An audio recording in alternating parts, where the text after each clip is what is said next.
the state of Kansas, folk live by the code of the West. However, their fantastic tale is no jest.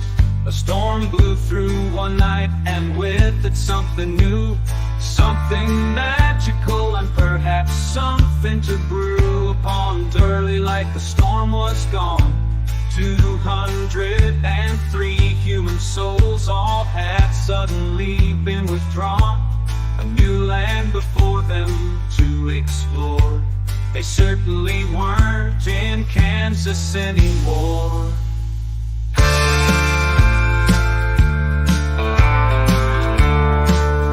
They awoke to a new world, and not just across the sea. No, it was something different, very aloof and carefree. Fantasy creatures abound outside.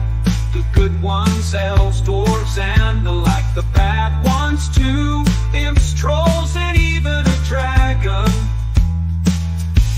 The storm was the catalyst, like something out of a mist, right out of a tale of woe.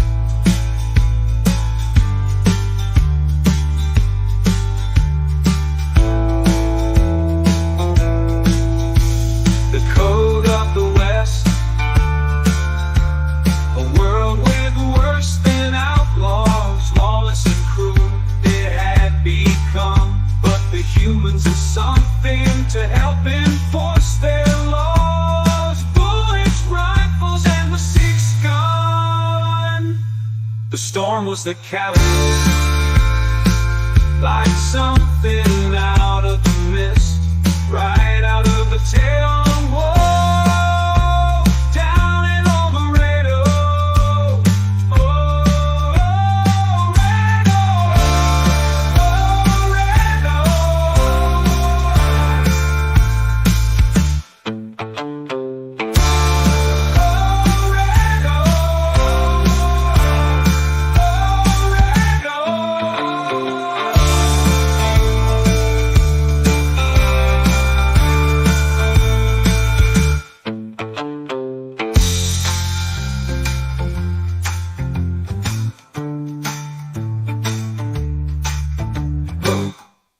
a year had passed, and many had met their last. 102 remained like hardened steel. Alliances had been formed across this land so vast, but like treaties, you only hope a deal's a deal. Good thing they've got bullets, rifles, and the six gun. The storm was the catalyst, like something out of the mist, right out of a tale of woe. Down in old Laredo,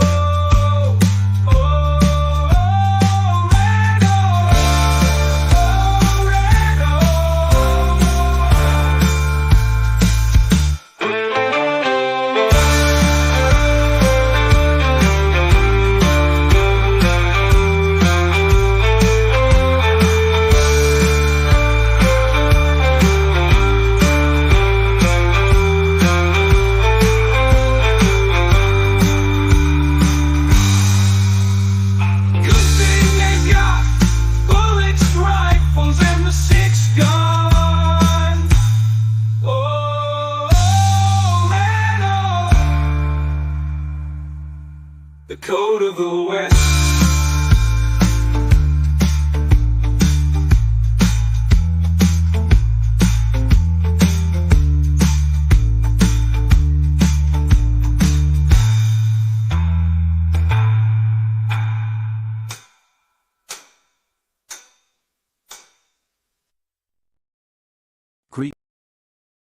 Greetings. Welcome to a Lenharrow live play game. The players and the referee are free to respond to the situations presented as they like. This video may contain language that is inappropriate for some viewers. From the Hilt cautions. Viewer discretion is advised. Greetings, I'm Logan, the G.I. Joe Gamer, and today we're trying out something new, a fantasy western, so I hope anybody watching enjoys it. I'm going to pull my players in here and say hi to everybody. We're going to start with Sasha. Hi. Who are you playing today? And I'm playing Augusta Sandstone, Doc Gus, who is the town doctor. Cool. Anything you want to shout out today? Cool. All right, then we got Tiger in the house today. Greetings. I'm playing Shane McBain. I'm the sheriff of this here town, and I'd like to wish everybody a happy 4th of July. Cool. Yeehaw! All right, we got a Jake Pendragon in the house. Hello, I'm going to be playing Judge Byron Shackletail, the circuit judge of the area. Do you have your icon and you can show everybody? Nope. All right, I'll pop it in there and then you can pop it up later. I'll put it up in your Discord. All right, and we have Red Power Ranger Fan 27. Hello. Hello. Who are you playing today? Cody McBain, the brother of the sheriff. The brother of the sheriff. Cool. And we got a Lucas. Hello, I'm playing Iggy Zyles, and I'm basically a preacher man. Well, you're a Scorpion. Yeah, which should be interesting. If you do not have your icon, let me know and I'll put up on the screen. Red, did you have anything you wanted to shout out today? I mean, if you want, you go to my channel, Red Power Ranger Fan 27. So what do you have on your channel? Let everybody know, man. Shout it out. I have some FNAF stuff right now. Next video is probably we're gonna be a Minecraft video, I think. Yeah, just a lot of stuff going on right now. All right. On my channel. Cool. Anything else? I mean, the only other thing I could shout out if you want me to, I have Instagram. Okay. Well, So as soon as I say the name, I've been doing some stuff on there as well. Okay.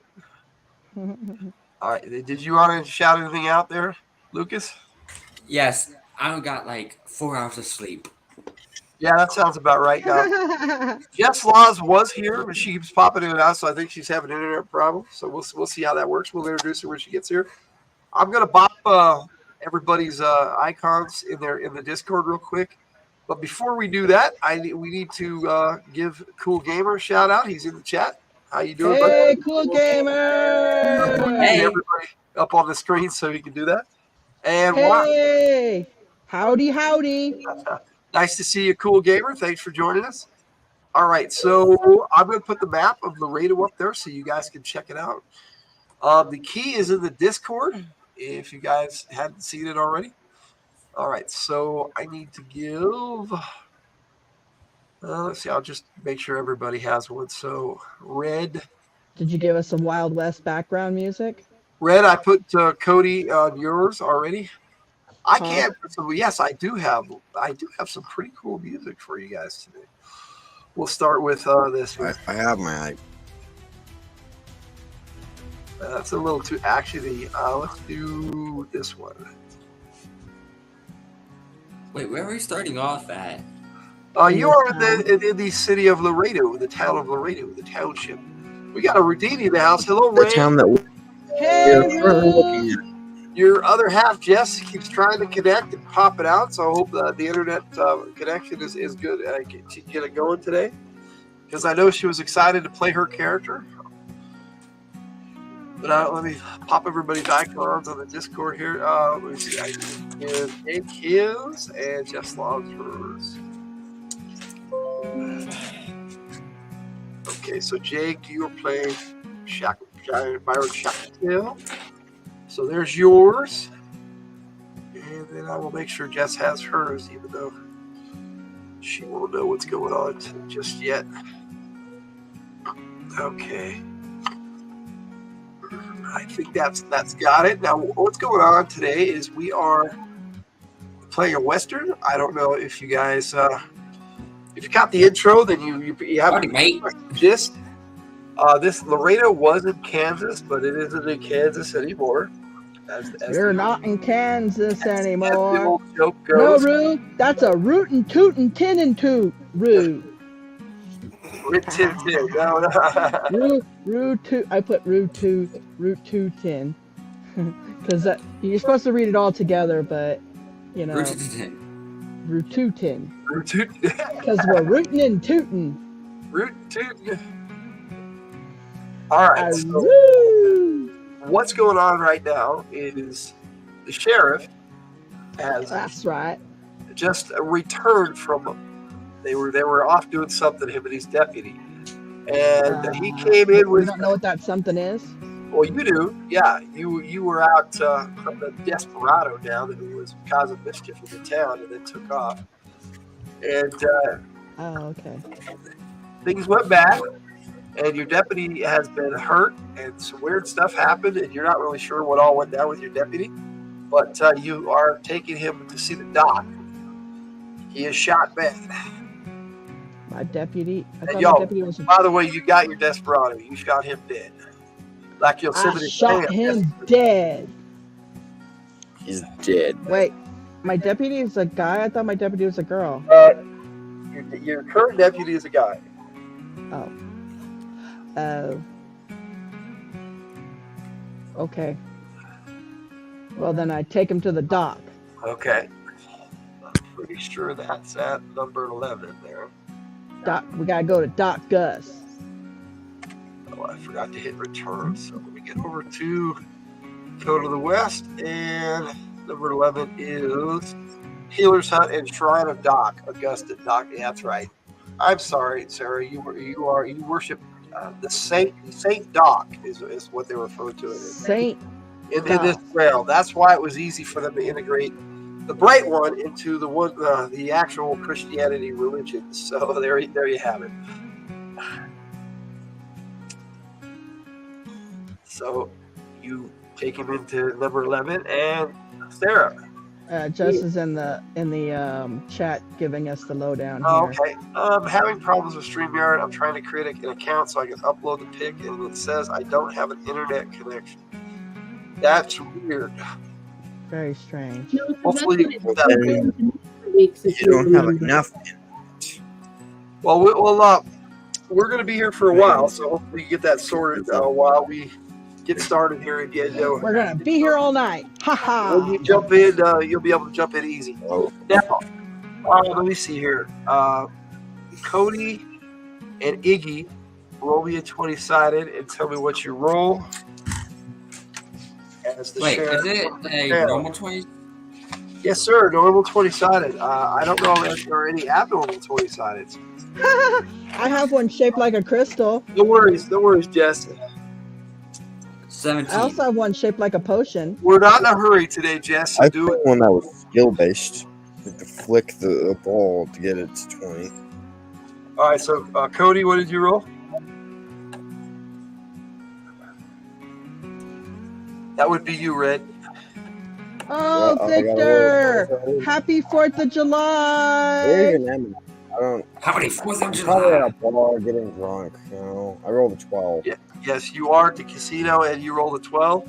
Well, unless you want to spend a faith point, you have no idea what's going on. Victor, just drop it in and say happy 4th and celebrate it. Take your own I'm change. probably already drunk. 4th of July. I Victor, know what's I know you happening. did. What was that, Red? I'm probably already drunk, and I probably won't even know what's happening until tomorrow. In the morning? Okay, so yes, you're over at number 2. You're at let's see, you're at the Hearts Ablaze Saloon, and there's quite a few people in there today. And the only person who seemed to notice anything was a gal who. Which one, Victor? You talking about my waifus? Who was on the stage singing, and she stopped singing and she went outside. She just left. Just all of a sudden stopped and left. That's what you noticed there, Cody. What did you roll there, Lucas, for Iggy? 17. 17. All right, so for Iggy, 17 is... that made it. You notice that the sheriff rolled into town. He went right past your church. And your church is located at number 3. So, yeah, right next to the saloon there. Nice. I So think that- the horse you know have what more that information charm what than you that. will. But, you know, Clearly, the deputy was injured. No, it's okay, Tiger. Don't worry about it. Yep. We had waifus up on the July waifus were up on the channel yesterday. So, Oh, I'm monitoring the chat, sweetheart. You stick with the game, okay? no worries. Thank you. All right. So, what do you do with that information there, Iggy?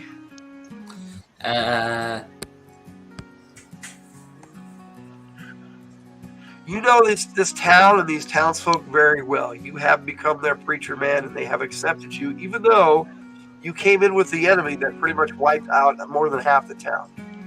Yeah, man. Yeah, you proved yourself, and they discovered that you were actually not wanting that to happen. Okay. But you actually accepted their Christianity as part of your own religion. And you worship the Bright One, and you see it as one and the same religion. So, play that as you will, sir. So, yes, you have a Holy Bible. I pray. You pray. That's what you just start praying. All right. So you get over to number 11 there, Shane, and Yeah, I'm shouting, the commotion "Dog!" outside there. Gus, what do you do? He's hearing the sheriff go, "Doc, Doc." That would be you, sir.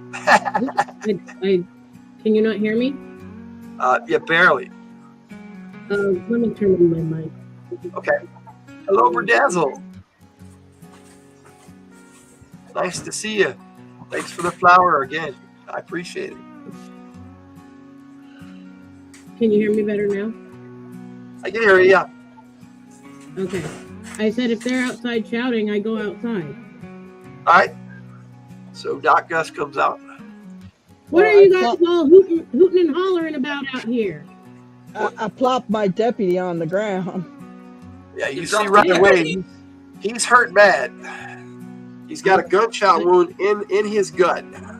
I do Doesn't look good. Okay.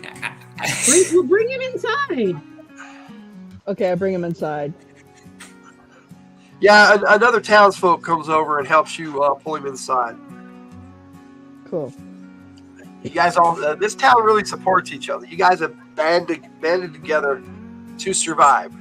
And the dwarves came and helped you, and they helped you build the sandstone wall around. That's because we're the only ones that came from reality.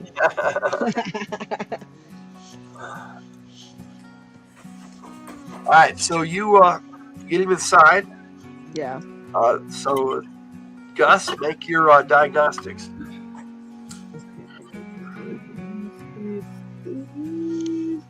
I'm gonna bring him some tequila.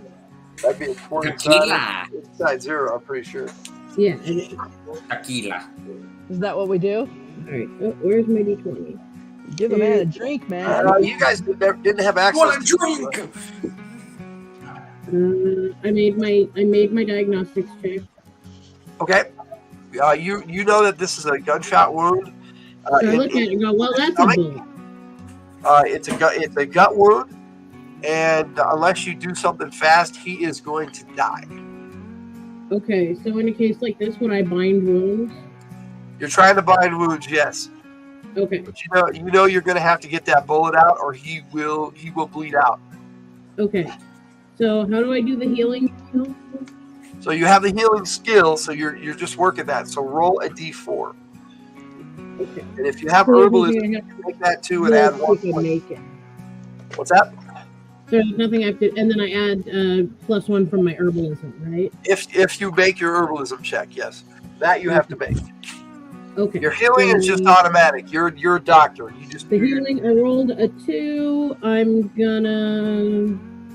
All right, and my herbalism. I made my herbalism, so 3.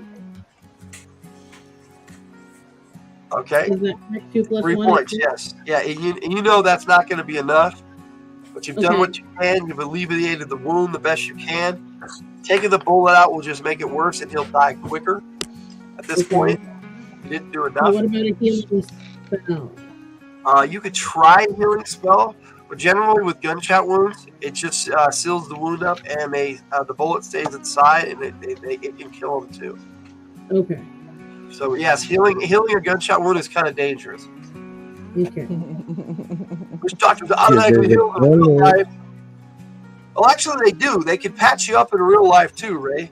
That's kind of what the healing skill is. It just simulates patching up wounds. I was shot by the sheriff, but I wasn't shit by the deputy. Okay, Ray. All right. You did not shoot Yes. me. So you know that this wound is fatal. So Okay. what do you do about that? I mean, you got the sheriff standing there, looking worried, and I mean, this is deputy. yeah. I mean, I take the sheriff aside, and I go, "What happened, Sheriff?" He got shot. What'd you say we were after? obviously. You went after a dude who was causing trouble in town, and he tried to rape a girl, and the guys that don't fly. Oh, He was one of your townsfolk too. Not all of them are great. All right, we're Okay. gonna jump Jeff's Laws in here. It looks like you got a solid connection now, but your mic is muted. Let's see if I can unmute that. Nope, you muted it yourself there, Jess. Laws is not awake right now. Okay, so we'll wait. We'll wait when you're ready, Jess. All right, so you guys, you've pulled the sheriff aside. Go for it. we were talking. And I asked the sheriff what happened, and I he chased a ill-gotten rat Varmint. Okay. varmint. There you go. An ill-gotten varmint out of town, and he started a shooting, and I had to kill him, and he got the deputy. So he shot the deputy, but he didn't shoot the sheriff. Yep, he got the Well, deputy. he shot at me. He That's didn't not how the get song the sheriff, but he got the deputy. goes. He shot at me. Logan, I hate to tell Get you me. this. That's not how the song goes. Okay. All right. Back Well, I to know me. it didn't look good when I brought him in. Well, Sheriff, I have to be frank with you, and I gotta tell you I that thought you was Doc Gus. Sorry. I gotta tell you that it don't look good. I mean, All There's right, a I'll good go get his chance this wife. one- there's a good chance this one. Oh, could be yeah. me. I'm gonna do the best I He can. calls over. He says, Shane, What? don't beat around the bush, Doc. I know it's bad. Well, I'm gonna go get your wife. Regulus was a right varmint, and he got me good. But he had this on him, Sheriff. And he hands you this necklace with a little gem on it. I don't know what it was, but he was guarding something awful. I'm pretty sure he had dealings with the Junnar Creed. You guys know that the Junnar Creed are the scorpions that attacked your town that Iggy Zell's used to be a part of. But there's a group inside their the larger collective that is trying to stop them from raiding and killing. Iggy was part of that. Rue wants to know, can you save him, Doc? I'm gonna try, Rue. Rue's our random, was it, Just a random floating platform. no. Rue's our random guy who helped me bring him into the doc's office. Take your time, Jess. When you're ready, we'll bring you into the game, and we'll introduce your character at that time. It'll probably be a big reveal because they're going to need your help. Okay, well, I go get Maybe the deputy's wife. All right. Well, just in case. Well, I'm guessing some people are married. yeah, he's married. All right, I'll go get his wife. All right. But he handed you this crystal. I'll show you what it looks like here. Oh, you got a picture of it, I huh? have a picture of it. Yes. Rue's a grizzled. So we have a grizzled prospector in the. Oh, that's pretty. It's amber. Whatever it is, it kind of shimmers every once in a while, just like that. Or excuse me, just like that. That's what I'm saying. It's ambered, right? Yeah. That's what I thought. It's amber. It's pretty. Spouting authentic frontier gibberish. That's not gibberish. That's right. We just watched Blazing Saddles last night. That was hilarious. That was funny. What he said. All right. So yeah, the prospector goes and starts telling everybody that the deputy's going to die. He goes first. Naturally, he goes down the street talking to people. So it takes him a while before he gets over to the Hearts Ablaze. But he'll get there eventually because there's a few other stops along the way that, he wants to tell everybody that the deputy is going to die. Because that's kind of what he does. We got Sith Lordly in the house. Hello, Spine Ticks. Hello, Spine Ticks. Saturdays are Spine Ticks. I am a panelist on that show. Please join us on Saturday nights at 9 p.m. 8 p.m. Pacific Standard Time. It's 9 p.m. for me. And the links, I believe, is in the description. If not, it's elsewhere on most of our shows. But I will look here at the description real quick. I'm pretty sure. We've been going for 27 minutes. Oh, yay! 27 minutes! We did 27 minutes. Give yourself nowhere near our record. A faith point, which we're going to, from this moment on, going to be calling action points tonight. I'm going to change those to action points for all the Splitterscapes. It's going to make it easier for us. So if we go back to Lenharrow and go with it. Have pencil. So good to see you, my bro Sith. We're just hooting and hollering here. We just lost the deputy. I'm a hooping and a hollering. All right. So yeah, it doesn't look good, and you get to Maggie, his wife, and you bring her over there really quick. Because it's not that far away. The town's not that big. I mean, you really just had to go from 11 over to 27. But you actually saw her. She was over at the library here. She's gossiping, that's what they do. Well, she's gossiping now. She's screaming. Yeah, and you took her back over there.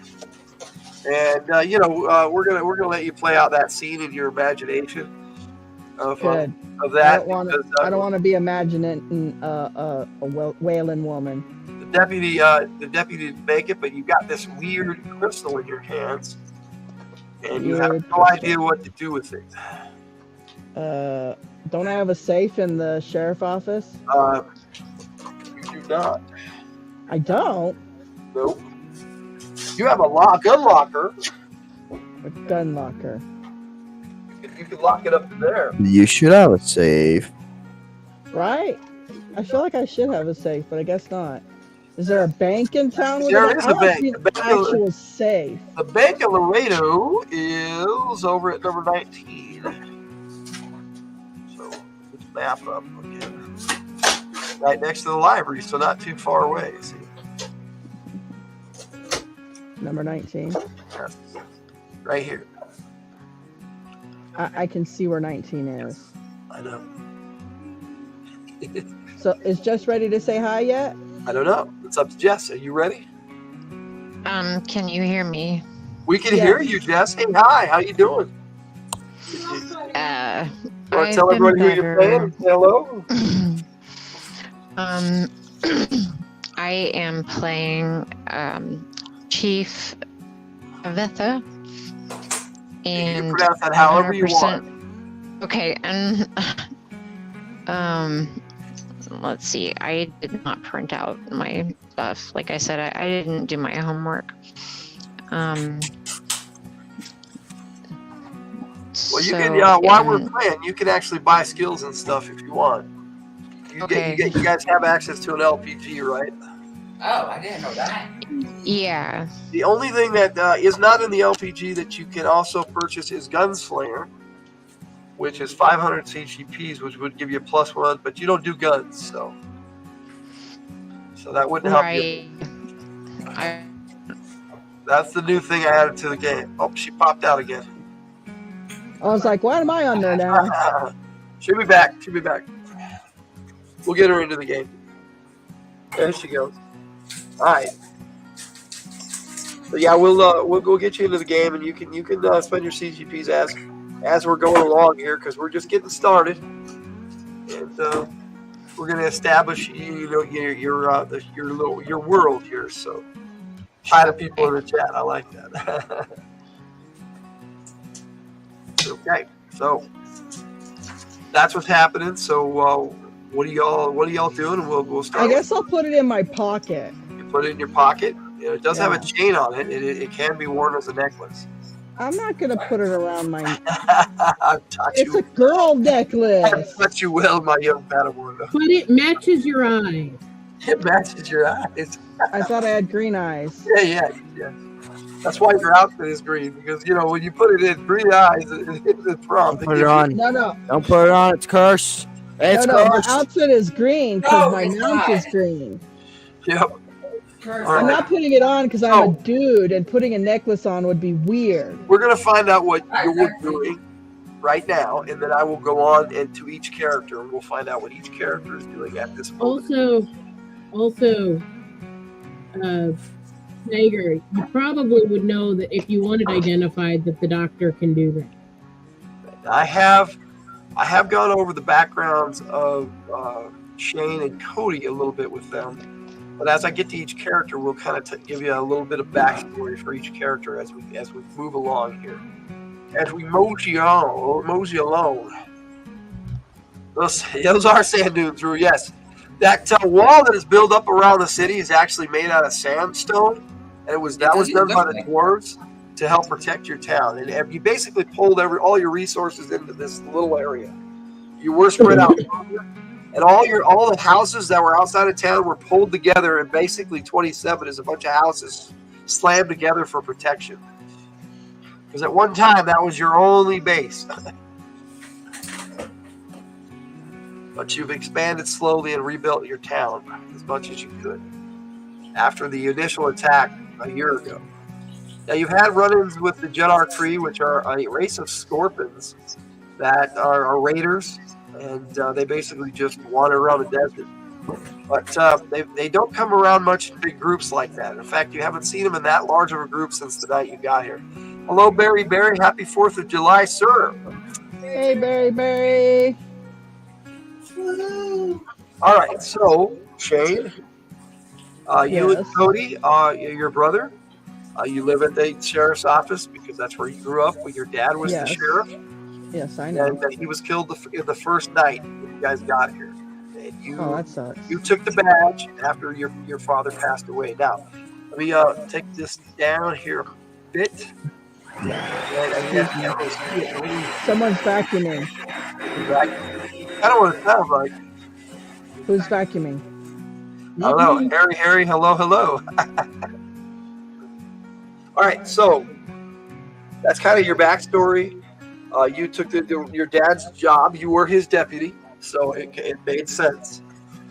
Cody's kind of a wild card. He don't want anything to do with law much. He's kind of a rebel against your dad a little bit. He was, but he was there that night and helped you guys fight. I mean, he's brave and he's got courage and stuff, and he's the best gunslinger in town as far as you know. And so you've tried to convince him to be your deputy several times, but he's refused. That's because he's impetuous. Yes, he's very impetuous. See, I keep forgetting to use my mouth. No worries, Jess, but you are muted too, so that kind of when you want to speak, unmute, okay? All right, so you've got this crystal, and your deputy has passed away, and he did pass? Yeah, they called the Undertaker to get measurements and all that stuff. And so someone has sent for the preacher man to give last rites. So yes, the prospector Ray comes over to the church, and the church is, like I said, the church is at Isn't it building 3? 3. And so yes, on his way to the Heart to Blaze, he steps into the church and says, "Preacher, you're gonna want to get over to the doc's place. Looks like the deputy's kicking the bucket." Oh, jeez. Now that ain't good, ain't it? That is my best Houdini impression. I love how we integrated Rue as a weird-looking prospector, dude. Hey, baby, he gonna kick the bucket. He goes over to Hearts Ablaze and starts gossiping all about how the Deputy Bill has been shot and he's dead. He's over on the table, bleeding down. So, what do you do, preacher man? That would be you, yes, Lucas. I start running. You start running over to the doc's place. Okay, Yes. now, okay, your backstory since we got you here. Like I said, you came in with that horde, but you didn't like what they were doing, and you immediately started trying to help the townsfolk here. And so they rejected you, and so they left you behind. And for a while, you sat in the jail because Shane didn't trust you. But That's right. eventually, you things kind of settled down, and the word got out that you actually tried to help the town, and so you were a religious man already. You kind of took to their Christianity and became their preacher man. So that's so you're heading over to the doc's place to give last rites. That's what you think you're doing anyway. All right, so that's what you're doing. So, let's see. I'm going to go to Judge Byron Shackletail. So Jake, where are you, Jake? Are you asleep? Oh, me. What's Yes, that? that would be you. Yes, Judge Byron Shackletail, the judge. You're from the Basalt Mountains, and Here comes the judge. when the elves, humans, and dwarves, and the amber halflings who live in Area 30 there made an alliance, they appointed you as the circuit judge for the liaison between all of the four communities. And you have taken up residence in Laredo, in one of the homes in 27. Okay. We're not going to be really specific about that. We don't, unless you want to be. And yes, the commotion gets out. He's got the big one. Yes, yeah. Commotion, the word gets out, and you've heard that the deputy is shot and probably dying. So far, that's all you know. What do you do? Well, I need to confirm it for myself so that we can see, how to proceed. Okay. So I need to go over to... Wait. So, did they say where he was being kept right now? Probably the church? Or the healer's hut, I mean? He's at the doc's place. All you know is that he's over at the doc's place, Doc Gus. Okay. Number 11. And next, Now I'll head over there. okay. For your knowledge there, Sarah, Sasha, Doc, the number 10 next to you, that is your home. That's where you guys live. That I'm pretty sure. Let me double check. But yeah, Sandstone household. Now your brother is the blacksmith, and he runs the smithy right next door, number 9. So basically, you guys own all that property right there. You're a wealthy family. You kind of go against the grain, and you like to do doctoring instead of smithing. You work on people instead of objects. And your brother's name is Antiron, and his wife was killed before you guys came here, and he has 4 children, your nieces and nephews, and you have an uncle who also is he works over at he's the cooper, and he's also a dwarven gunsmith, but he's not in town right now, named Tangwell. He made a trip to the Basalt Mountains, which you guys do on occasion because that's where you come from. Okay.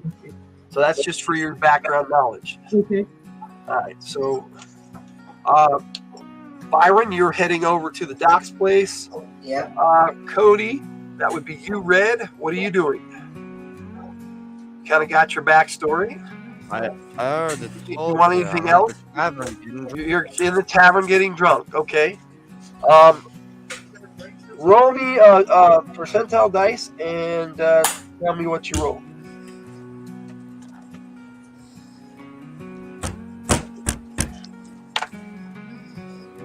I think that's 81. Whatever it is, I failed it. Oh, you failed. Yes. You got into an altercation with Mason, who everybody calls Mace around here, and yeah, he's pretty much beating your ass right there in the bar. He does that I'm on. most likely drunk. I don't know what's happening. Yeah. Well, you mouthed off, and he got to you before you got to your gun. Let's put it that way. I'm gonna say I don't have most of my guns on me because I knew I was gonna go get drunk. So why would I have all my guns? Well, you would have at least your pistol. That's just standard Of course I fare. would, but I'm drunk, so I'm not gonna pull it out. So yeah, you roll me a vitality check, and we'll see if you're still conscious. Well, let's see. He could have knocked me out anyway. Mason is a shit kicker, that's for sure. He is the five. town bully. I rolled a 5. Well, he's not really a bully, but he doesn't. He likes to fight. Spends a lot of time in the jail there, Shane.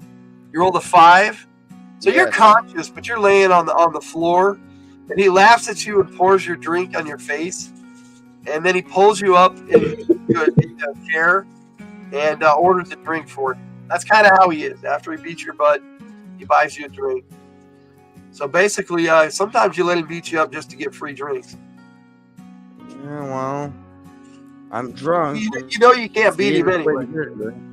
You've tried many times. Well, what's the point? I can't beat him when I'm drunk. Maybe if I was sober, I'd probably be able to do it. Maybe if you were sober. With all my drunkenness, I'm never going to be able to beat him. Why isn't this working? I'm trying to move. There it is. I was grabbing it for the wrong side, I guess. Okay, so yeah, that's what's going on with you. So, Iggy, you get over to the docks place. Do you need any other backstory there, Lucas? If you are still with Yes. me. Okay, what backstory do you need, sir? Well, I know I'm a preacher, but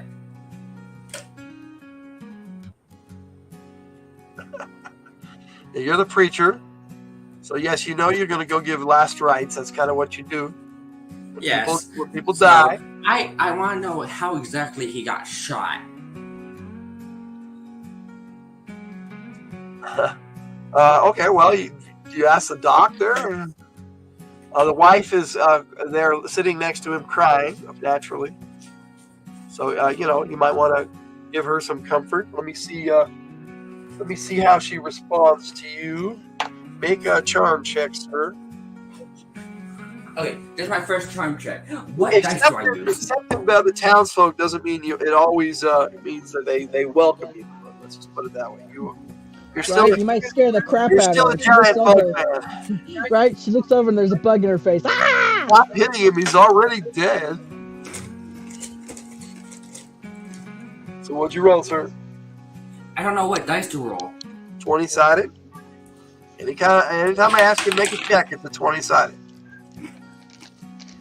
Nobody ever uses a firearm while drunk. It's never a good idea, Rick. 6.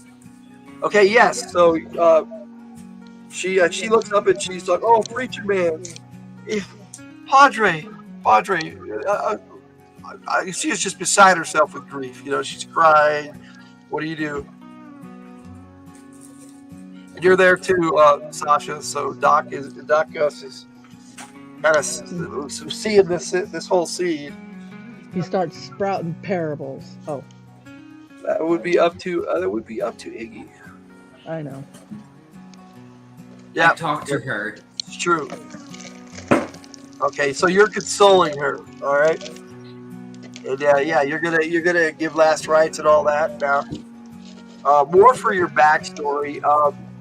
you've come to really like the townsfolk of Laredo and its people, and they are your parish. You see it that way, and you know Where's my what now?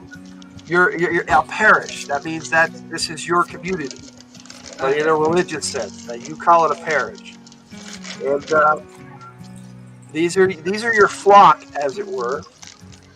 You're a good dude, and you're just wanting to help these folks. So it's up to you how you role play that from this point.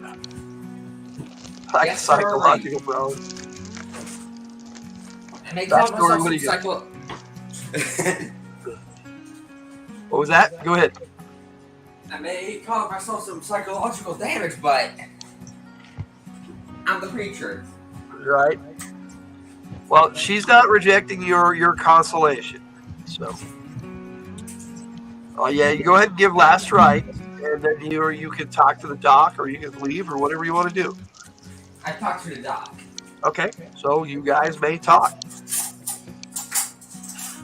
Well, okay. So, what was the time of death?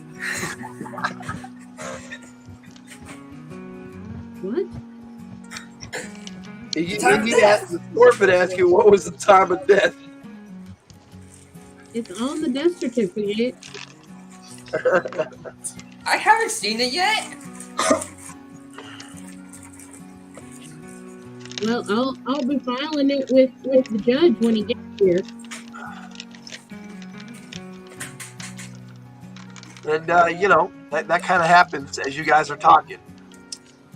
So Judge Byron enters the doctor's office at 11. Number 11, not at 11 in the morning. We don't know. It might be 11 in the morning. So what do you do, Jake?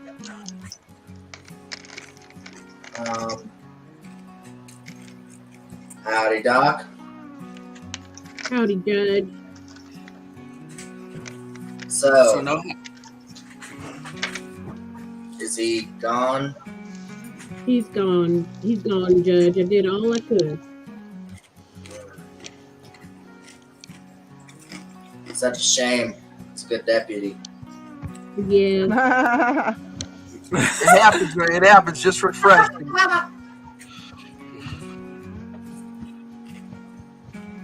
I'm gonna need that death certificate.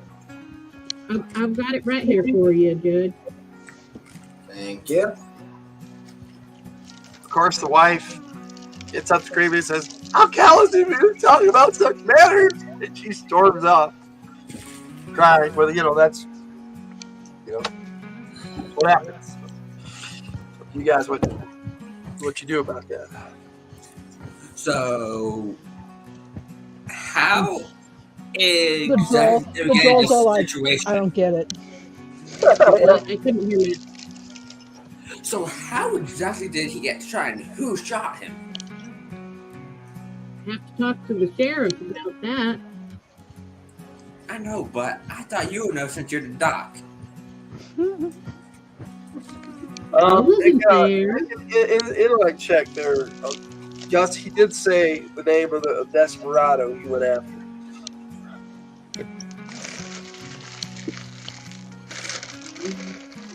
See if you remember.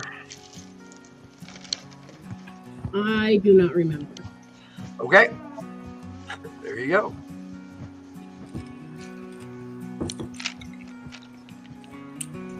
So is the sheriff here right now or no? Nope. He left a while ago and has not returned. Well, I don't know if he is going to return. Why would I return? There you go. Does anyone know where the sheriff went?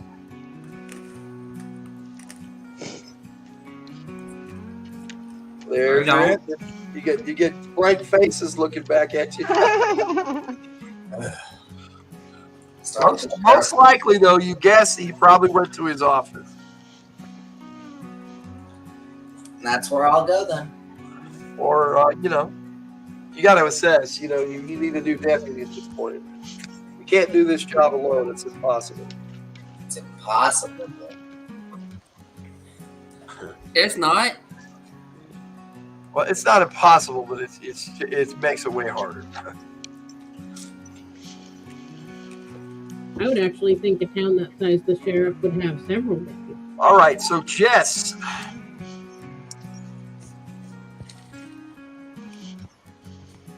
Are you with us, Jess? Are you among the living? Apparently not. Oh, there's Sorry, I am.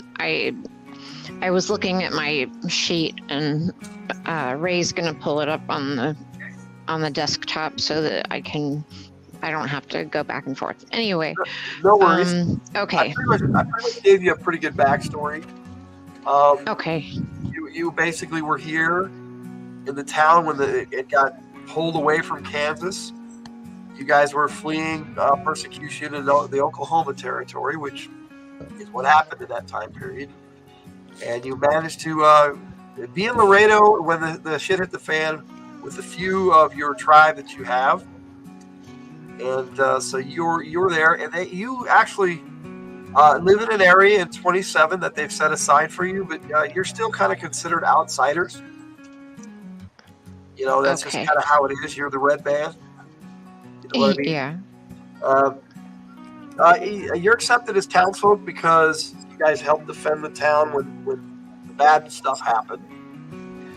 But you know, you're still Indians, and they're still townsfolk. You know, that's just kind of how it's always been. And what you do to integrate that or not is up to you. You have heard that the word has gotten out. The deputy has been shot and killed. Okay. With that info. All right, and where am I at currently? Am I in my little area where I live? Like. I mean, you can do going about your. Like I said, they accept you in town, so they don't run you off. Right. Okay. All right. Well, I guess I am probably at the stable getting Javelin ready to go for a ride. Okay. So when I find out, is at 14. So you would have been there when the sheriff walked by with that weird, strange amulet crystal thingy, and that would have caught your attention. Okay. As you felt its aura. It's definitely mystical in nature. Okay. He seemed to wander off with it towards the sheriff's office down the street there at 1. Okay. So I noticed that he had that and where he was it. And I decide to follow him. Okay. Shane, roll me 20-sided and tell me what you roll. I rolled a 20. So no, you do not notice. Nope. Okay. He goes all the way to I'm oblivious. He goes all the way to his office and inside before you continue to follow him or call out to him or anything. It's up to you. You do know I was on my mount, right? Yes. Okay. She has her horse too. Just saying. I do not call out to him. I just follow as quietly as I can. I actually javelin at the stable so that I wouldn't draw attention to myself. So yeah, he rides down to the sheriff's station and hitches his horse up and the deputy's horse. It is not a horse. Well, yes, you're I don't hitch him up. I do not hitch him up because he can't be hitched. Right, but you hitch up the deputy's horse. I tell him sit and stay. Yes, yes. The sheriff has an odd mount. It's kind of a wolf deer hybrid. It's a weird thing and it's green. Yes, I noticed that there are a couple of strange creatures. Apple does seem to like you though, and you've noticed that in your interactions with the sheriff before. So, yeah, when you start approaching, Apple notices you and kind of nods to you. It's not a stupid creature, but it's not highly intelligent. But Well, is he wagging his tail? yep. But the sheriff went on into his office there. Okay.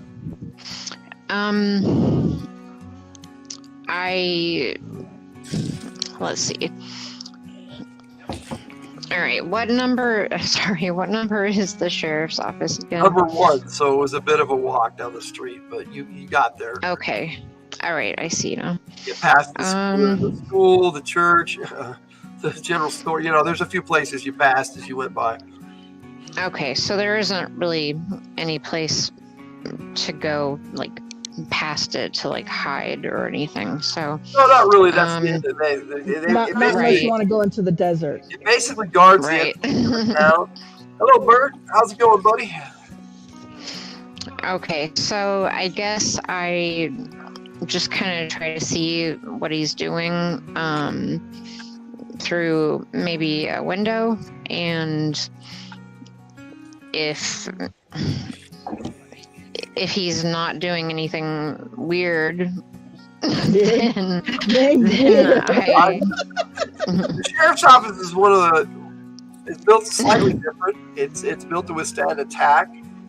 So it's got bars on the windows and shutters, but the shutters are open. There is glass currently. Okay. So I guess it depends on what he's doing with the amulet that he took. Shane, describe what you were doing as you enter your office. I'm drinking. So you just sit at your desk and Dude, I just lost my deputy. Yep, okay, so you basically take out a glass and a bottle and you Bring your sorrows away. So yes, you look through the window and the sheriff is having a drink. Okay. And am I able to see what he did with the amulet? No, you do not Okay. see the amulet. Okay. I guess for now I will go ahead and head back to the stable and get Javelin and maybe just ride around the perimeter of the town. All right.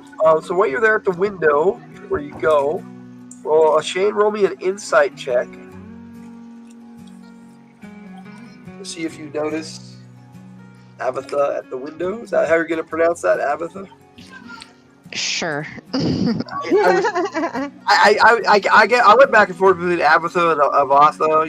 I kind of like Abatha. Avatha sounds.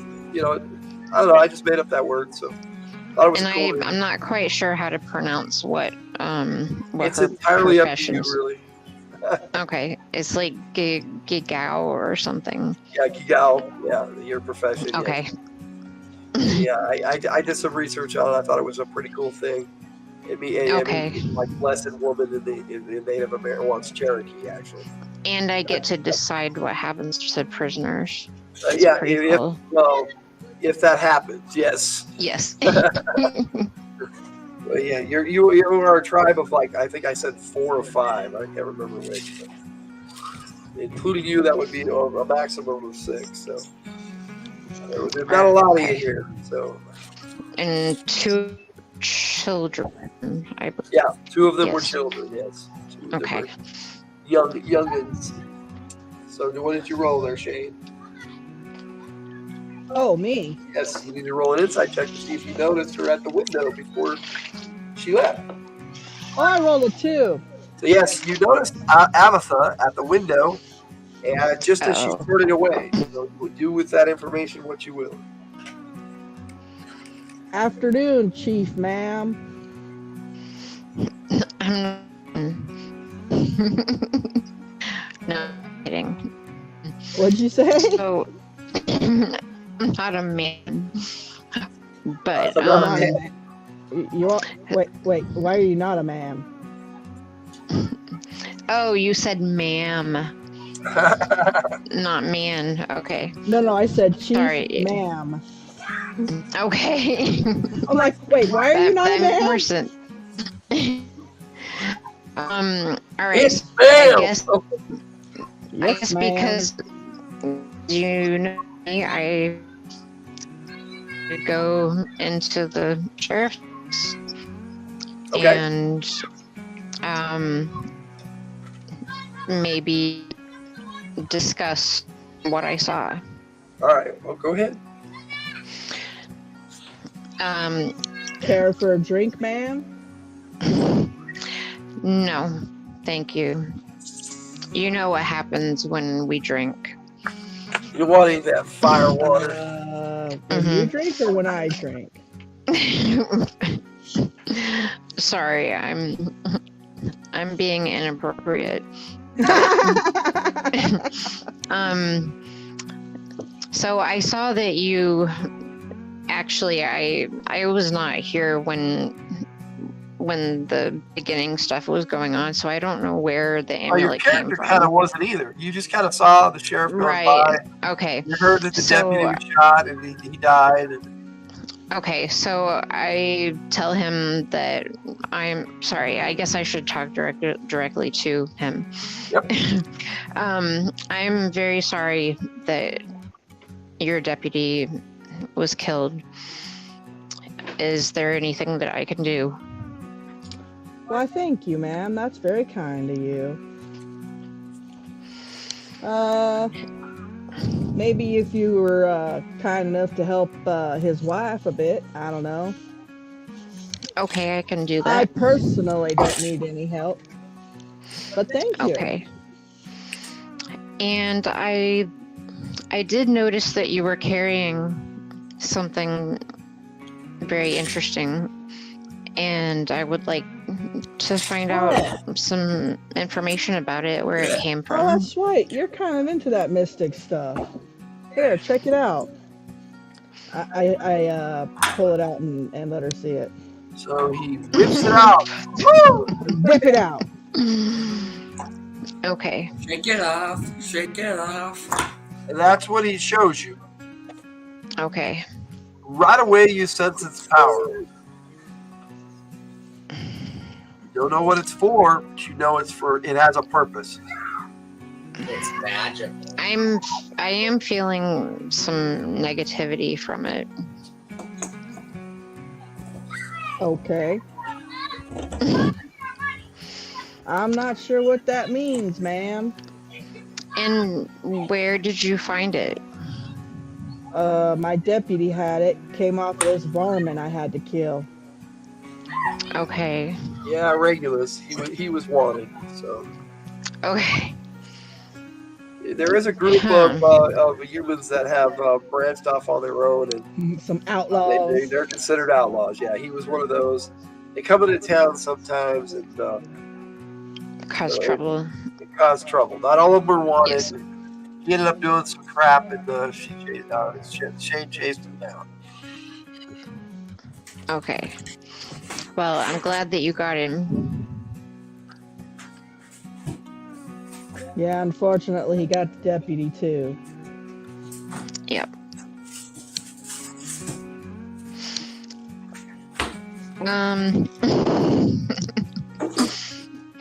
not very good at act, obviously. No worries, Death. Just you can even just say my character does this. You don't have to get into it like Okay. it's up to you how you play your character. Sorry, I've been doing this for a long time. Yeah. And I can't speak with a southern accent unless I'm imitating You don't have my to dad. either. That's just me. Well, happy 4th again to you too, Barry. Thanks for Happy 4th, Barry. Yes. Hey, Barry. Fourth day. Happy. Does your character have spells? I do. Let's see. Ray was trying to pull the character sheet up on the computer. And let's see. I I do not know how to log in because I believe I logged into Discord with my Google account on my phone. All right. I have no clue how to help with that. All right. So I'm also having concentration problems, and I forgot what I should be doing. No worries. Oh, spells. Yes, spells. So hang on a second. Let me take a look here. I've got it on my phone.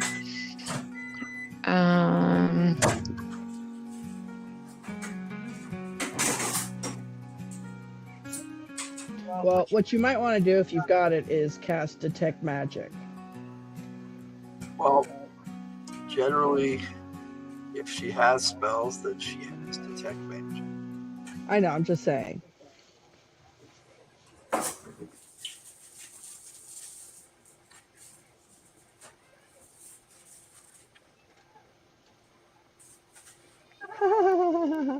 That's right, Lucas. You have to share with the whole group now. Everybody wants a microwave meal now.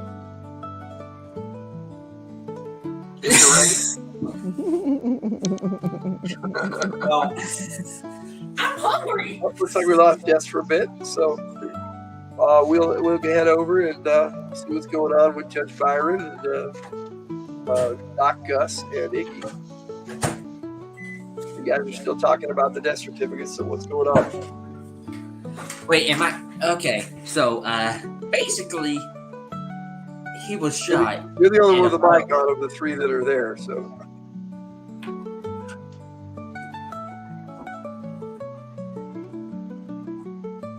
No words are coming out of people's mouths. I don't know what to say. So that's all right.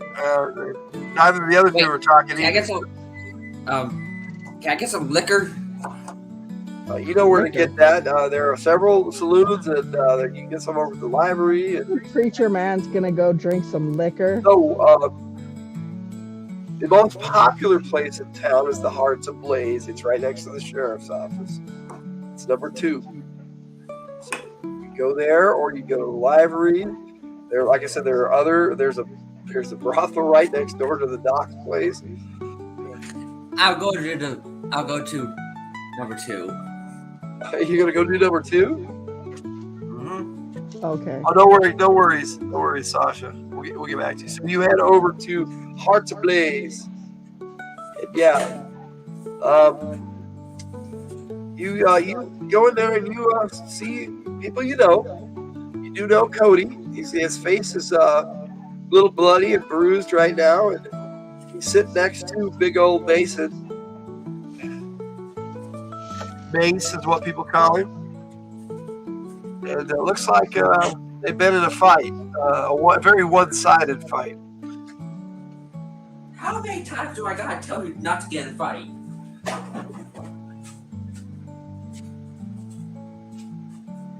Jeez. No worries, Jess. I don't know why that happened, but I got kicked out of StreamYard while I was looking at the It happens sometimes, especially when we have a lot of players. Like, there you go. Like I said, it happens sometimes, especially when we have a lot of players. I blame Lucas. He's using a microwave. My sound is turned down too low, apparently. You sound just fine. Or sorry, I'm just having issues, obviously. No worries. That's why I jumped over to Iggy. Okay.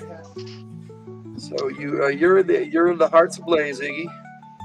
That's what you see when you go in there. Is Cody still awake? Yeah, he's awake. No. Cody. Red. I don't know if Red's still awake. Red's still awake. Red, are you still awake? You there, Cody? I guess not. So Cody has fallen asleep. Yeah, he kind of just is asleep in his chair there, and Yeah, the guy sitting next to him nods to you. That's Mace, and he says, "Preacher man."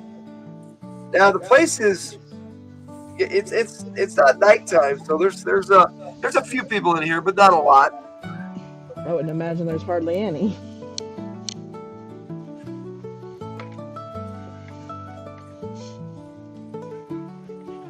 So you're over there. You go get a drink. So Abatha, you're still talking to the sheriff. Okay. So All right. So I did not see magic.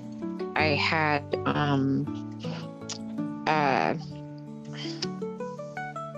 it was like a general I don't know. You've got my sheet. yeah, but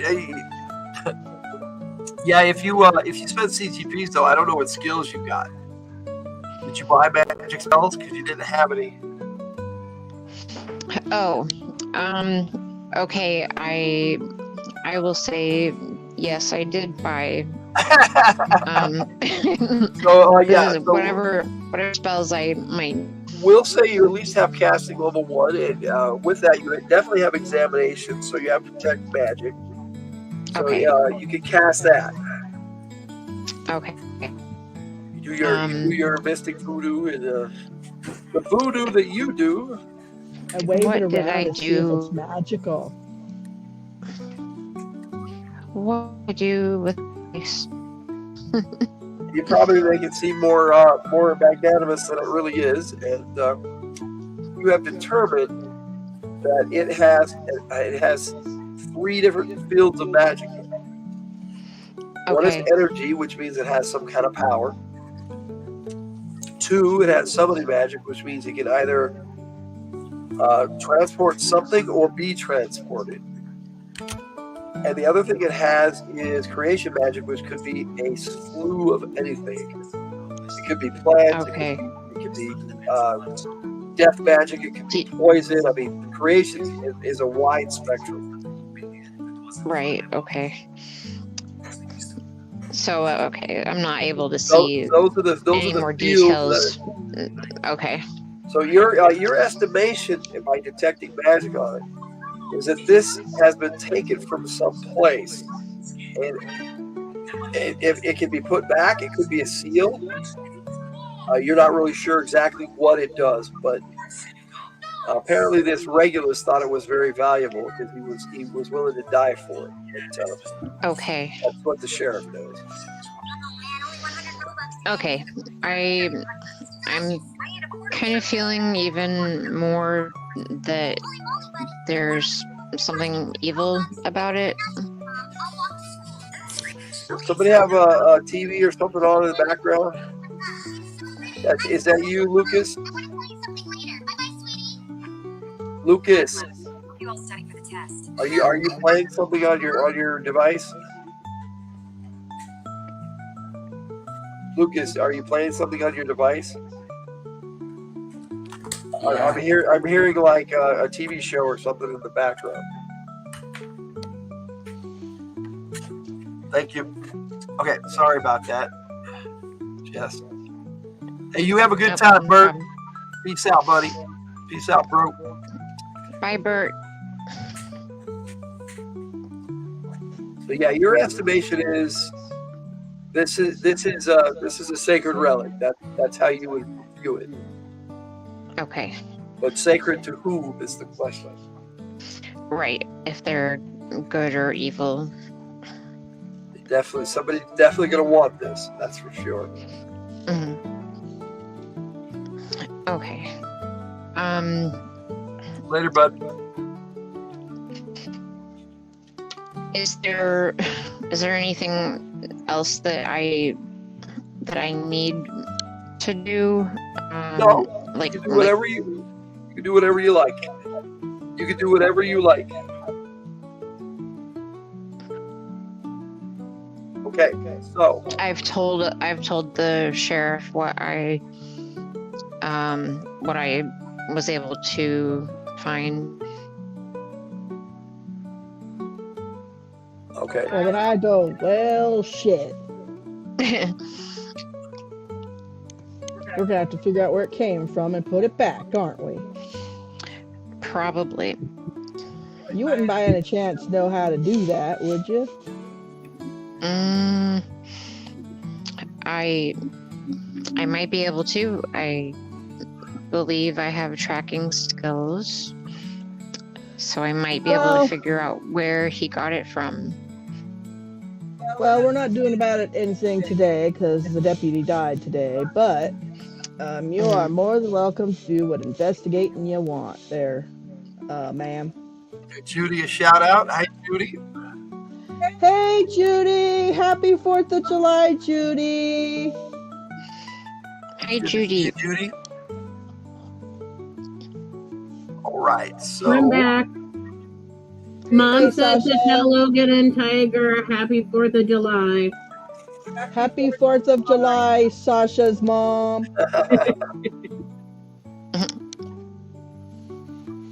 yeah, well, hopefully we'll be able to see her too when we come out there, but I doubt it. I mean, she lives right down the street from me, so. Cool. Okay. You guys have determined that this is going to be a problem for another day. Is that correct? Yes. Yeah, I'm drinking. My buddy died. Well, you're out. I'm out of what? Drink. You poured the last bit in your cup. Well, Out of your shit. bottle. I probably only keep enough in there to not get drunk, though. Exactly. On purpose. Yes. If you want to get more soused, you know where you need to go. I do not want to get more soused. I have paperwork to fill out now. And a new deputy to find. Well, yeah, that's another day, too. Yep. You know, it's hard enough just to find the first one. Ugh. So there is one candidate, and you have issues with that. There's one what? There is one candidate who is mentioned that they want the job, but you Serious? have issues with it. What's the issue? She's a woman. Oh, that is true. I would have issue. Because I'm a very masculine man. I'm playing a very manly man here. I open doors for ladies. That's what you had said to me when we were talking about your background. So. That's what I said. I open doors for ladies. I'd probably take my coat off and put it over the puddle. I'm just a gentlemanly gentleman. Well, now it's looking like you may not have much choice. Well, damn it. Unless you can convince Cody or wake him up. Yeah. Okay, so I'm just going to fill out paperwork then. Okay. I thank Chief Avatha for her time and efforts, and I would be most grateful for any information that she can find out. Okay. So what do you do, Jess?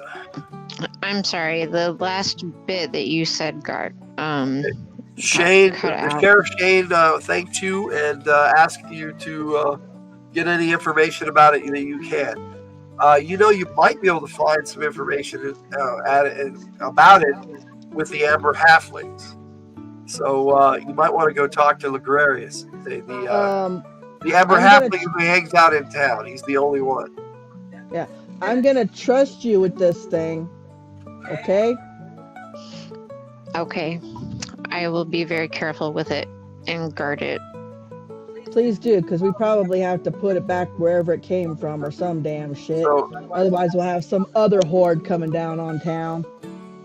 You now have the device there, Jess. How do you stow it?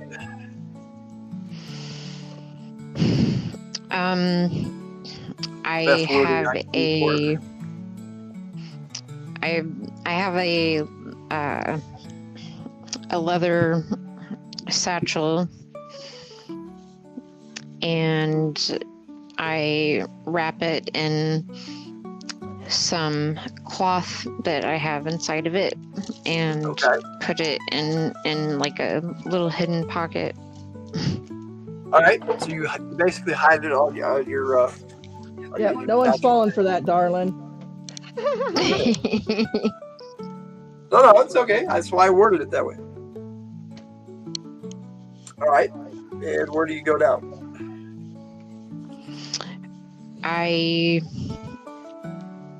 Let's see. I'm trying to. I don't really know that much about everybody else's characters. Your character really except- doesn't know that much either. You know who they Okay. are. You know what they do in town. You basically haven't made friends up to this point. If that makes sense. So, Okay. yes. They know who you are. Some of them respect you. Some don't. I do. Clearly. Okay. Well, that's good. That the sheriff does at least. I told you I'm a gentlemanly gentleman. I guess since we are not going to be doing anything today because the deputy was killed and we want to respect him, I think I'm actually going to go to his house and check on his wife. Okay. So you're heading over there. All right. So, Jake, are you awake? I think we've lost Jake. Sorry. Okay. The only So, reason yeah. I'm here is the kids are playing outside. Iggy left. The Padre left to do whatever the Padre is going to do. He gave his last rites and all that. And you and Doc Gus have settled matters with the death certificates. So what do you do? The two of you are still there talking together. So what do you do? I thought I said I went to the sheriff's office to look for the sheriff. So you're headed. Yeah, that's right. You went over to the sheriff's office. So That was So a you- while ago. you see as you're headed over there, you see two individuals poking around. One of them is the local. Well, she's a piano player and a singer, but she's also she has a reputation as a gunslinger, but nobody takes her seriously because she's a woman. And she's kind of got she's got a long coat. She dresses as a gunslinger, and she has purple in her clothing every day. Every time you see her, either in her hair or in her outfit or her nails. How she does her nails, you guys don't know. But she's kind of sitting there and playing with Apple, the sheriff's mount, which is, I think, you are aware that the sheriff has a different horse. He doesn't have a horse, right? Right. Okay. So yeah, you see that, and you see Chief Abatha heading out of the sheriff's office as you are approaching. So what do you do? Well, first and foremost, I approached the lady.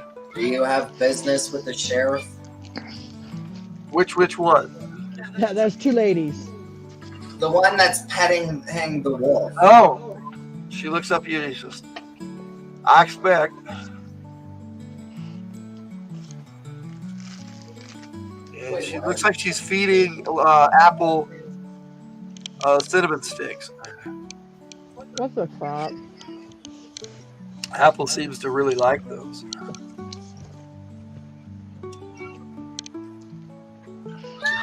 Wait, is that all she said? Yes, that's all she says. Yes. And Avatha is walking away. Looks like she's heading over to the housing area. She takes the shortcut between the saloon and the Church of the Wood. Well, can I knock on the sheriff's office door? It's open. I come on in. Sheriff, Howdy, Judge. as you know, the paperwork needs to be in order. Do you have an idea of who your next deputy is going to be? Ah, shit. Judge, my deputy just died.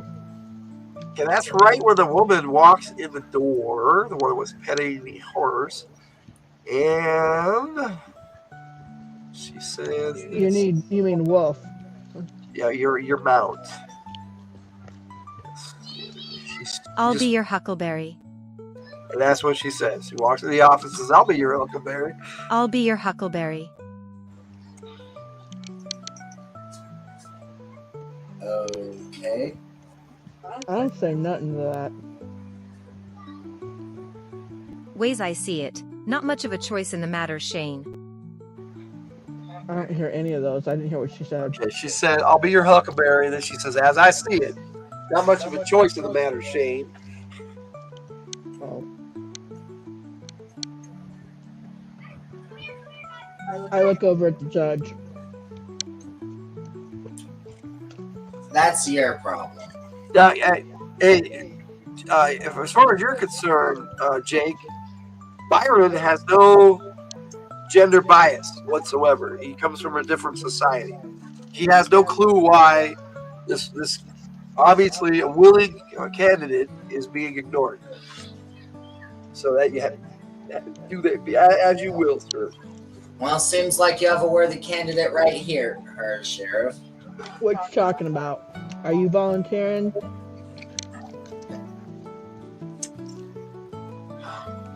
She says, you know I'm as good as Cody. As if. What choice do you have, Sheriff?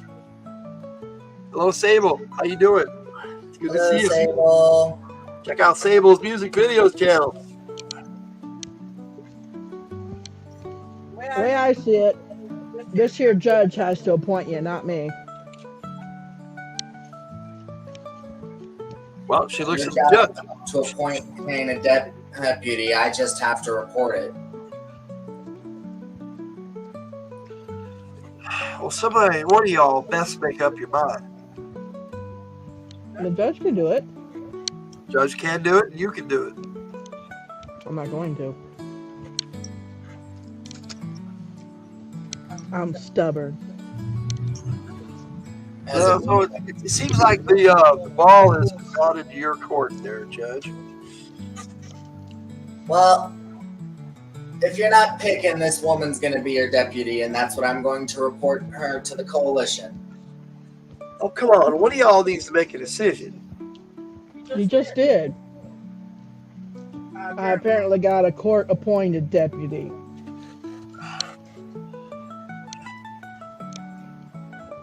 She's like looking at both of you like, what's next type of thing. She's kind of excited. So what's your name, miss? My name is Brenda White. Brenda White. I pull out a piece of parchment and write that down before stepping out of office.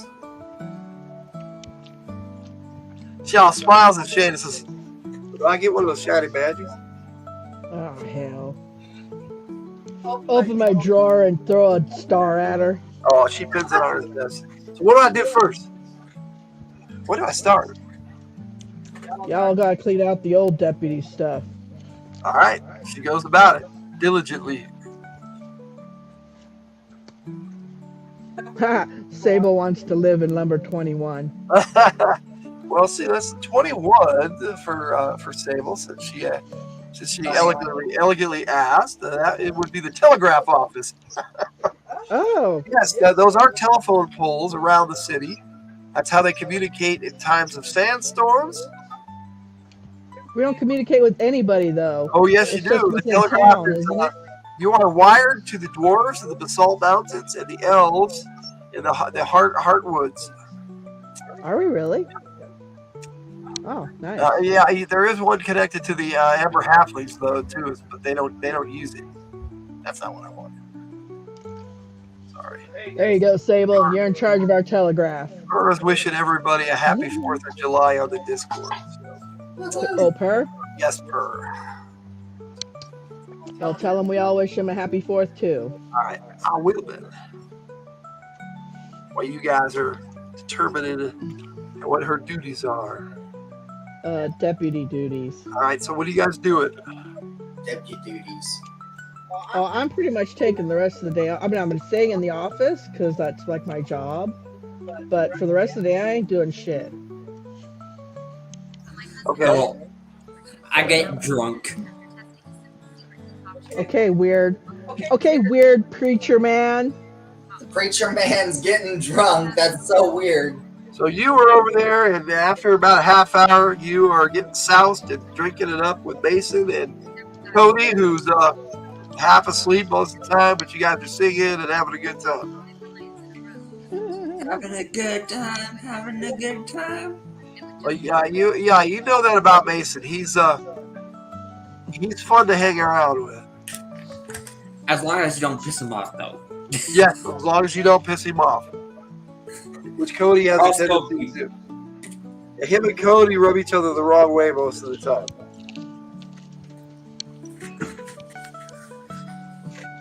Yeah. Is it weird that I want to go into Red's room and take a picture of him sleeping? Do it. I want to see if he's awake, because if he's not awake, I'm going to take him off the screen. It would probably help Jess. Jake can do that. If he's not awake, you should unmute him so we can all hear him snore. Well, let me see. He might have muted himself, which he has. So I can't unmute him. Hey, No, just Jake. send Jake in there to unmute him. Yeah, he wishes. We can't even walk into his room. Yeah, Warren likes to live in a mess. I don't know why. Yeah. Jake, go see if he's awake. Okay. Well. All right. What I wanted to tell you guys is that about every 2 hours, we'll probably take a 5 to 10 minute break. So Nice. Okay. we'll play until we're done with the game, or everybody wants to quit. Does that sound good? I'm good. Nice. Oh yeah, Chris. If Yep. this goes well, will we continue it or no? It depends on what everybody wants to do. I'm liking the game, and I'm enjoying putting it together. So we'll see. Because it'll just be sad if you just made it and we only do it one day. Well, I definitely want to put it together into. This is like our promo for the game system of the Go to the West Splinterscape for Lenharrow. All right. Who So uses Lenharrow? Warren is laying in bed with his back turned to the door, and all attempts at communication result in him saying, All right, I'll pop him asleep. off the screen. Then. Yeah, he's That should asleep. that would probably help you out there, Jess. Generally, if we have like 6 people, somebody pops it out. So Yeah. Okay. we'll see how that works out. Since he's right, and taking a dirt nap, he may join us again. Sure. He does. Yeah, you can interrupt whatever you want. Go for it. Oh, sorry. I was just gonna say I finally got my my sheet up on the computer so that I can look Cool. at it. All right, you know what all your skills and stuff are. All right, you get over to the widow's place, and there's a lot of people there already consoling her. They're starting to bring food, and it's becoming that type of affair. Wait. Okay. Wait. You are actually well received there, so they welcome you there. Can I ask to see if I can bring beer to her? Who, the widow? Yeah. All right, yeah, you can go get some beer and take it over to her. Be a nice house gift, I guess, for the. Usually you bring him a bottle. Bring him a bottle, yes. Well, that's what I'm going to do. Generally, yeah, the bartender will tell you. Generally, it's wine, preacher man. You take a widow woman beer, no sir. He gives you a white wine. Okay, I'll take the white wine. And tell him it's from me. My condolences. Yeah, I will. We're gonna say the bartender's name is Eddie. Eddie. Wait, Eddie. why not name the bartender Eli? No, it's Eddie. It's Eddie Izzard. Now, Just kidding. do know that the owner of the bar is Madame Blaze, and she's been watching these proceedings all day, not saying anything. That's Madame Blaze. Excuse me.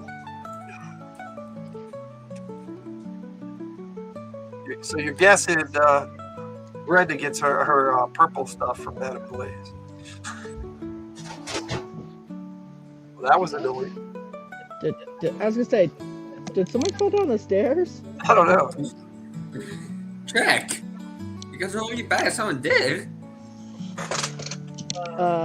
They'd be right at the our doorway if they did. Well, they better have calmed themselves.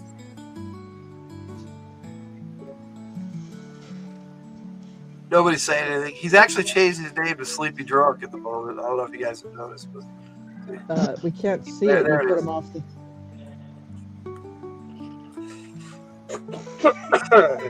and he can come back on whenever he wants because he has administered privileges, so he can jump back in. So he changed his name to that? Yeah, I didn't do that. Oh, Of course, I could have been Jake. oh, that's true. All right, so you you head over there with a bottle of wine. So that's what you're doing. Shane, what are you doing? Oh, I'm just like preparing stuff. All right. So Gus, what? Sasha, what is Gus doing? Bless you. Bless Doctor you. things. Processing. Like, I mean, really, like just doctor things because her job in that is done. Yeah, other people come in and out of your office all day. That's a normal thing. You had one person come in that got cut while they were getting a shave from the barbers. I put a Band-Aid on their boo-boo. Yep. You know, little things like that happen, you know, all the time. But it's kind of slow today other than that, and you're guessing most people are over at the deputy's place. Mhm. The funeral? Well, it's not really a funeral, it's kind of a get-together. They kind of Pity happen. party. And this town pulls together when stuff like this happens. After I'm done No working for funeral or the day, something? I'll go over to the deputy's house. To pay Okay. my respects. So y'all kind of converge on the deputy's house with the exception of the sheriff. I have a question. Oh, Don't we do like a flag thing for the lawmen or no? you can, yeah, you can do half-mast. The U.S. flag thing. You have a U.S. flag, but it looks a little different from the one we have today. I'm sure it does. Doesn't have 50 stars.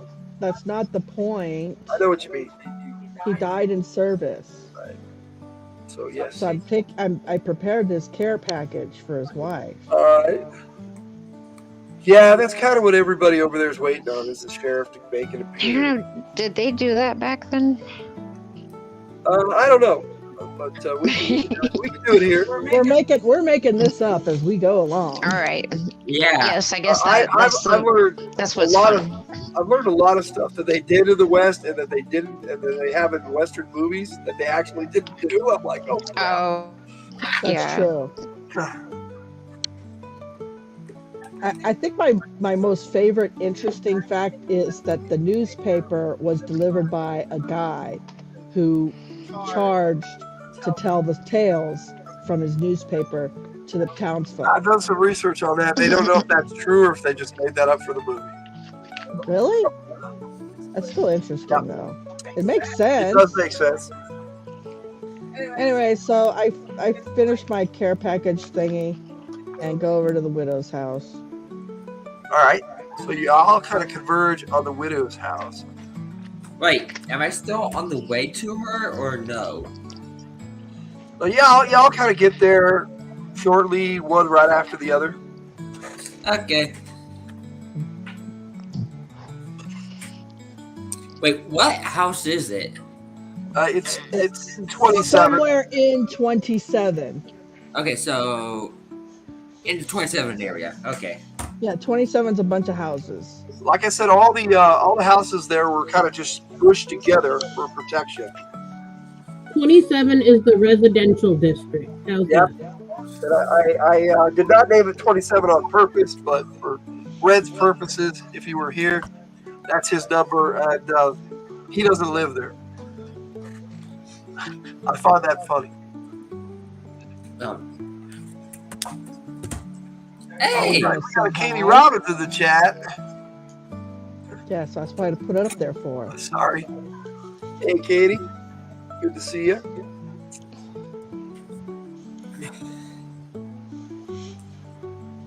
Got Lucas being actually a pretty good preacher man today.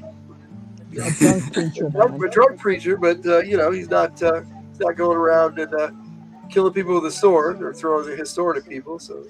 Well, I don't got a sword. I got a gun. Yeah, well. I like how he says that. I got a gun. Let's see what happens with that.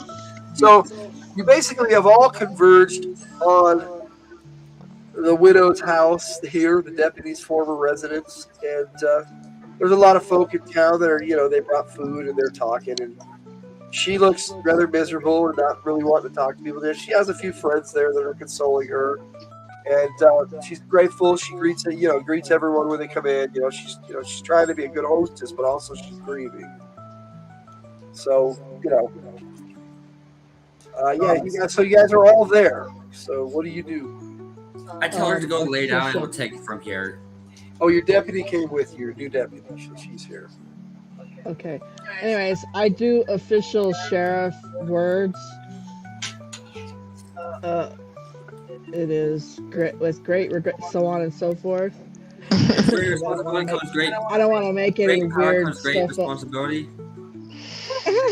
No. He died in the service of this here town, Laredo, etc., etc. Etc. Etc. And so forth. And so forth. And here's a box of stuff. Here, take your shit and go. No, it's a nice box of stuff. No, it's got, okay, so it probably has all the old deputy stuff from the office. His guns and stuff, and there's probably pension check. Yeah, I was gonna say there's probably a stipend in there for her, and then a flag.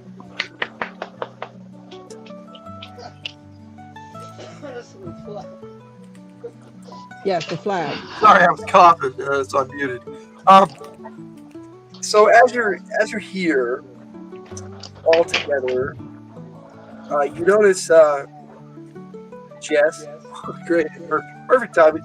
But Jess, that amulet thingy in your satchel starts to vibrate. Ooh. I have a vibrating. I don't mean that in a weird way, guys. She's got a vibrating pouch. All right, not so mature, huh?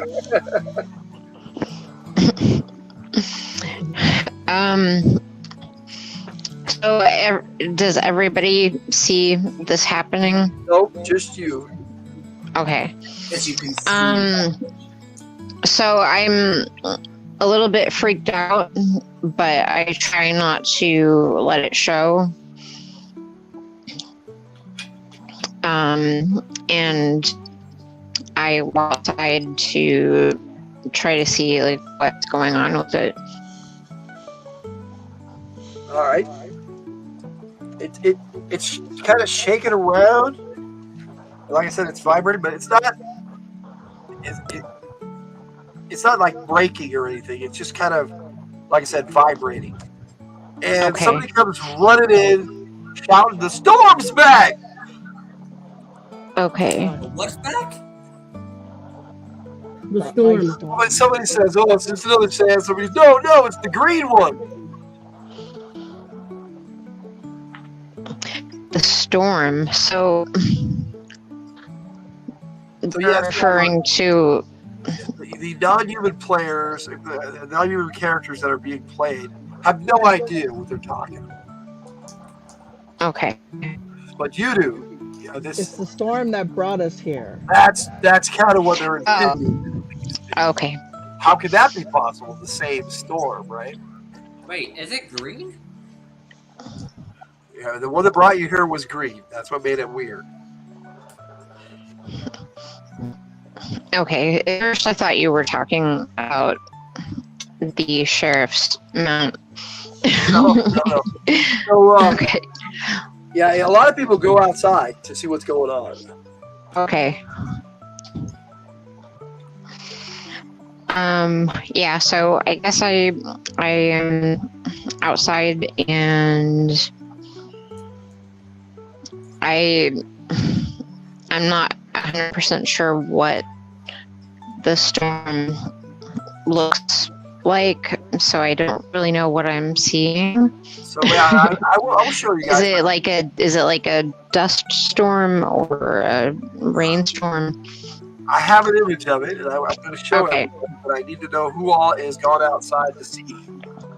I am. I will. I will. All right, so I'm guessing everybody did. And on the horizon, this is what you see. Ew. Oh, I thought it would be green clouds. It's the Green Green Lantern. lightning. It's green lightning, yes. I don't see anything. You don't see the image on the screen on your phone? I see the town. Okay, let me pull the town down, maybe. Oh, wait. Okay. You see that now? I think so. Okay, yes. Ominous. Yeah, it's storming and it's lightning, and here's the weird part. It's not moving. It's just there, hovering there over by the Basalt Mountain. Which, would give Doc Gus a little concern because you've never seen a storm like that. Well, we're probably gonna have to go adventuring. Ooh, I have a theory. What if this storm brings back the dead? What? Does that mean are you saying that we're dead then? No, the storm brings back the So, dead. yeah, so the preacher's out there spouting the conspiracy theories. And so what are the rest of you? How do the rest of you react? Batten down. Oh wait, it's not coming towards us? No, it's just staying right there. And it's not actually, as you get a better look at it, it's not actually over the mountains, it's between you and the mountains. To the north, Are they? to the northwest.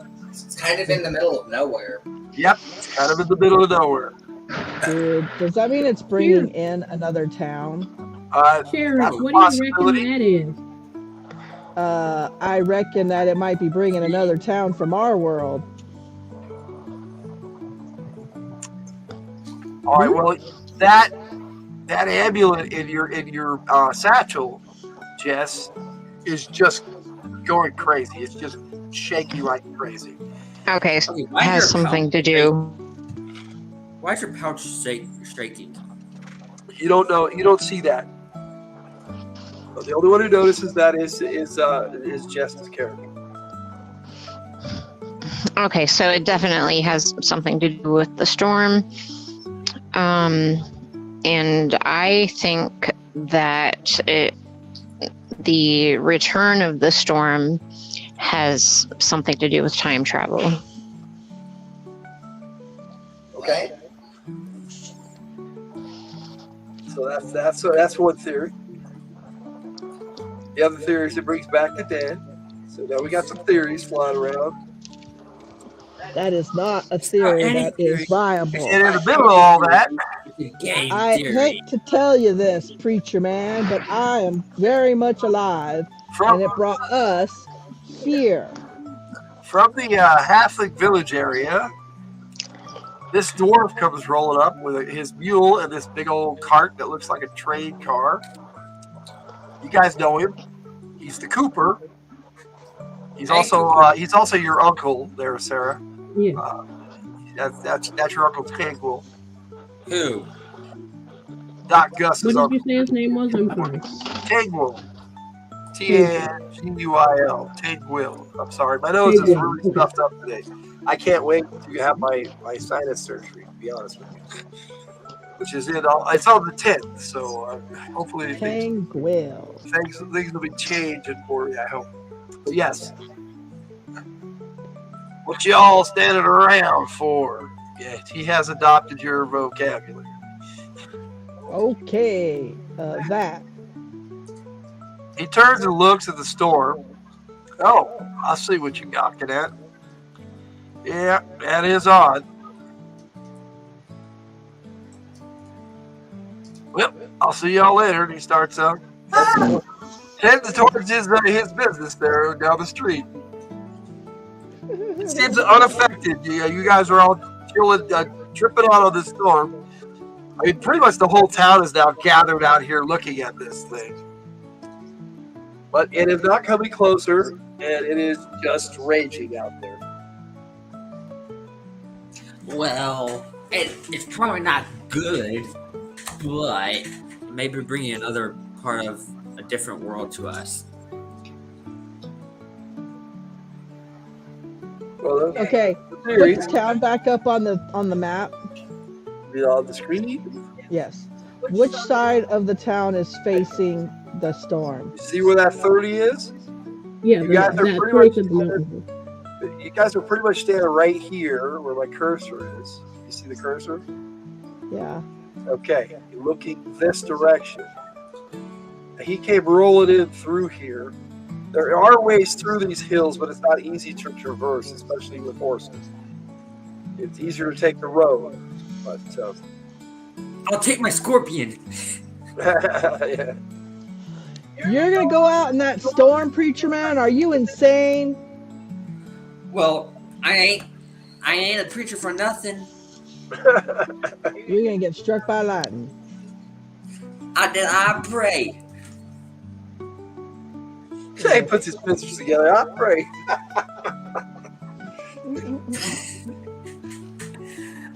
What's number 29?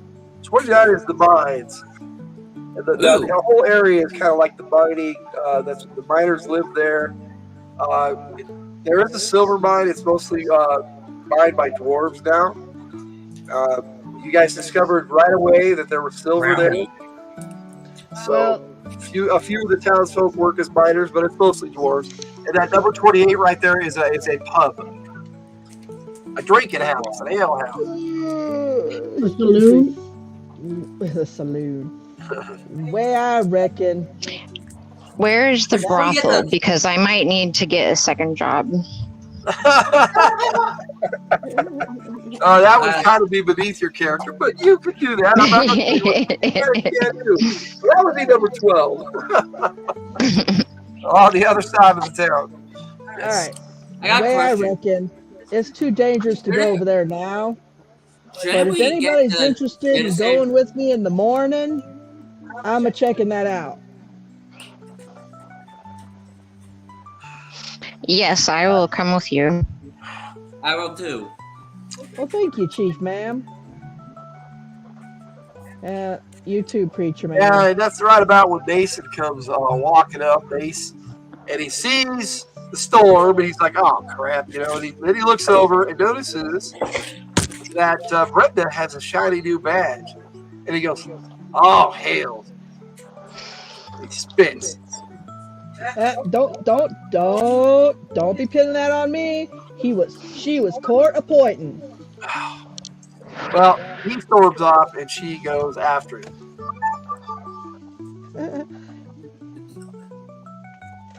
Excuse me, but the drunkenness is hitting me hard. All right, so what do you guys do?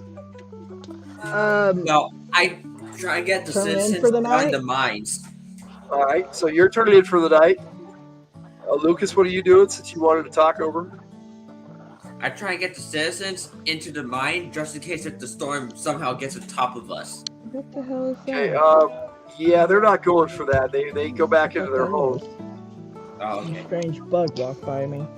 Well, I'm not kidding. All right, so Jake, are you around or are you just muted? I'm kind of losing interest mentally. Sorry. Okay, well, this is the game. We're getting into it now. So what do you do? It's all good. I think I'm done. I'm not really feeling it. Dude, we've barely been playing. We'll take a break and you can decide whether you want to come back. I'm just not feeling it in general. I'm sorry. Okay, that's fine. The judge done his duty and he's going on his way. All right. Yeah, you're not feeling that going off to check out the storm crap. Okay. Somebody's got to stay back at town in case something happens. Yeah. Well, yeah. Clearly, the sheriff is looking for volunteers in the morning to go and check out the storm. It's too dangerous now. Well, it's night. Yeah, there's a lot of critters in the desert. Well, not only that, it's still like thundering and lightning. Like I said, the storm isn't coming any closer to you. The wind is blowing and in your direction from the storm, but storm isn't moving. Is the wind green? Is the what green? Wind. No, the wind is not green. The wind, you can't see the wind just like normal. You can see Man, that would be interesting. Yeah, you see the wind coming at you. What if you not see the wind? It's green. Oh, I think I'd run. That'd be awesome. That's not good. Let's do that, Jess. That sounds like a good idea. The wind is green. No, run! Oh, I'm gonna bring our animals in, just in case the storm does come this way. Okay. Okay. Well, there is a stables there, and you have a. Well, big boy, I have to take to the stables because you have a place to house your animals there at the sheriff's station at the back. So. Yeah, but is it a secure shelter? Yes, it is. Okay, then I put them in the shelter for there are the night. plenty of places to take care of your mounts. Okay, so my scorpion, shouldn't he be outside where it's hot, not in an insulated space? You go back inside your church. You live at the Church of the Wood, at number 3 there. That's your residence at your church, your parish. Anyway, unless anybody has something they want to do tonight, it's up to you guys what you do in the morning. Because tonight passes uneventfully. Because we're a sleepy little town. Oh. Yep, you actually are. Out in the middle of nowhere. You know, the elves and dwarves all have to travel to get to you. And vice versa. But your town produces silver, so that kind of puts you on the map, as it were. Oh, wait, don't we supply the world with silver then, or no? What's that? Don't we supply the world then with the silver, or you supply some of it? There are other silver mines out there. Okay. We just provide the area with silver. All right, so like I said, unless anybody has something they want to do, you guys wake up in the morning, and whoever volunteers to go, they should meet at the sheriff's office. I feed my scorpion. Well, of course. We take care of their animals, do their stuff. Wait. What does my scorpion eat? Insects. Yep. You know what? Big scorpion. It eats bugs. Flies, stink bugs, the usual stuff. It eats big bugs. Yes. Okay, so It likes big bugs and it cannot lie. morning comes, dawn arises. Who all shows up at the sheriff's office? I do. I do. I do as well. Okay. So you got Abatha there. You have Iggy there. You have Doc Gus. The judge has decided not to. And these are the others that show up. You got your new deputy. She's there. And her beau, Mason, he's there with his guns, which he usually doesn't carry guns. He's got guns now. And he doesn't look too happy. And your Uncle Tangle shows up with his cart. I heard you're all heading off to go check out that Tangled storm over there. Is it still going? Yep, it is still going. It has not abated. Hmm. And it is light where you guys are at and dark over there. It's really weird. Well, That's actually weird. if it gets dangerous, we're coming back. Okay? So I'm sure Well, you'll it's fun. It's not any fun if there isn't danger. there's no danger. Exactly I right. meant lightning Go hitting burn, things. burn. I personally don't want to get hit by lightning, Chief Ma'am, do you want to get hit by lightning? Okay, so yes, that crystal did not stop really vibrating all night. However, you figured out if you turned it in a certain direction, it would stop. But then if you moved it back into your pouch or anything, it would start vibrating. Okay. There's no like pouches. So it probably, if a certain part of it is facing the storm, it's probably It's vibrating. not exactly pointing towards the storm. It's pointing due north, actually. Okay. It's up to you what you do with that info. And what? Okay, so looking at the map of the town, which way is north? Straight, basically at the top where the 30 is, that would be north. Okay. Okay. The storm is kind of off to the left of it, Okay.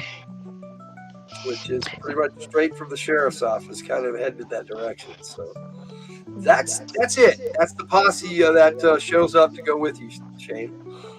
Okay, well, I mount up. I'm sure everybody else has their mounts, and you ride out. Okay, as you are continually headed towards the storm, Jess, you notice that the amulet starts to shake some more, and it gets worse as you get closer. But if you adjust it to point north, it stops shaking. Okay.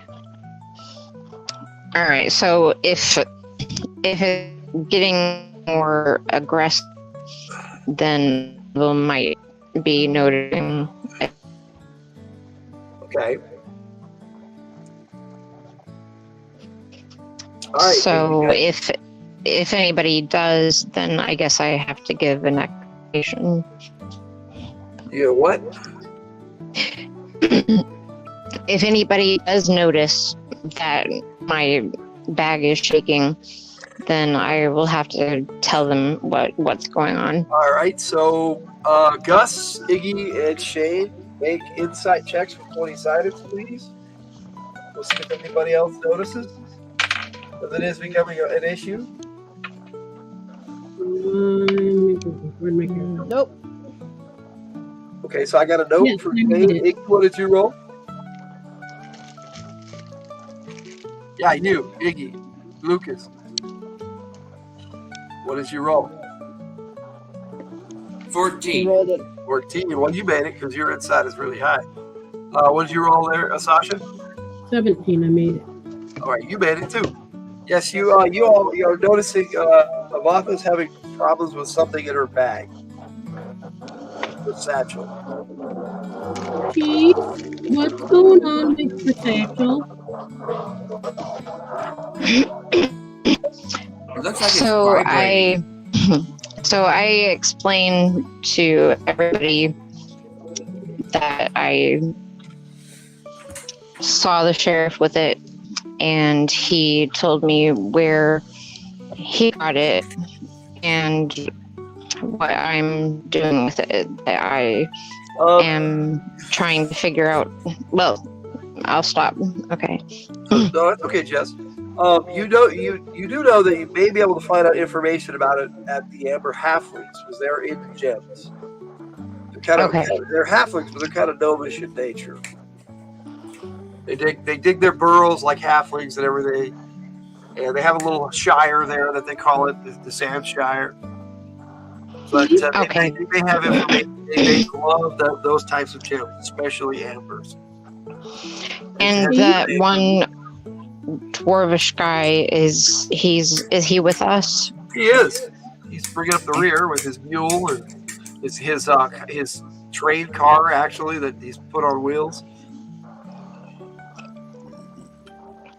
Okay.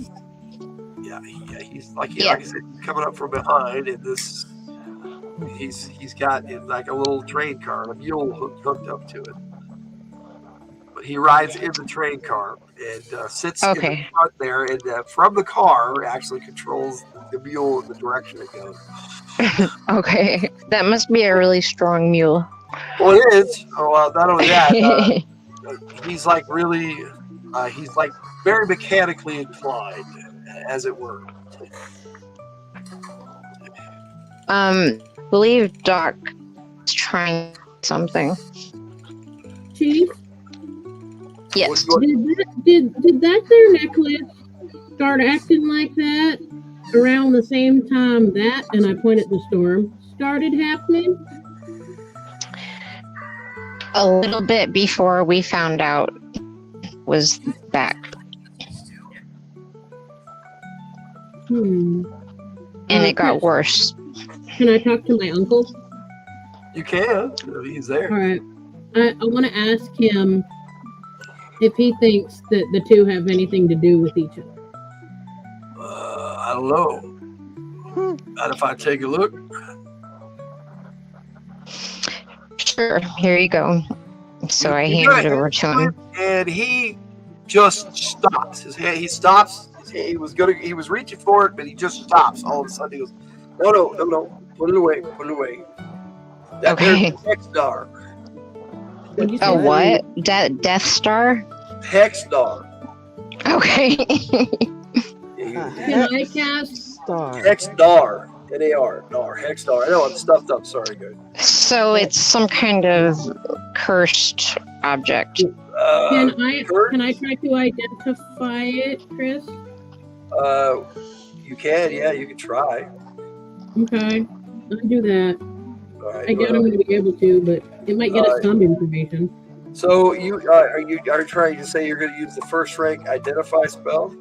I'm going to use a second rank identify. Okay, well that's still going to take an hour. Yeah, that's fine. So everybody's ready to go. We can do this. Well, I thought the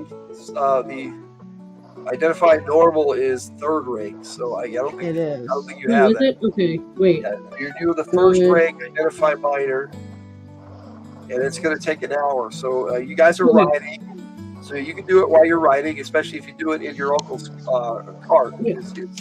His car. Yeah, I'll just tell Roscoe to follow my uncle so that I can do it while I'm riding. Yeah, he just hitches Roscoe to the back of the cart. Oh, I just talked to Roscoe like he's a person. Yeah, I get it, but your uncle, totally converse with him like, okay, Roscoe, I'm gonna do this, so just follow. Like, and I just talk to him like he's a person. Your Uncle Tangle kind of gives you that look, and then hitches Roscoe up to the front with a mule. Oh, you're fine, Uncle. They're actually about the same size, and Roscoe doesn't mind. He's bred for that, so it actually helps you guys move along a little faster. Okay.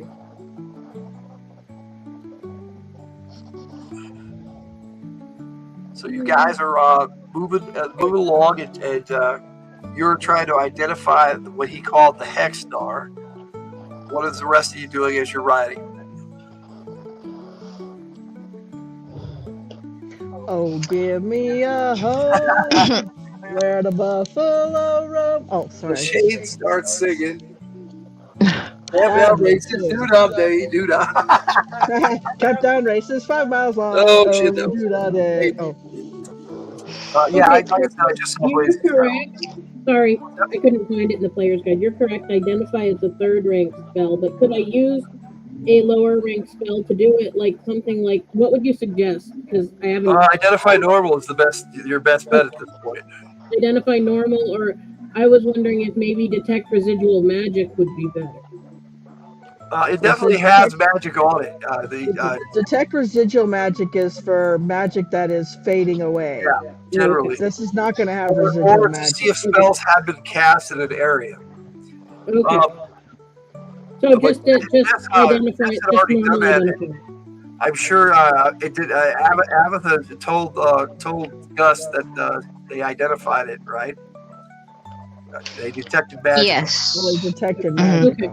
And then there was energy creation and summoning magic on it. So Okay, Abatha energy creation and summoning. Okay. So yeah, I'll just try to identify it. I mean, right, so you're worst working that on can that. happen is I'm not able to. And it keeps pointing due north. No matter what you do to it as you're examining it, just keeps shifting back in that direction. At the store. Yes. No, it's not pointing at the storm. It's pointing a little bit to the right of the storm, actually. Okay. What is to the right of the storm? Nothing. Just empty desert. A hill. Well, that's you guys are going past. You guys are outside of town now, so I can take this down. Actually, we lose somebody again.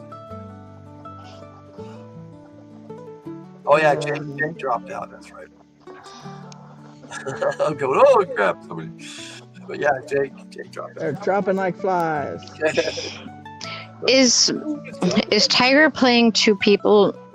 No. Me? No, I'm just playing the sheriff. Sheriff and Okay, all right. And her belt, just like you do. Okay. Okay, so as you guys are riding, you do feel kind of a rumbling under the sand. You guys recognize the telltale signs of sand sharks. Yeah. You people have survived a year in this place. You have to go outside of town because not everything's in town. So yes. I love how Jess just starts laughing. You said sand sharks. There's a movie. Yeah, I know. These are nothing like it. They're kind of like little armadillo creatures that have the shark fin on their back, and they kind of go under the sand. That's even funnier. But they're carnivorous, so they will attack you if you get too close. Okay. Do we see them coming? Not Like their fins. You know when they did when they burrow into the ground, it a la Trevor's, it kind of rumbles the ground a bit. So do they do that thing like their fins are out all the time except when they're about to attack they go under the ground? Pretty much, yes. So looking around, if anybody has spotting, they might be able to see them. A spotting talent. Hang on, I might. I don't remember what I got. I think somebody has that. I think I do. It would be a judgment talent. Which is insight, right? Let me see. I got. Let's see. Yeah, I got observation. Oh, I got spotting. I was pretty sure. I'm pretty sure you did. We're gonna look around and try and spot. Well, crap. Sand shark. I keep rolling so high. Yep. I'm going to use alertness, though. You don't see them. All right, so you're using alertness. No, I don't. I rolled a 17. Does anybody else have spotting? Does anybody else have what? Spotting. Talent. To see if you can spot the fins. Oh. I'm about to fire this dice. It keeps rolling high. All right, so we have Iggy and Byron. So Byron's not here. So Iggy, you have a better sensitivity to the vibrations. Vibrations. You have touch 1 there, Lucas. You're paying attention, or are you frozen? I think he's frozen. I think he's frozen. We're having all sorts of fun today. Oh yeah, he froze. I wonder if he realizes it. You need to refresh, Iggy. Roscoe has touch 2. There he is. Oh, maybe he wasn't frozen.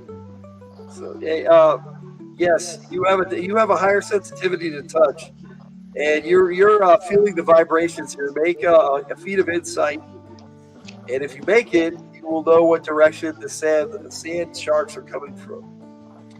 Whether they're coming towards you or they're just moving around, because it happens. It's not like Trevor's where they come right to everything that moves. Yeah, maybe they're not hungry. There's that. Logan. They play sometimes out here too. Logan. Yeah. Roscoe has a touch of 2, and I talked to him. Would he alert me to whatever is going on? Yeah, he feels the vibrations, so roll me a feat of insight for Roscoe as well. Percentile dice there, Lucas. Oh shoot, I need 8. There's it. You don't have his ability scores. No, I didn't do the ability scores for the mount. Sorry. I Sorry. told everybody. You have the ability scores. I just have to look it up. You just have to look it up. Yeah. Yes. Okay. Everybody help me roll low. Everybody cross your fingers. Whoa! I made it. Oh, you made it? What did you roll, Lucas? Are you listening, Lucas? I definitely Yes. know what you're talking about. What did you roll? I was not paying attention. Okay, roll a percentile dice. 10. Oh, you're in the game now, man. You should pay attention. Are you watching something else? Yeah, but I turned it off. Oh, okay. You know, if you don't want to play, you don't have to be here. No, it's just boring waiting for my turn to come. Oh well, you're all together now. You're all the adventure. Sometimes it takes a while to get into it. Yeah. So we basically got through session 1. Now we're moving on. Yeah. What did you roll? I rolled a 10. On percentile dice? Yeah. All right. So yes, you, basically between Iggy and Roscoe, you determine that these things are coming towards you from the directly west. Okay. So they are moving towards you. So they have sensed your presence and they are in hunt mode. So they're coming from the east. For the west. From the west. Okay. Back east would be kind of towards Laredo because you guys have been heading northwest. Okay. They're And kind of there's to your left. okay. And there's nothing else out there, like any mountains or rocky like cliffs or anything? There are the Basalt Mountains to the north, but they're like 3 days travel on horseback to the north. Okay. Wait, how fast does my scorpion move, though? Your scorpion moves, I believe it moves a bit faster than you do, actually. It's 15. It's the slowest mount there is. Oh, so yeah, let me double check. Your move base is 18. Your mount is slower than you? It is, my goodness. I'm going to make an adjustment on that because the Valpian are different. That was what the General Giant Scorpion does. These are bred for being ridden. So I'm going to say that's double, and that's actually 30. Okay. I was going Judgment call. All right. How would a scorpion be slower than me when it has more legs? That's what I was saying. So, a number of legs does not determine how walking in the fast. sand? They're in the sand. Yeah, they're moving towards you guys. No. What I'm saying is, have you ever seen a scorpion walk in the sand? They're actually not that fast. They're not that fast, no. Not in sand. But when they climb on walls and stuff, they can move fast. Okay, so Iggy and Sasha, for Iggy and Dust, do you alert the group? Yes. All right, so yes. Gus and Iggy tell you guys that the sand sharks are coming for the west.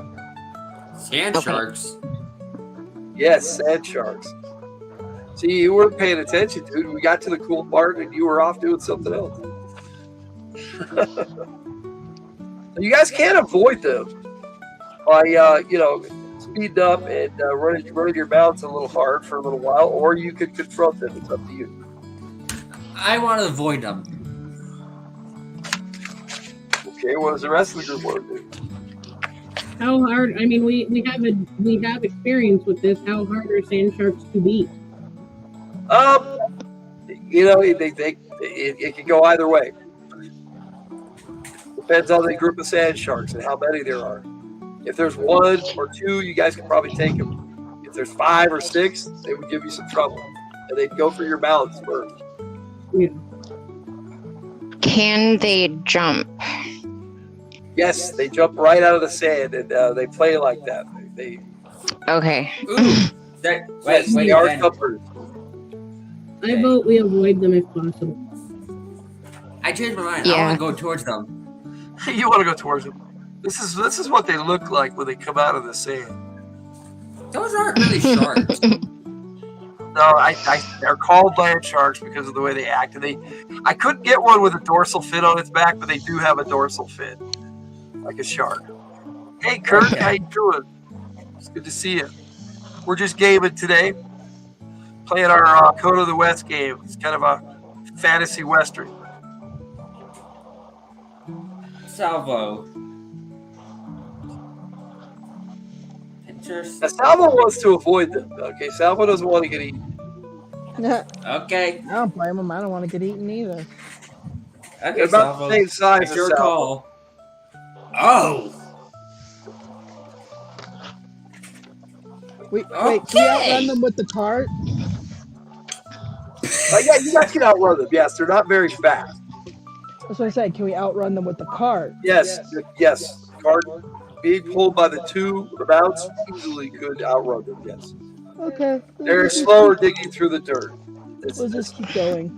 Yes, this is you guys know to avoid them generally. So, in order to avoid them, though, you're going to have to go off to the right a little bit and get out of their way. Whatever it takes, man. I don't want that many teeth at me. Okay, so boom. Gus, while I try to identify this thing, as you start moving north by northeast, you head that direction towards where it kept pointing. It starts to just spin around, and then suddenly it just stops vibrating altogether. And you finish your identify, and you know that it is an artifact of some type. And the best you can determine about it is that it is a type of key for something. It either fits in something or it actually opens something. You're not really sure, but that's the best you can get because it's an artifact with a first rank identified. It does, if it's like a +1 weapon, it'll tell you that. But artifacts and stuff, the first rank identified doesn't fully identify. But that's what you get out of it. So what do you guys do? Sorry, I'm sorry. You said what did I get out of it? Okay, it's some kind of key or it fits in something and it does. It is part of something else for sure. It is not. It has been put on a chain to be worn around the neck, and it's not cursed as far as you can tell. So it's not. It's like it might be. Identify would identify a curse too. So it's not cursed. There's something wrong with it, obviously, from the way. Yes. It stopped vibrating altogether. Okay, so I as you entered tell this area. I tell the chief, my uncle, and the sheriff that, and I asked my uncle what he meant when he called it. What was it? Hex something? The Hex Star. Hex Star. I asked him what that means. Like, what is that? And I tell him what I meant.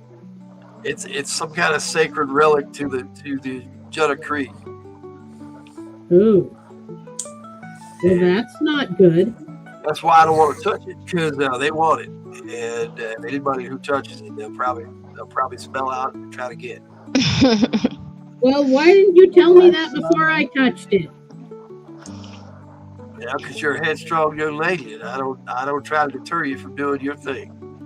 All right, that's fair.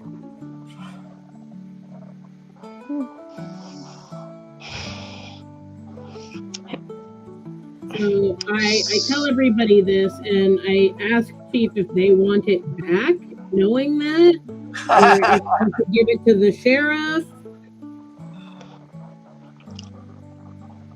I can take it back. Go right ahead, Chief, ma'am. But it is safe to be worn. Yeah, I do let you know that it is safe to wear it. It's not cursed in that way. Okay. Can I wear it? You don't have to wear it. You have to wear it. It's up to you what you do with it, Jess. I put it back in my satchel because I feel like it's safer there. Okay. When you go to put it back in the satchel, it moves towards the northeast. Okay. As you try to put it in, it actually moves. And every time you try to slide it in the satchel, it moves. And you're like, you're playing this game of trying to shove this thing in the satchel, and it just don't. It's like it has a mind of its own and it doesn't want to go.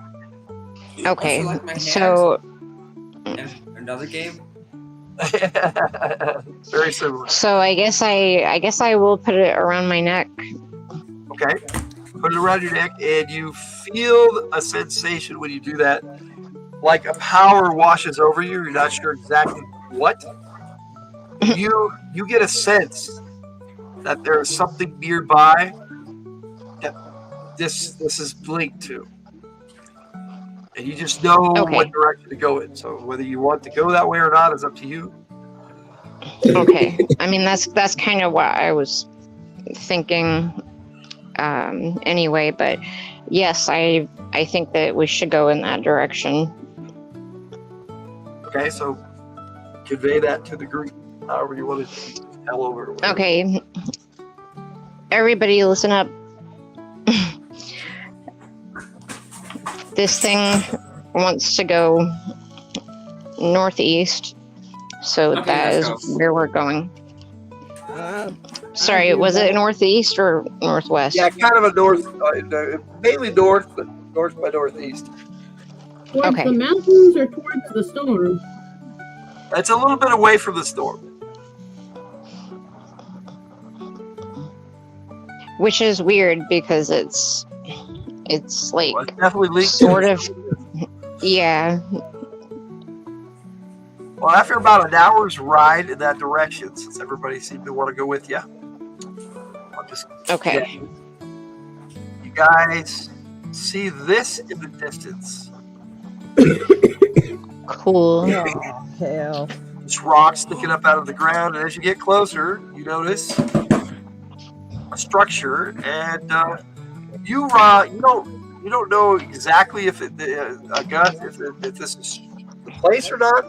But you heard of a place over here that dwarves colonized many years ago called Aquatine? Okay.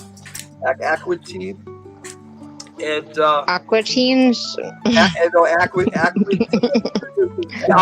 Yes, it sounds like that, I guess. And you know that there is a dwarven shrine in here.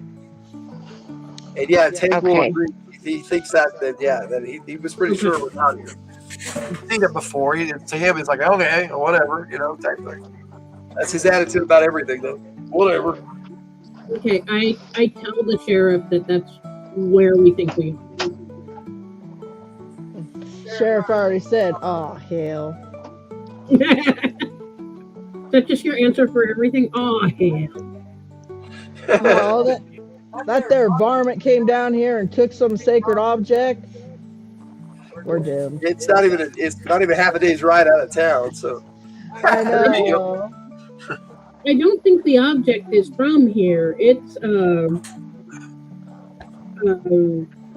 are they called? Junarcree. It's Junarcree, and this here is a dwarven shrine. That don't mean it wasn't stolen I found a from ball on here. the ground. I guess you're right, but I can't figure how it would belong here.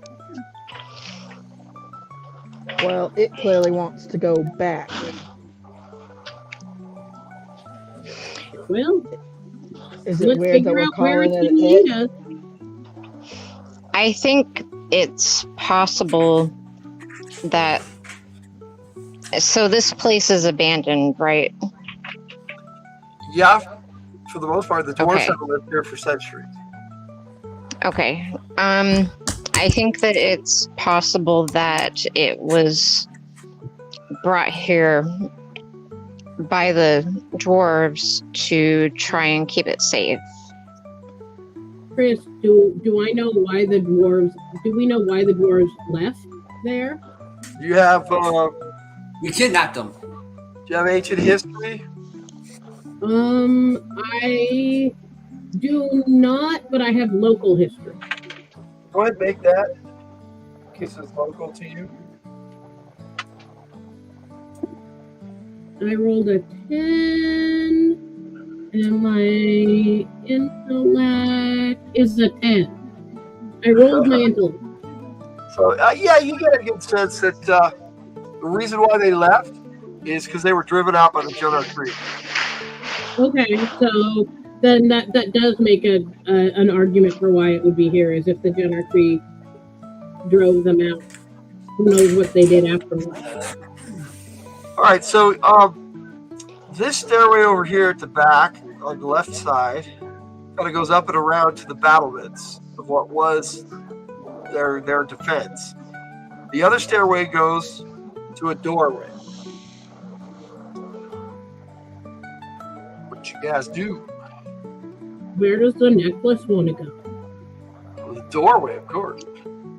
Well, I thought so, but I also thought it was polite to ask. I'm not going to assume things. Give yourself an action point. Doc's found something new to talk to.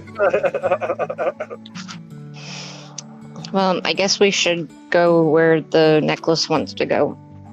All right, so without hesitation, you guys head over to the doors, and as you get closer, it starts to vibrate a little bit again, but in a different way.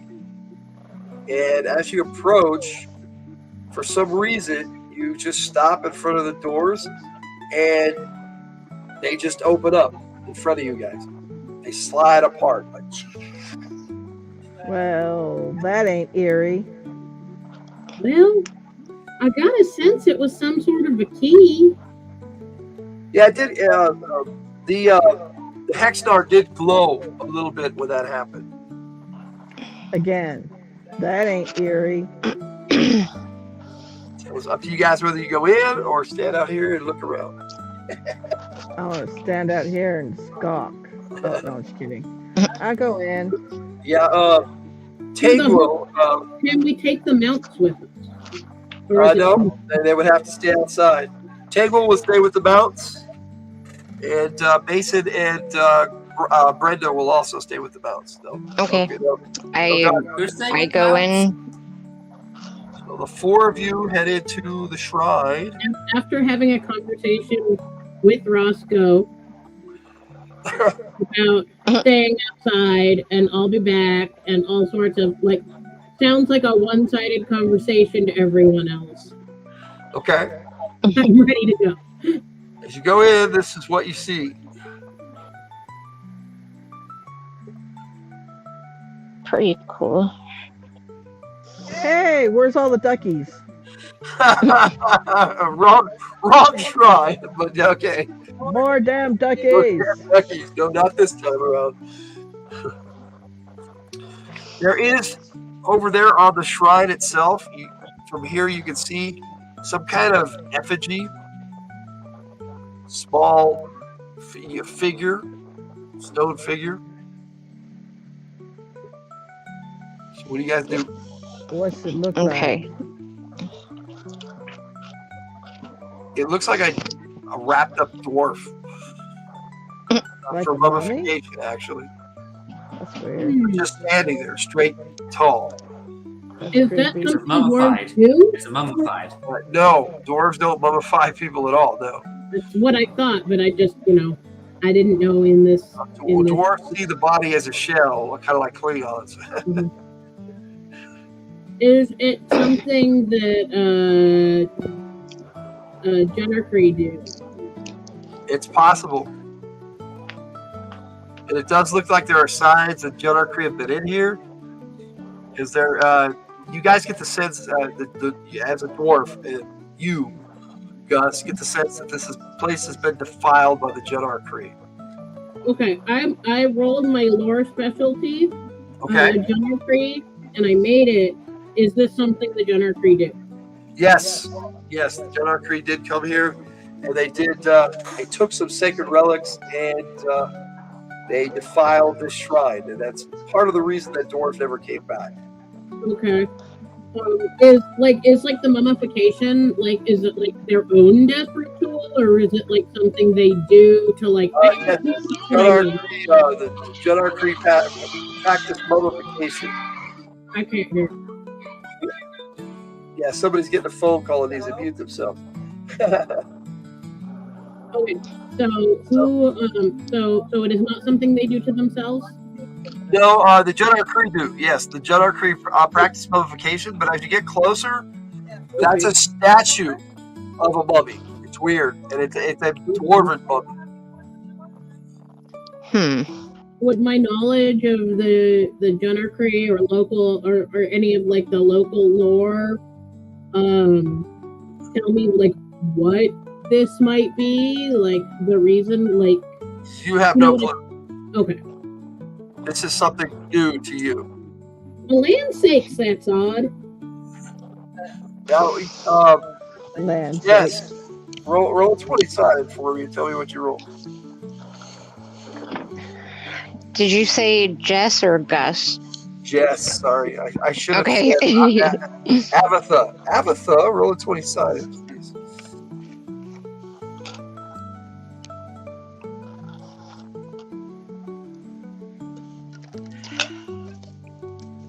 Okay. That's at the Eye of Ra. No, I'm just kidding. What'd you roll, Jess? Let's see. Oh, okay. 10. A 10. Well, you notice, as you come back in, you notice that there is a impression in this dwarven statue, right where the head should be, the hooded area of this mummy, that Did you say hand or head? Hexstar would fit right in there. It's pretty obvious. Oh, okay. Okay. Whether you should put it in there or not, you don't know. Yeah. I'm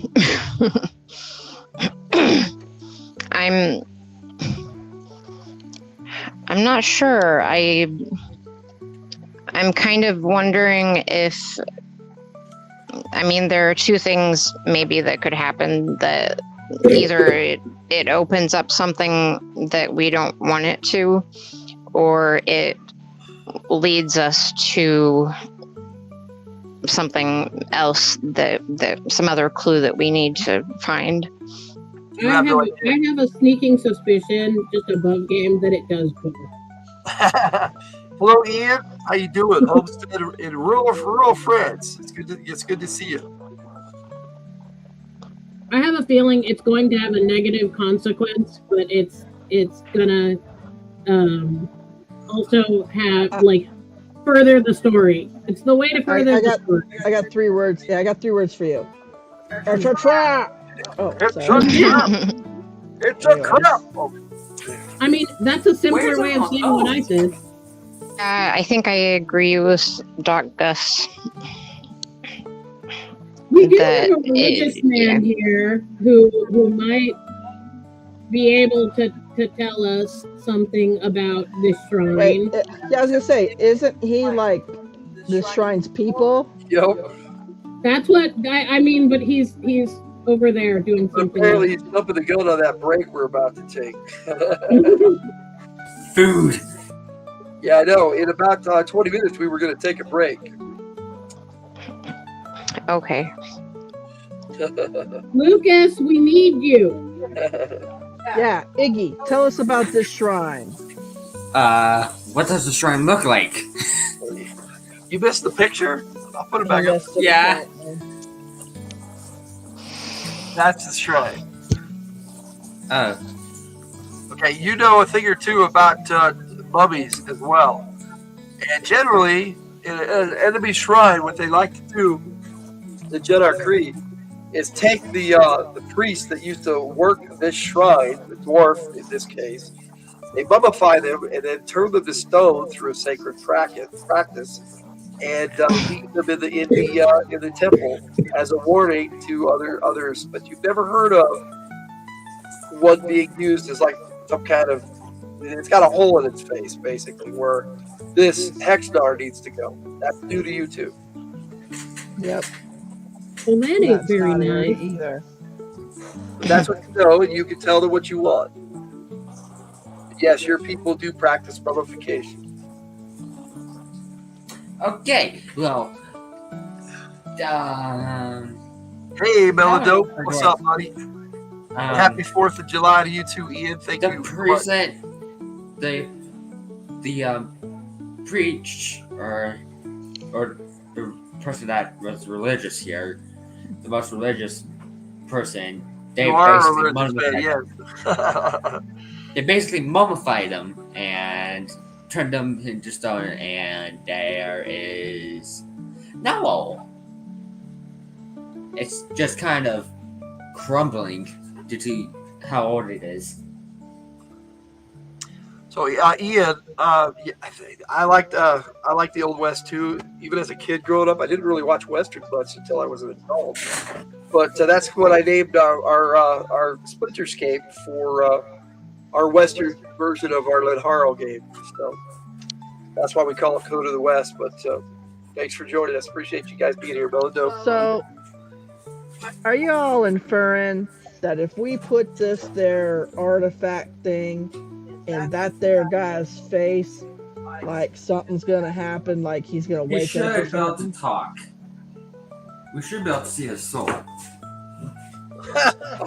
Yeah, that would be the belief that the soul would come out and you guys could talk to it. That's what I just said. Hello, Superior Cyber Godzilla. Oh, hey, Superior Cyber Godzilla. Hey, Superior. Happy 4th of July for all you that joined us just now. Happy 4th of July for all you guys that joined us too, by the way. Definitely. So putting that in that hole will bring back his soul. Don't that just feed off? Ain't that like I don't know, an abomination or something? Clearly, to you guys, that's his best guess. It does seem pretty sacrilegious. Right? That, you know, the thing that I was don't bringing us see to that we. the thing that was bringing us towards this place is infused with that person's DNA. Basically, it has their blood in it. This here fella's talking funny. He could actually be right about that. And that might be why it was drawn to this place. Because it can sense its own the soul here, and it knows it's the soul of that person's blood. So it wants to come here so we can communicate to it correctly. Or it's just drawing us to whatever is in whatever it opens. Or you put that in there and it's gonna wake up this here mummy and it's gonna try to eat us. Well, Sheriff, well, it does seem a mite sacrilegious, but I don't see as we have much of a choice. There is something that occurs to you, Iggy. Generally, when they put up a mummy like this, a stone mummy, that's what they call it. In their language, they have a different word for it. It's unpronounceable in the common tongue. Boomination, you say. Boomination. Boomination. Rumination. They have a tendency to leave behind a guardian. A guardian. Yes. What if we just wake up the guardian and the guardian may kill us or may not? I don't know.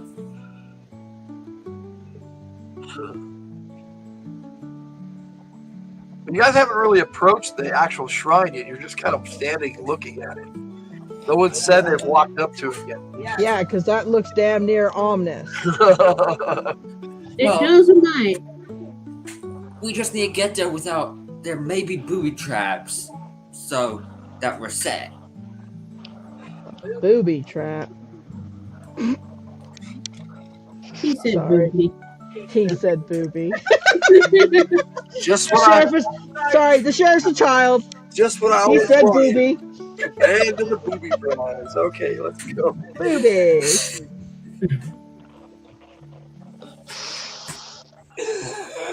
Yeah, we bring you quality Western entertainment here. Boobies. Well, like I said, sorry, sheriff's a child. Yes, he said booby. Booby. Isn't that what you call the gals at the? Oh, never mind. All right, so I we, mean, we should probably get out there without messing up anything, so people with other religions can come here to study the religion of this place. there should be booby tracks. Well, that's right, Ian. There should be booby tracks. Hee boobies, you say. Everybody likes the booby talk. We like them boobies. Hey, for bringing up the boobies, Iggy and Shane, you get an action point. Oh, that's nice. It's all about the boobies. I get an action point for acting like a child. It's booby. Okay, so I'm going to ask Iggy what form this guardian takes. Like, is it one of their people? Is it like spiritual energy? Like, what kind of guardian is he talking? It depends on what they wanted it to be. Exactly. I don't know it exactly, so right. it depends on what the people wanted it to be. This is what you do, though. It's generally some big bug. It's Generally some big bug. Okay. In terms that the townsfolk of Laredo can understand, it's a big bug. Yep, it's a big bug, all right. Oh. That's only the second largest spider I've ever seen. Oh, you're on the wrong side, dude. Booty, steak, and beer. You distract all guys. Low boobies, steak, and beer. I get you.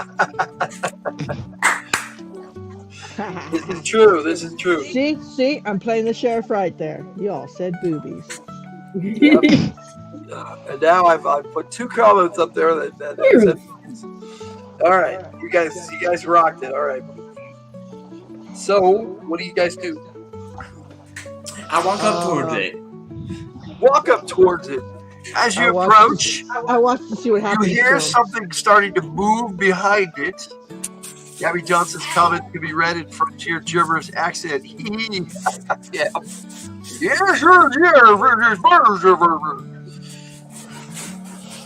All right, and as you approach this thing, and now ignore the background because I just was going to this bug, and this is what they gave me the background.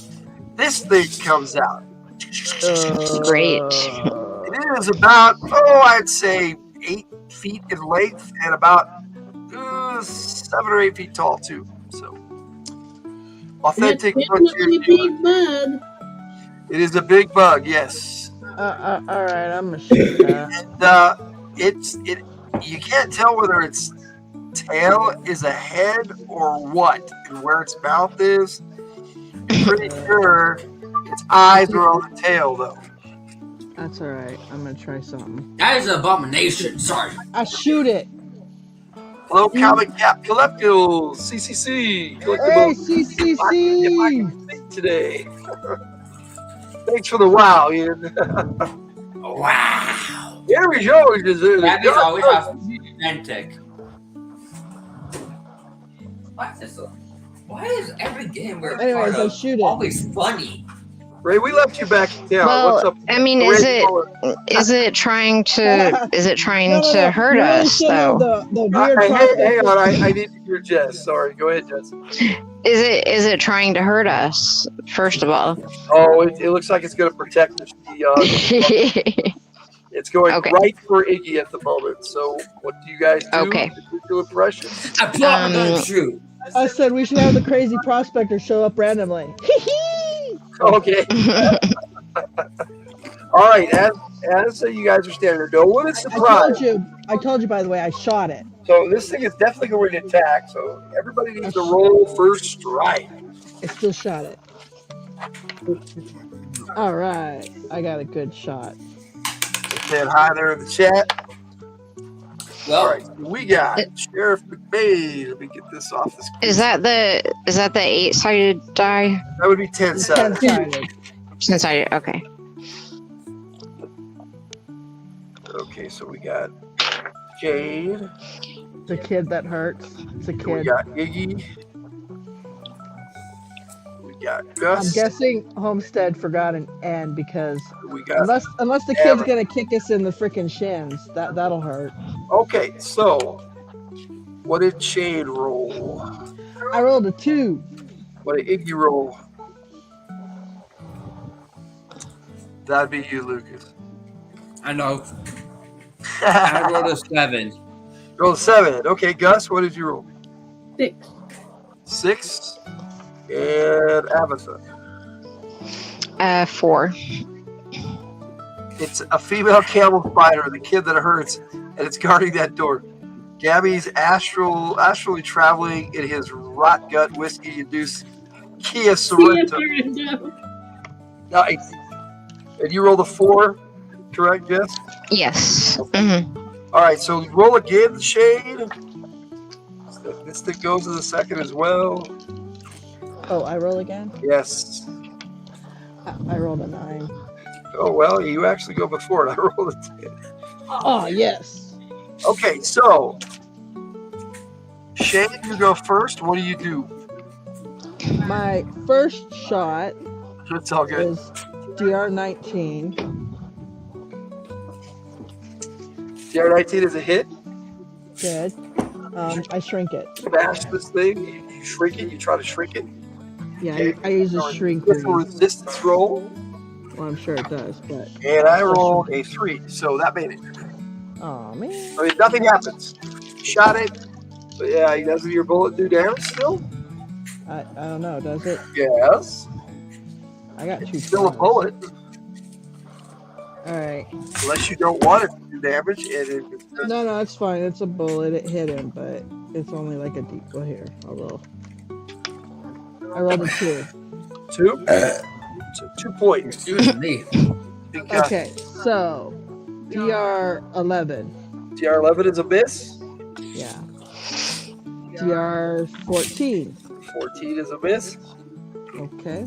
Unless you want to spend an action point. No, I'm good. DR16. Hit. All right, so I got 3 more hits and 2 potential crits. Okay.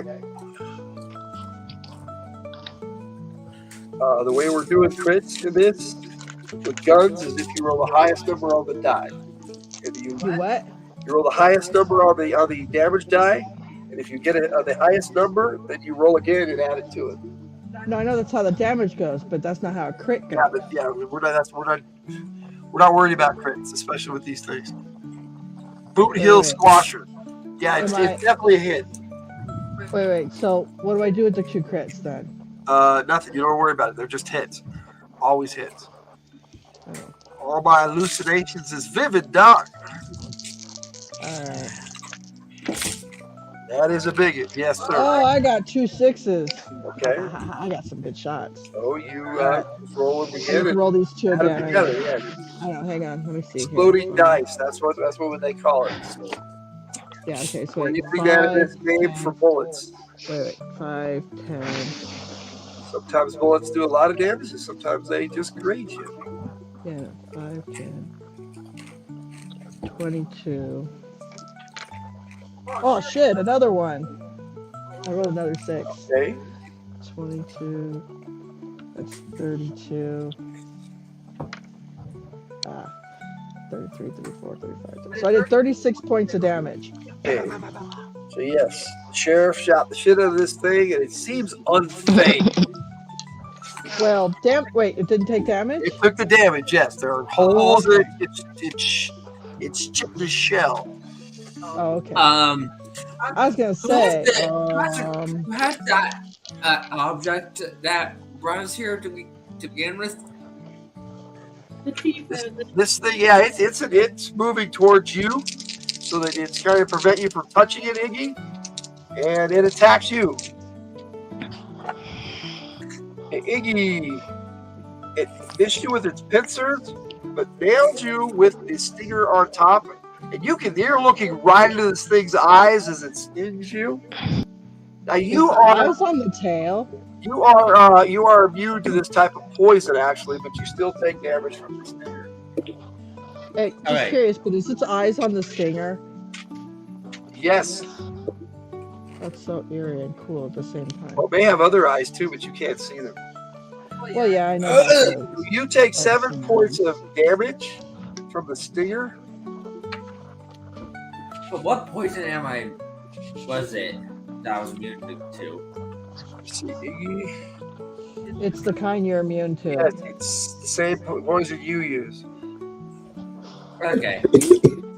Oh, then he should be okay. Yeah, he's okay. Yes, poison does not affect you. Okay, that was the scorpions go. So next up is Abatha. What do you do?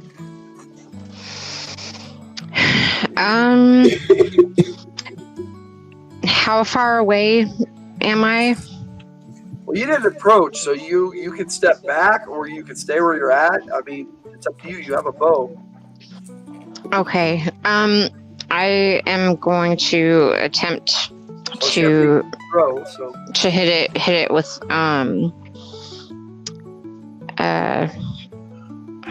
yeah, I'm gonna try to hit it with the bow. okay. Do you have your attack rate figured out? Was Ray able to do all that? I chose a medium bow. Okay. Well, they're short and long. What do you mean by medium bow? Oh, sorry, the short one. Short bow, okay.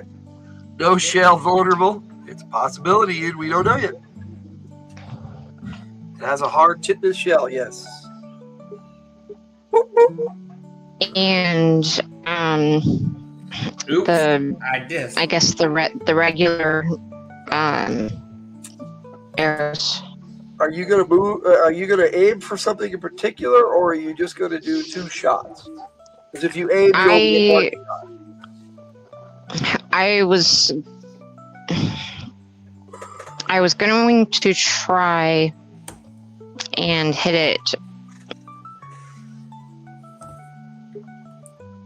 Hit it where? You And its eyes are at. You're gonna aim for the eye, okay? Okay, so aiming for the head. Yeah, it does impose a penalty, so I'll just add it to the DR, and you tell me what DR you hit when you roll. And I believe your combat die is a D10.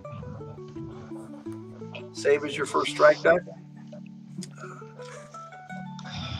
Okay. And you roll that, and you add that to whatever your attack rating is. And your attack rating should be 4 plus whatever your bonuses are. Okay.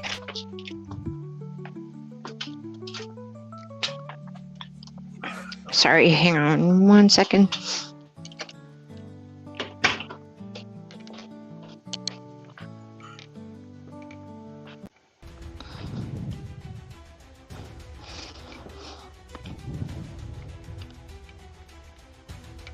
Shell equals eyes, no shell equals heart. Minus heart. Good choice. Yes. It does actually look like a vulnerable spot. The question is whether you can hit it or not. So just roll me a 10-sided and tell me what you roll, Jess. Okay. We'll simplify Sorry, this. No worries.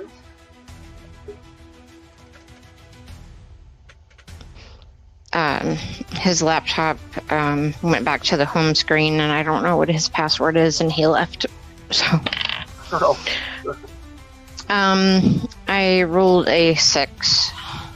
Okay, on a 10-sided. Yes. What is your attack rating? Hang on 1 second. Let me see if I can take a look at it here. Should be there. Your bonuses should be added into your base attack rating of 4.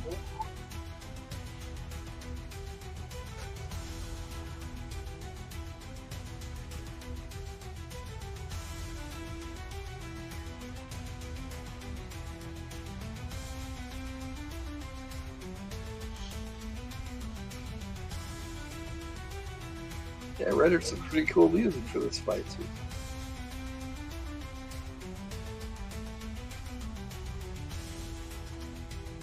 Mhm. So Jess, maybe I can help you out a little bit. What bonuses to hit do you have with the bow?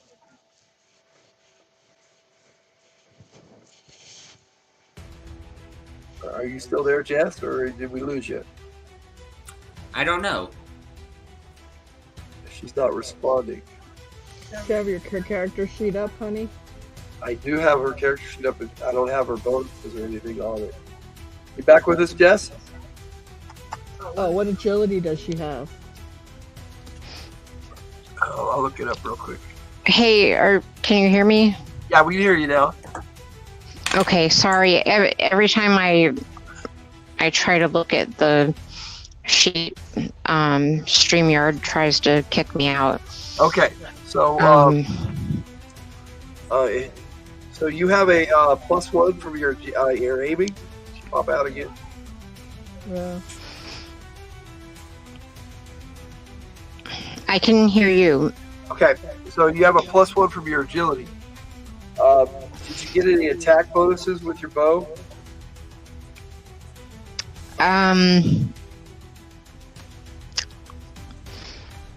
The attack bonus is sorry, I had to buy, Jeff. Do you remember buying an attack bonus?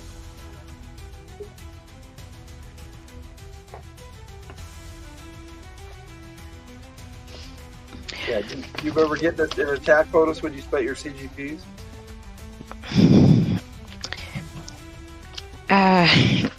I did not, actually. Okay, so your attack rating is 5, and you roll the 6. So that means you hit DR 11. Now, because you're aiming for the eye, you have a penalty to hit.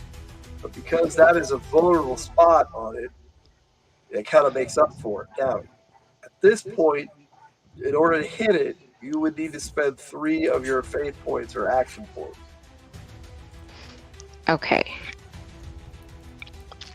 Or you can this.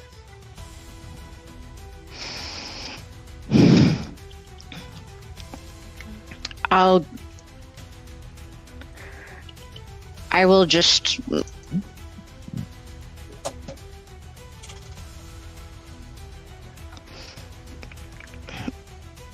Can you hear me? Yes. Okay, sorry. I'm not gonna try to aim for anything in particular, just the body mass. Okay, then the arrow would have hit it, bounced off of it. Okay. It didn't do enough. It didn't hit it hard enough to do any damage to it. That's kind of how we do our DR. So yes, the first arrow bounced off it. So roll again. You get a second shot with a bow. Okay. Did I hit someone?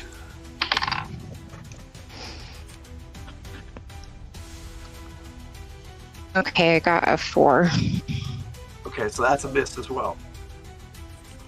Okay. So your arrow hits near it and then bounces off. Okay. Not anywhere to do any vital damage. So that's what you did. You fired you fired 2 shots at it. Okay, so Gus, your go. Yeah.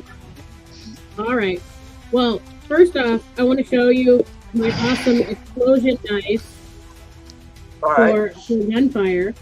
Let me get this off the screen then, so we can see you. And we'll put you up on the screen. What I'm using for guns. Okay. They're really cool. Light up dice. Yes, get a 6. It should light up pretty good. Yep. So, okay. Cold shot to the eye. Doesn't matter what the negative is because I have to crit to hit anyway. I'm guessing that message is for you, Jess. Do you have to get a crit to hit it? No worries, Ray. No worries. Thanks, Ray. Refresh, Ray. So that's my first hit. My first attack is a miss. Okay. And my second attack is a hit. But so how are crits working? Because I know you said that it's not crit damage, but is it still an automatic hit? Okay. Are you using a gun? Yes. Okay, you're using a firearm. So you roll damage, and if you get the highest number, then it's technically a crit, and you roll it. Just keep rolling damage. Yeah, but I'm just talking about to hit because I know their AR has to be like 15 from what you've been saying, or their Okay, DR has to be like if 15? you roll the highest number of the die, you automatically just hit. That's what I'm asking, because I rolled the highest number on the die. So you always hit with that. You always miss on a 1. Okay, so my second one is a hit. Okay. And I'm rolling 1d3. So I'm gonna, for the d3, I'm gonna roll the d6 divided by 2. So 1, 2 are 1, 3, 4 are 2, and 5, 6 are 3, right? Okay. So if you roll a 5 or a 6, technically Then that's the highest number of the 3. die. Yeah. Okay, I rolled a 5. So you said I keep going if that happens, right? Yes. Technically, that's 3 points plus whatever you roll again. Yeah, okay. 3. Whoop. And I threw it across the room. Hold on a second. I missed. She disappeared. Oh, Magic. I completely missed my desk with the dice the second time. That's a 2, so 5. So 5 points of damage. 5 points of damage to the eye. Now, it has a chance of being paralyzed with pain, but of course I rolled a 4. I rolled really good for resistance. So it seemed to do damage. You know that I hit it 8 So times, wait, right? Chris, going for the eyes seems to do damage. Yes. Go for the eyes, boo! Go for the eyes! Go for the eyes, boo! Go for I can't attack because it literally just made it so I can't Now move. for you, I rolled a 9, which is still a fade for this thing. I'm gonna do that. Physical resistance control, and so I only rolled 1 time for your entire arsenal of attacks. There, Chris, I have a question. if you paralyze. Really? What? If next round I want to cast a spell instead of doing a physical attack, do I roll initiative, get a different initiative? I roll it on a 4 or something? You just tell me you're casting a spell and what the first strike modifier is, and I'll tell you when you go. Okay, so the first strike modifier is a D4? No. We've already rolled first strike. You don't worry about that. Just the same first strike. Just add your first strike modifier. Or tell me what it is, and then like for you, you roll a 6. So whatever your first strike modifier is, you would go plus whatever your first strike modifier is. Go maximum of 10. So what is my first strike modifier? It depends on the spell. Oh, okay. It's part of a spell. Different first strike modifier. Okay, Generally, cool. first strike one has 1. Yeah, Chris, I haven't done spells in Lenharrow in like 12 years, so. Oh, no worries. Don't worry. I'm trying to. Spell's quite different. Okay. I figured they were probably quick. That would take us to Iggy's attack. What is Iggy doing? Oh, there they are. What is Iggy doing? Eating. This thing is attacking you. It stung you. Ouch.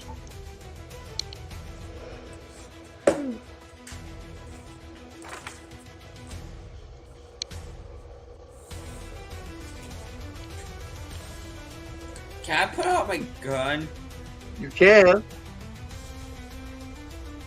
Or I pull out my gun. All right. Pull out your muzzle loader. I need you to roll me a feat percentile dice and tell me what you roll. Percentile.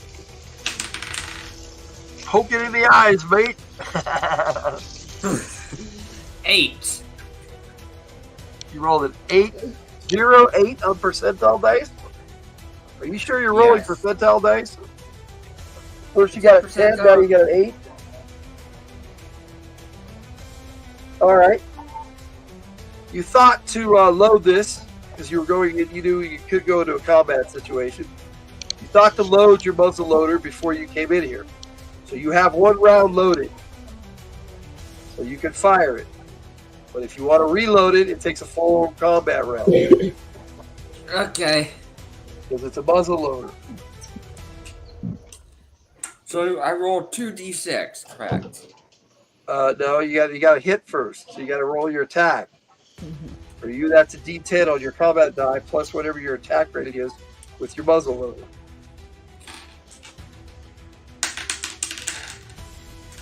Okay. 8. I don't even know why I look in that fridge. Okay, I rolled an 8 on my combat die. That's pretty good. I want something, I just don't know what. For my, We're going to take a break here as soon as this combat is over. Now do I use my D6 dices? You got it. Did you hit first? What do you add your 8 that you rolled to your attack rating? Tell me what you hit. Oh, my attack rating. Yes. AR. Luda. 9, so 17. 17 is definitely a hit. So you fired your muzzle loader. And you hit this thing. And it pierces 8 the damage. shell. 2 hit bonus, 5. So Then you roll a 2d6 damage. I rolled 2 4s, and my 2 hit bonus is 5. Okay, well, you don't add anything to it. There's no damage bonus to a firearm. Well, what's the 2 hit bonus? Damage of the bullet. Oh, So roll 2d6 for damage. well, 8. So you got 2 4s, so you did 8 points of damage. Okay, this thing is still alive. Damn, I just shot it right in the head. You shot it, but yeah, you hit it, and it's shitting its shell, and you put a hole in it, and it's bleeding. You know you did damage to it. Shane. Oh. Oh. Oh. Are you casting a spell, Gus? Sarah. Yes. You casting a spell. Yes. Sorry. What is the first strike modifier? The first strike modifier is FSM. yeah, it is 1. 1? So yeah. So spell goes off in the 7th. So yeah, you would go right before Iggy does with your spell. Okay. So go Shane. What you doing? DR-16. That is a hit. I just hit it with an electric bolt. Electric bolt, okay. So give me damage for the bullet and the electric bolt. Oh, that's right. I did an extra D6 for the bullet. Yeah, I gotta roll 11 or higher for this thing to be paralyzed. So they rolled a 7. Gotcha. Alright. Well, the bullet hardly did anything, but the electric bolt... Let me see. I did a total of 20 points. 20 points. Alright, so what happens is this thing shakes around and there's some kind of explosion in its tail and the eyeballs pop out and it just drops and shrivels up and you guys know you killed it. Oh, okay. So who wants to do kill sheet? I'll do it. Okay, you like to do kill. So that's going to give you an extra 100 CGPs for the whole game. Mm-hmm. Also, this is the Shrine Guardian. Oh, so we just killed the Shrine Guardian. It is worth Okay. 400 CGPs. I haven't spent any of my CGPs. Well, that's probably why you're not hitting. Actually, you did hit, but you know. Excellent. Yes, you killed the bug. Killed the big Who's got bug. the final hit? Okay, now we are going to take a 5 to 10 minute break. Whatever. If you guys need a little bit more time, that's cool. If you want to grab something to eat or drink or need to go to the restroom, now's the time to do it. But while you're doing that, I am going to put on a video for people at home to watch if anybody's watching. It looks like we got a few people in the chat, so turn off the action music we had going. Now, Action music. let me see here. That's the intro. We don't need that. And I've already played the mature content warning. Good night, Homestead. Later, Ian. Night. Take it easy, bud. This is Brenda Wyatt and Mason Tyler Shaw, Jess. They are time travelers in this game, yes, and they are singing together a duet called "The Ballad of Brenda and Mason." I'm just a gal as quick with a gun as I am my mouth. I may be a lady, but I'll shoot you dead. Don't ask me to stay behind with the youngest. You need my gun before the end. I'll be your huckleberry.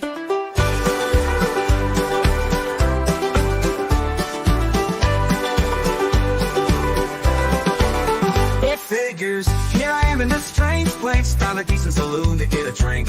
I'm just a caution boy without a real care. I never thought I'd see you again. Yep, I'm a winner. I should've known better. Can't get some people out of your system. Then I see you again. Sparks fly once more. Eyes meet and we both know the truth. If I didn't know better, I'd say you planned this. You left me and broke my heart. Here we are again without bliss. Right where we were at the start. We've always been fire and water. How the hell could I have planned this? I left cause you were too good for me. But you're the one I always miss. I only meant to leave you be. No other woman holds a candle to you. I should've known better. Can't get some people out of your system. Then I see you again, the sparks fly once more. Eyes meet and we both know the truth. I can't ever say no to you, Mace. You always made my blood boil. Both good and bad, whenever I see your face, us coming together in a coil. Don't let me down again, my heart can't take it. The fact that you want me back, it's all I need to know. This means my life is on track. We just need to let our hearts flow. I'll stand by you now till the end, I swear. I should've known better. Can't get some people out of your system. Then I see you again, the sparks fly once more. Eyes meet and we both know the truth. I've lost all hope, but here we are again. Love so strong we can withstand the rain. Together we'll beat the odds. 6 guns in our hands, making music with our triggers. We are fire, we are rain. We are 2 hearts coiled together as one.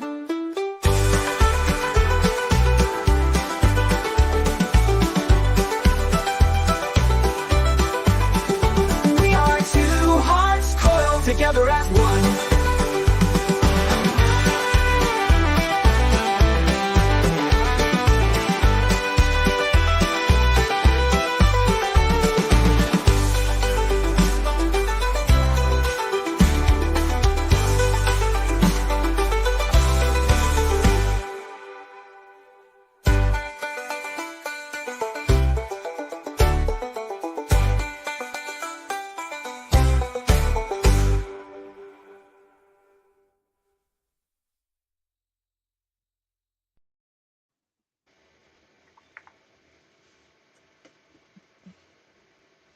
All right, looks like the mortgage is cleared.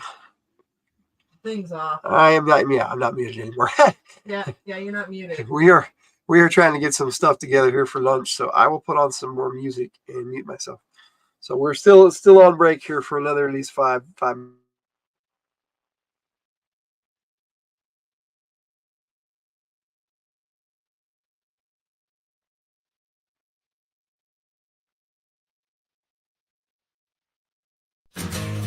Dusty trail in the moon's pale light. Ancient whispers take flight. Cowboy's heart and the fire's glow. Broken dreams yet to sow.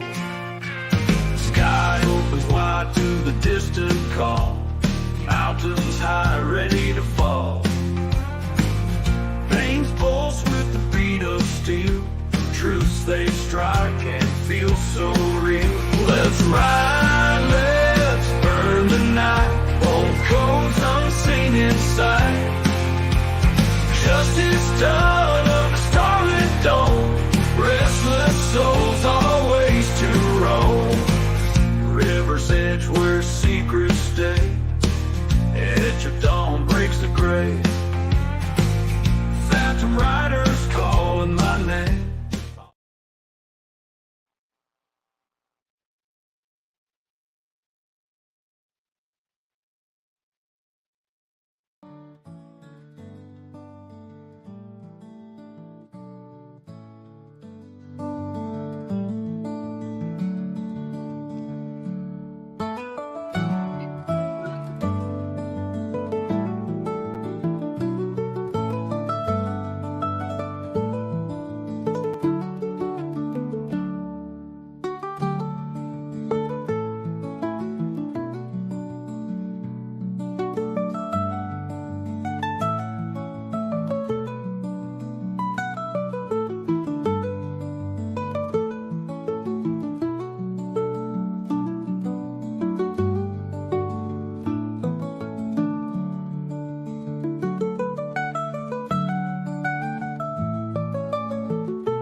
I'm gonna have everybody muted and put you up on the screen. So when you want to come back, just unmute yourself. I'm back. So.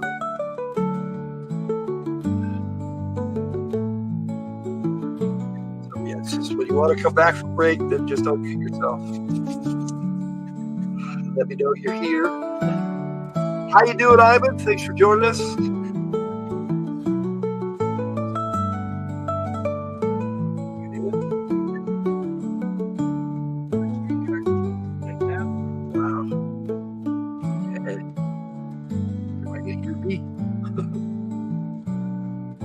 Half a conversation here. Yeah, we've been playing Code of the West for about 3 hours now, Ivan. So it's been all those who joined us.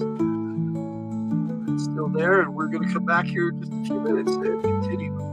They just defeated this giant scorpion-like creature. Good to hear from you, as always, my friend. Yes, definitely, Ivan. Yeah, they just killed this. So.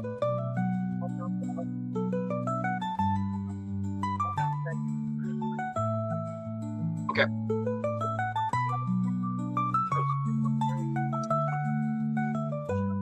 So yeah, they just defeated this big scorpion-like creature with eyes and its stinger, and it was kind of interesting. It was good. It was a good battle. We learned how to use guns. It was kind of fun.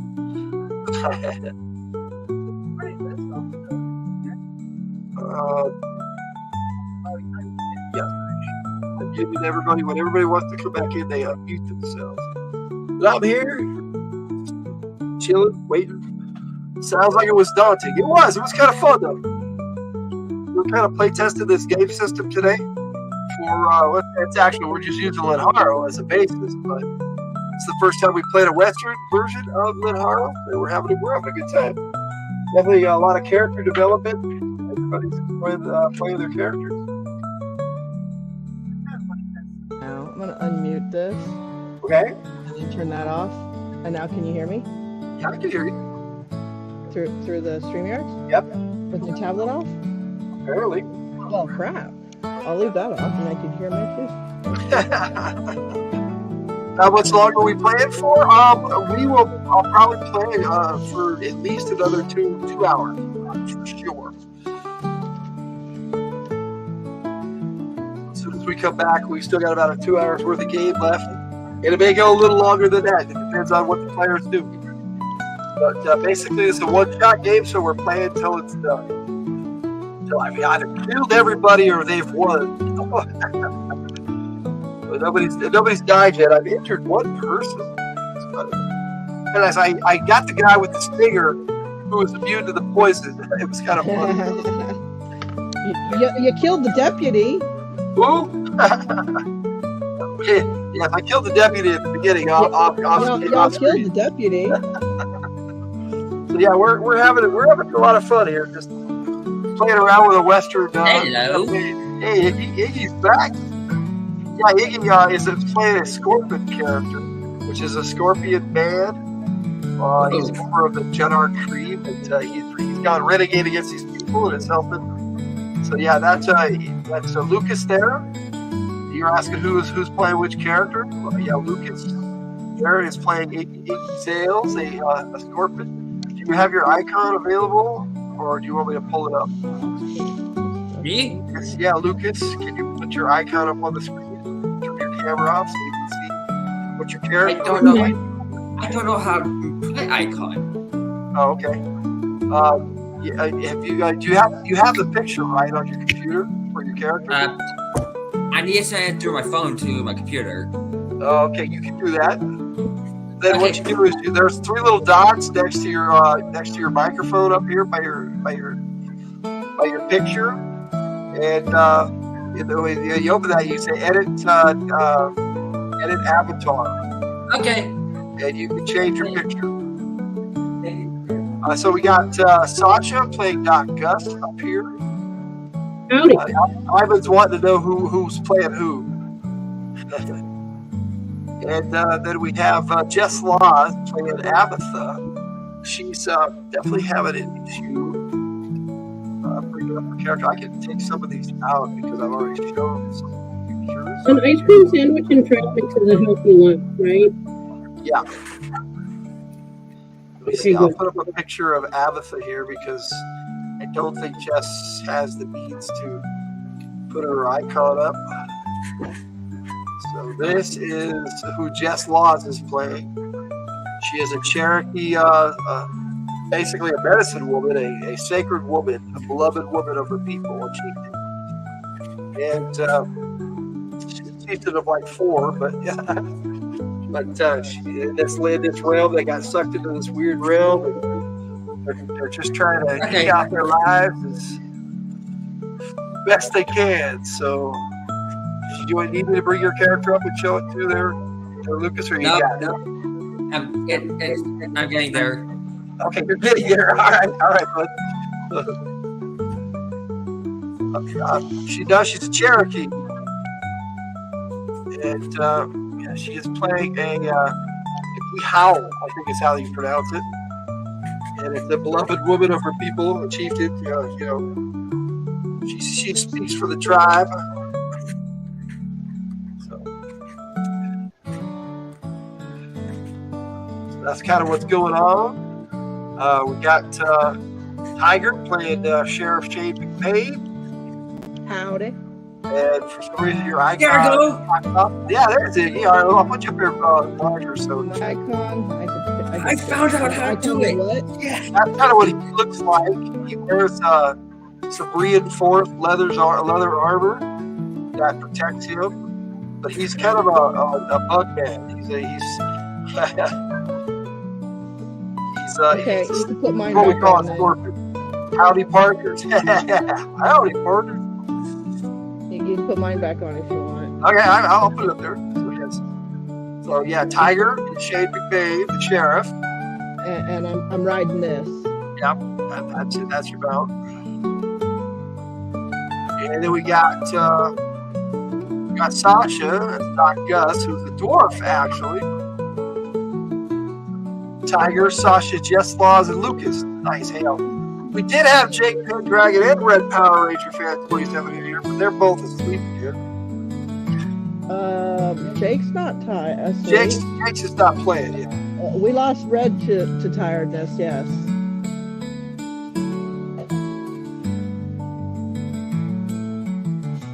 Yeah, he cold conk out. Yeah, I'm dealing with sinus issues this week, so for a while now. I've got a surgery coming up here in a couple of weeks, and hopefully that will take care of it. Chris, yes. Have you ever played, besides being the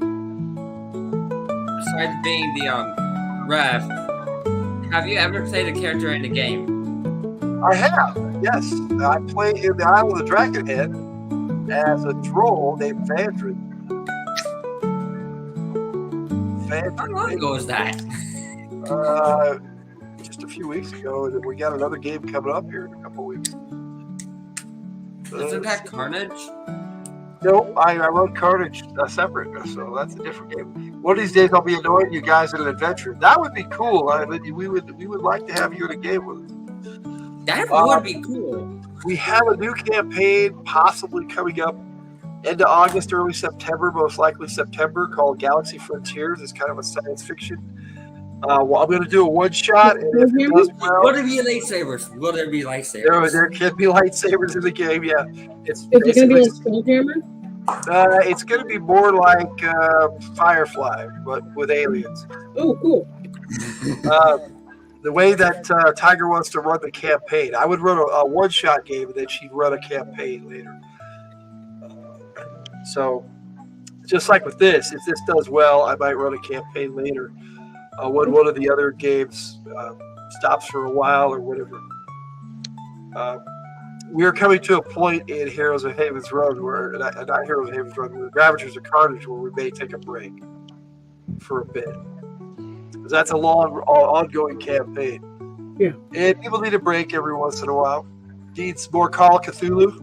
I've never played Call of Cthulhu, and I wouldn't mind playing it as a player first to see if I like the game. Cthulhu.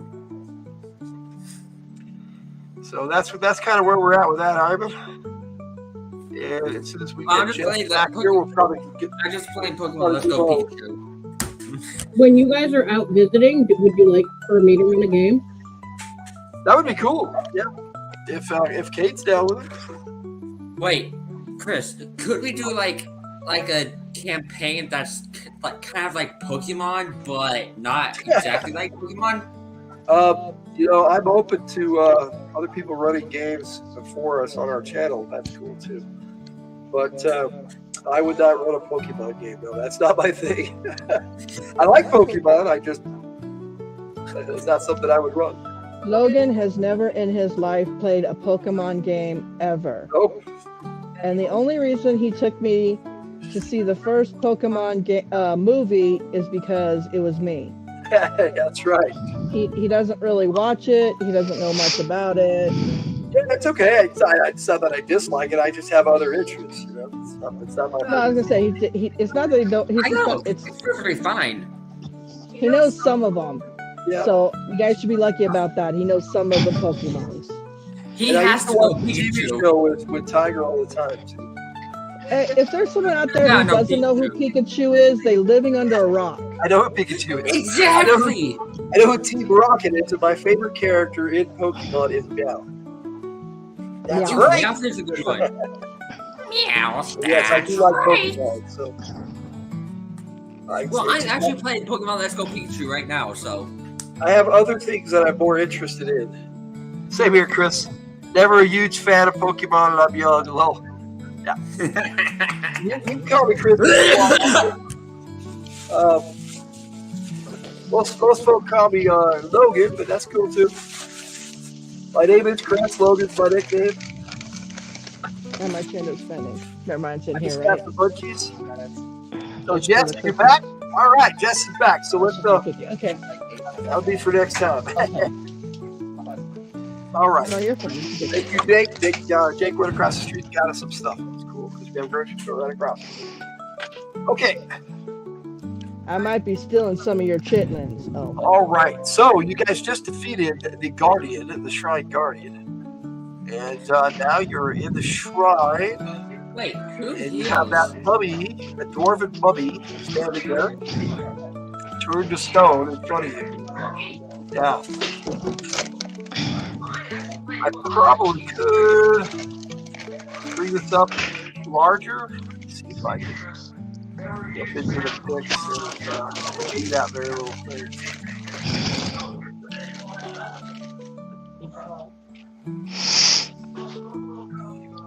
So is everybody ready to resume? I'm ready I to know I resist am. you. Yeah.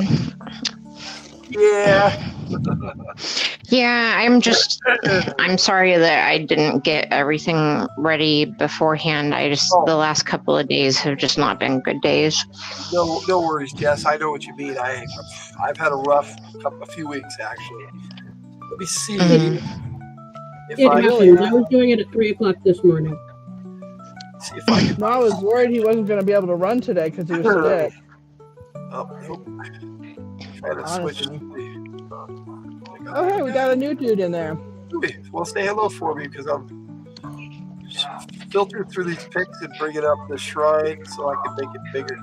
I don't know what big black oily man means. Oh, hey, is he back?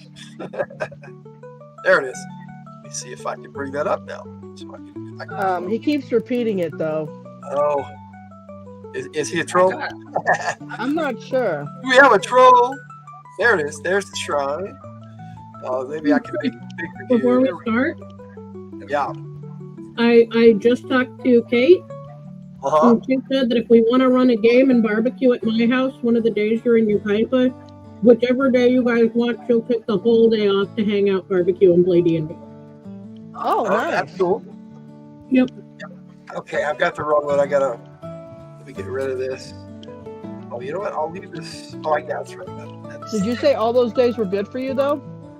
All those days are good for me, except if we do it Monday, it's got to be after 11. Oh. That's it. We're not going to be there Monday.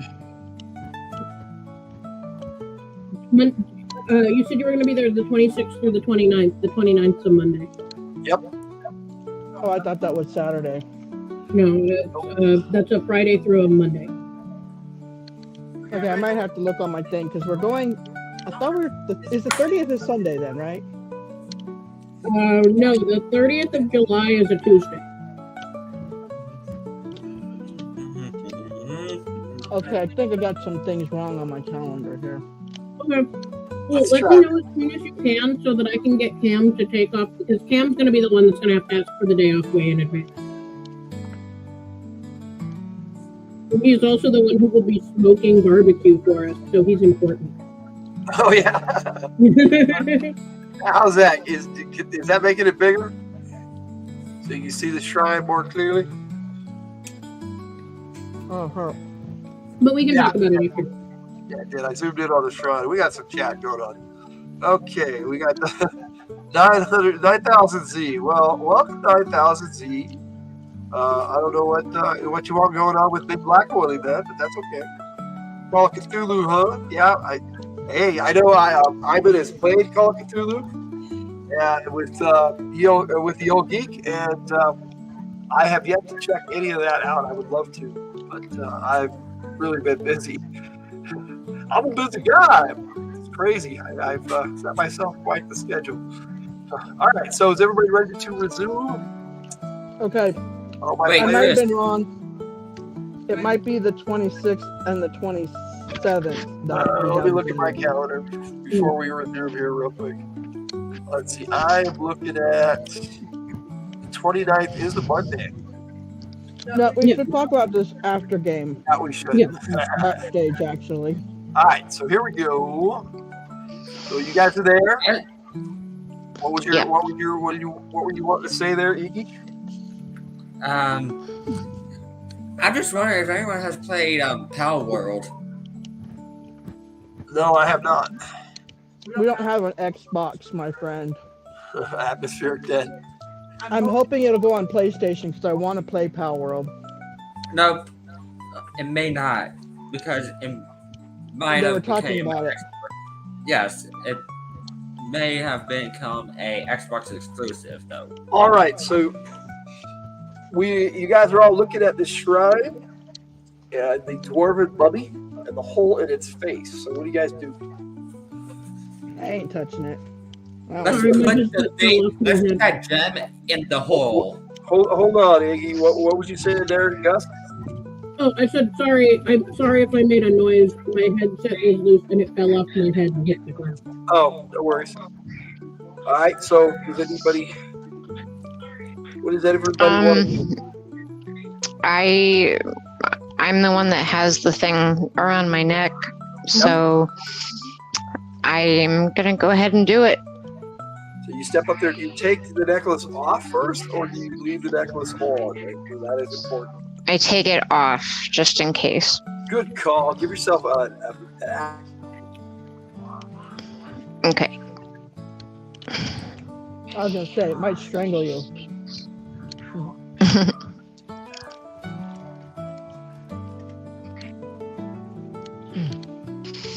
All right, so Sorry, I had to blow my nose there. I'm like, am I supposed to describe what happens, or No, I will. I'm having a nose issue right now. It's the whole time We live happily ever after, Jess. Do it. Oh. Yes, role play. What happens? No, you go up and you press the hex star into the dwarf face, basically. And for a moment, you see the image of the dwarf there. He's playing what? Who's got what going? Oh, sorry, that was Ray's watching you guys, but he's like a couple seconds behind or something. You're playing us. Sorry. All right. Yeah, he's watching you guys or us. Yeah. All right. Anyway, the image of this dwarf as a spirit appears right above the effigy. Yep, that ain't creepy at all. It looks around, and its eyes fixate on Doc Gus, and it says, "Sister." Nods its head to you. Message me on Discord. You can find me on the server. I'll be happy to talk more about it there instead of clogging up the chat. I don't know about you, but if a All good, spirit I- called me sister, I think I'd be pissing my pants. Well, you're in a shrine, and this is supposed to be the holy man who was in charge of the shrine. So, in the eyes of the church and the clergy, you are all brothers and sisters. So Yes, that's true. you know, Hey, brother! So he basically just greeted you. I say yes. You have summoned me from the great void. How may I be of service to you? I'm That's wondering. damn near unsettling. Do you know about this here storm that's happening? The green lightning and such? I can tell you that it is a power beyond that which I am kin to. So that their amulet doesn't have anything to do with that there storm. If they are linked, yes. In which manner, I am uncertain. Okay, see, now when the spirit says they ain't certain, then that's something that's just downright wrong. Well, I don't know. Couldn't his spirit just not know? That's just downright. He's on the beyond. Shouldn't he know like everything? I don't know. I don't know how it works. No. I've never been there. You're stereotyping. No, I only can inform you what I do in life. Well, Well, you're dead, only so- knows what he Well, knows. tarnation. I am but an echo Incarnation. of the former caretaker. And it bows before you. So you were the caretaker of this here temple? Indeed I was. But you didn't know what you was caretaking. What do you mean by that? Oh wait, you're answering me? You're talking to me too? You are all present. I created one of my own. Well, damn, I did not know that. I will resume talking to you until you remove the hex star from the effigy. So you're stuck possible here to until Is that a thing you would want us to do when we're done talking to you, or do you want us to leave it? Oh no, you must take the hex star with you. All right. Why? It does not belong here. Where does it belong? The Janakri shrine to the northwest. That there will get us killed. Wait. Beyond the storm, yes. No, that'll get us killed. Can't we take your statue with us so we can continuously help you out? Yes, let's lift the statue with us, shall we? Man. Whether you remove the statue or not, I am bound to this place. Okay, so So basically, if you move the statue, you break it.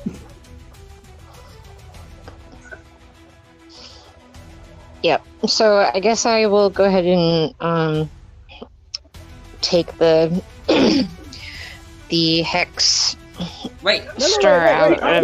we still talking to this here fella? Wait, don't be.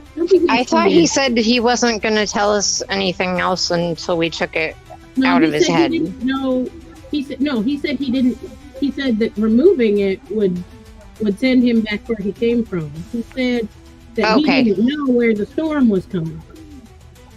Right. Okay. So we're trying to get more information out of him. When you take the amulet out, he'll go back to the great. I have a being. question for this Okay. here dwarf person thing. Excuse me. Hello. So just zoom in. Ghost apparition. Ask away. That's pretty detailed for how zoomed in you are. Right? Oh yeah, he looks pretty good. Anyway, I am good. I did that. So these here storms, are they summoning towns from other places? On occasion, rare occasions. Can we what else can they do? No, wait. I want to see if we can go back. Any chance of that there? Back I do in not know. time? Back to where? Back to where Kansas, damn it! I do not know where Kansas is. That's where we came from. Sorry, I was hiding 9000Z from the channel. Oh, yeah. No more big black oily man. Sorry. Gargoyle. It's a gargoyle. Anyway, can it send towns back where they came from? I do not know the answer to that query. Oh. Can you tell us what you do know? Well, once upon a time, Oh no. I was a young lad in the basalt mountain, and I used to mine a silver ore. Starts going into detail about his life. Oh my goodness. Till I was small, and built We'll a be here store. for hours. Wait. Now you can pull the knock nard thing out. We don't need to hear this part. You Sheriff. Wait, before you go. If we ever come back, can we put the gem back in and you come back here, or is it just one time? The function always works. What do I got? I am bound to this place. Well, damn, that just seems not right. Brother? So the only way I can converse with you is through the X-Star. Brother, So before you go, this thing has a special ability that basically just makes it so we can see you and we can talk to you. So who was trying to say something? I was trying to ask him that before he goes, if he can tell it, because he said the storm can bring towns from other places here, among other things. Does he know what other things it can do? It also can summon a Jar Cree horde. What? Holy shit! What? What? You know what that is, Iggy? Is that what happened that night we showed up? Is exactly what happened. That is how new Jar Cree arrived in this place. And that's basically all the elves and dwarves call it, is this place. They don't really have a name for it. I have a very, very important question then. How do we destroy said object? It's physically impossible. Do you mean the Hexstar? How do you know? I'm asking the spirit guy. How do you destroy the Hexstar? Is that what you are asking? Yeah, that is what I'm asking. It is powered by adamant. By what? Adamant. I don't know what that means. Adamantine? It is the hardest metal known. Yes. Okay, but can we destroy it? The adamant. Probably not. Probably not. It's basically impossible to destroy Yeah. it. The So, there's no gemstone itself, perhaps. No, we don't need no more Judd Hards. No more. But what will happen if we destroy it? What happens if we destroy it? It would. Hexstar is basically a key. You could use it. So we need to keep it. Okay. Use it to do various things. It is linked to the storm, but it has no control over it. The storm has a wheel of its own. All right. Do you know how we stop the storm? There is no way to stop the storm, as far as I know. Well, that's damn inconvenient. So it is. Well, I guess we're going to our ends, to our deaths. It is the reason we are all in this place. It brought the elves first, then the dwarves, and I believe the halflings, but some say the halflings were always here. They do not say. We were thinking about going to the Amber Halflings. Do you think they would know more about this and could be able to help us? They may know about the gemstone, but as far as the Hexstar, I doubt they have any knowledge of that. Of course, that could just be my dwarven arrogance. Well,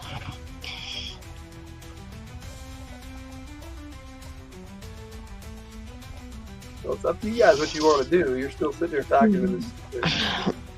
I mean, I don't think he.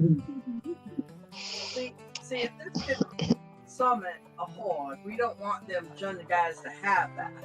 That would be bad. Go ahead, make it up, Jess. I think Ray is still I was gonna say, I don't think that he is really gonna tell us much else. No, probably not. So we might as well just go ahead and leave.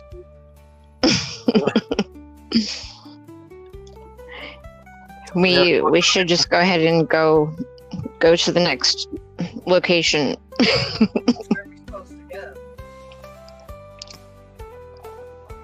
I'm muted. Where are we supposed to go? The Hex Star will guide you.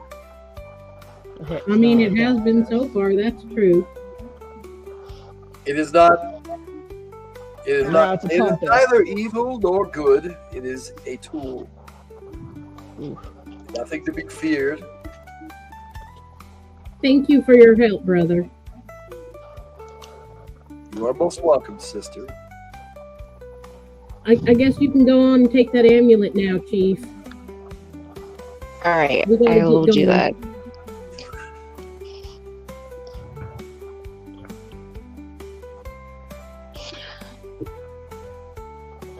Hopefully everything is okay outside. My uncle's probably taking good care of everything. Yeah, everything's okay outside. Don't say that, because then you put a ... in his mind.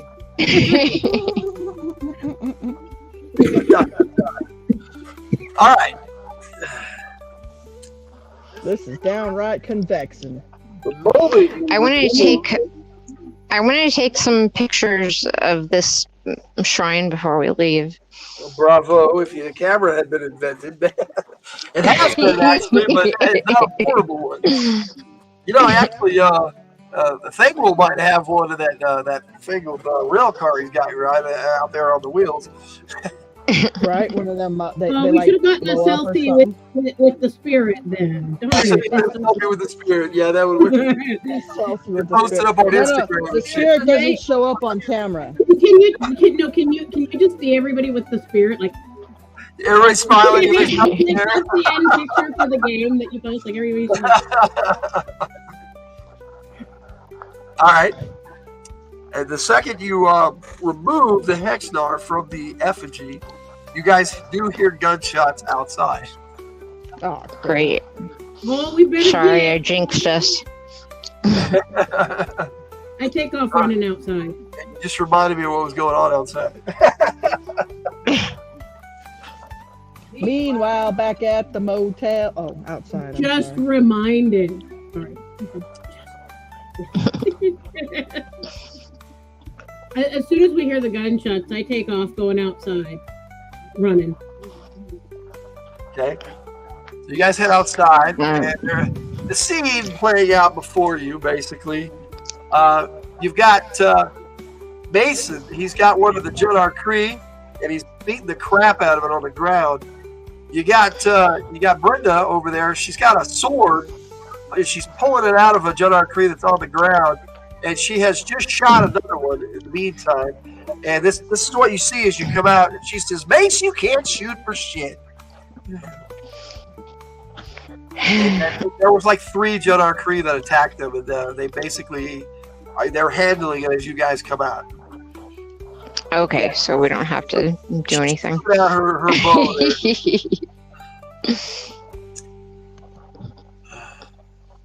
So what happened? Brenda asked you guys. Nothing. We got assaulted by one of them big bugaloos. Oh, we got assaulted by 3 of those out here. Was it giant?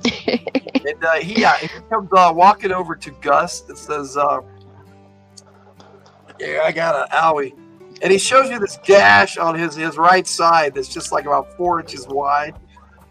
And this is what he says. Yep, I'm a winner. Alright, I didn't. What did he say? I will, It was like backwards. He said, Yep. "Yep, I'm a winner." Oh, it sounded like he was speaking backwards. it was a little. What did he say? No, I'll play it again for you guys. I don't know if you're on your Here, phone. I'll Or do it. He said, "Yep, I'm a winner." Here it goes. I'm a winner. Yep, I'm a winner. Okay. All right, so I won't play it again. to use the healing ability, to use the healing skill on him, I roll diagnostics first. You can. You just use it. Diagnostics help. Yes. Okay, I will. I also If there's have. something else wrong with it. I will roll my diagnostics. You also have healing, Jess? Is that what you're saying? Yeah. Yeah. I made my diagnostics. They don't really. Townsfolk don't really know that because you kind of keep that to yourself, which is probably good. Oh. Everybody knows Doc Gus is a healer, so. All right.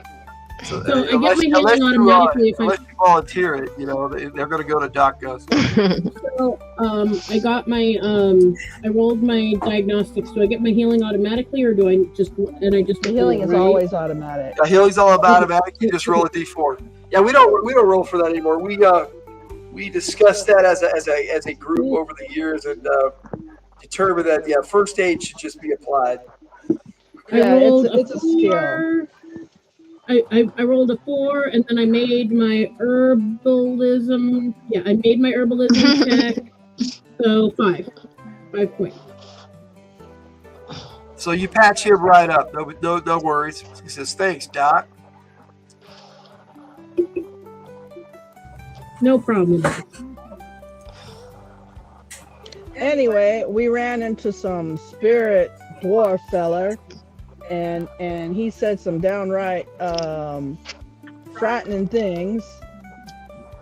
And Not we're really. supposed to go Downright somewhere. concerning. So we need to go wherever this here amulet thing wants to go, I guess. Being tugged around by some mystical voodoo bullshit. So what are you saying? Bases on what are you guys saying? I'm saying we're being drug around by some mystical voodoo bullshit. We have two choices. One, we go back to the saloon and get a whiskey. Or two, piss in the wind. Did you play a soundbite? Yeah, I did. First option. I want to hear the soundbites. Okay, for those of you who can't hear, he said we have two choices. We can go back to the saloon to get a whiskey, or we can piss in the wind. Oh, jeez. And I asked. Lead on. I just look at him for a second. I'm like, lead on, Chief. I asked the sheriff if he was talking about me when he said the mystical voodoo bullshit. No, I was not talking about you. All right, because you were getting getting ready to get bitch slapped. So. Well, excuse me. No, I was talking about that. Oh, yeah. Gestures widely at Giant Storm. That is mystical voodoo bullshit. You said that to the sheriff. My alarm's going off over here, of course, because it's 4 o'clock. You said that to the sheriff, and Brenda actually stood between you and the sheriff, and she says this. Don't make me shoot you. The slightly electronic voices are hysterical. She said, "Don't make me shoot you." And Brenda says, All right. Enough of that. I was talking about that, Chief, ma'am. Did you predict that I was gonna say something like that? Nope. That's just something I have something ready to go. He has witty catchphrases in his back pocket for all occasions. Yeah, he always makes these little witty quips and waits for someone to say something where it would be appropriate to use it. Just like that. Okay, Back off, you dirty American swine. Okay.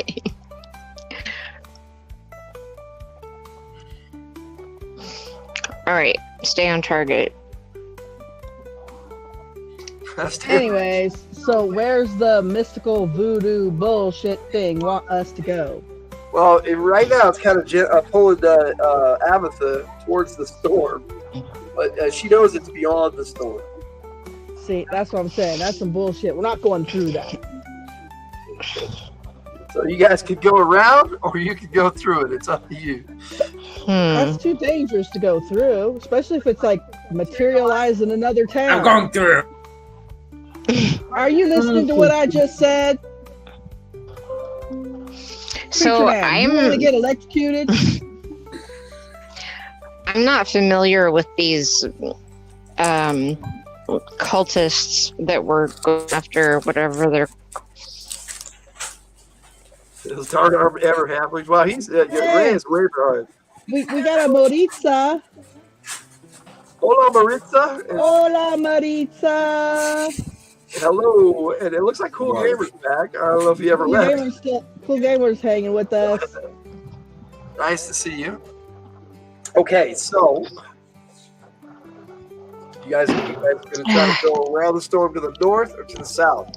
You know, if you go south, you could run into Judar Creek. That's kind of where they live. You go north, closer to the Basalt Mountains, and there's other things there, but well, that's dwarves, though. Well, I'd rather go north. There are other things there. Better to run into dwarves than Jun and Cream. Oh, Tegwell says there's also the chance we could run into Old Smoke Breath. Who? I believe you all call it a dragon. Okay. Damn. A dragon. Yeah, without the circuit judge to talk to, we'd all be in a mess of trouble.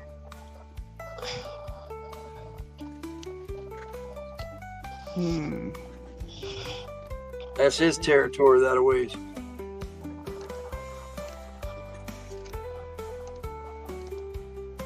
Yeah, that's something a cowboy never thought they would hear.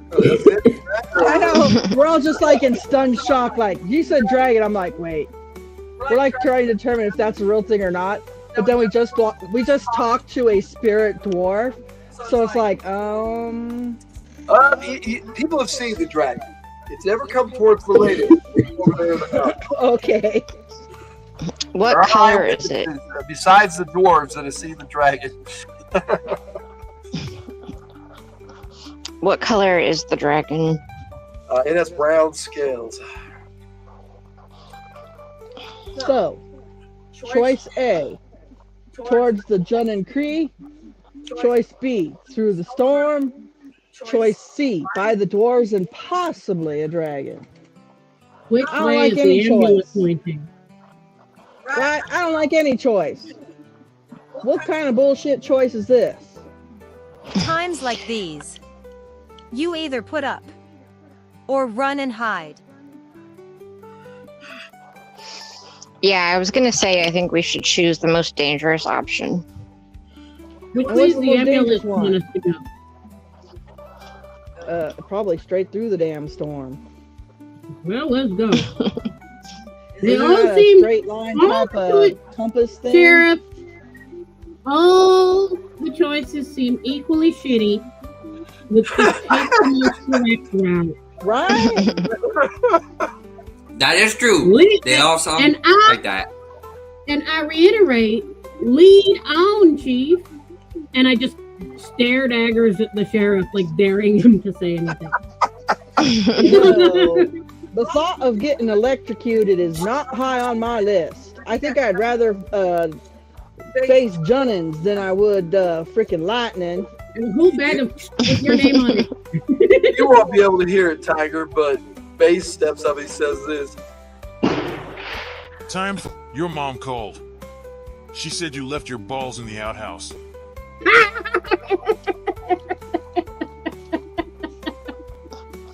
Your mom called. Mace. Come on, Sheriff, man up. Let's get going.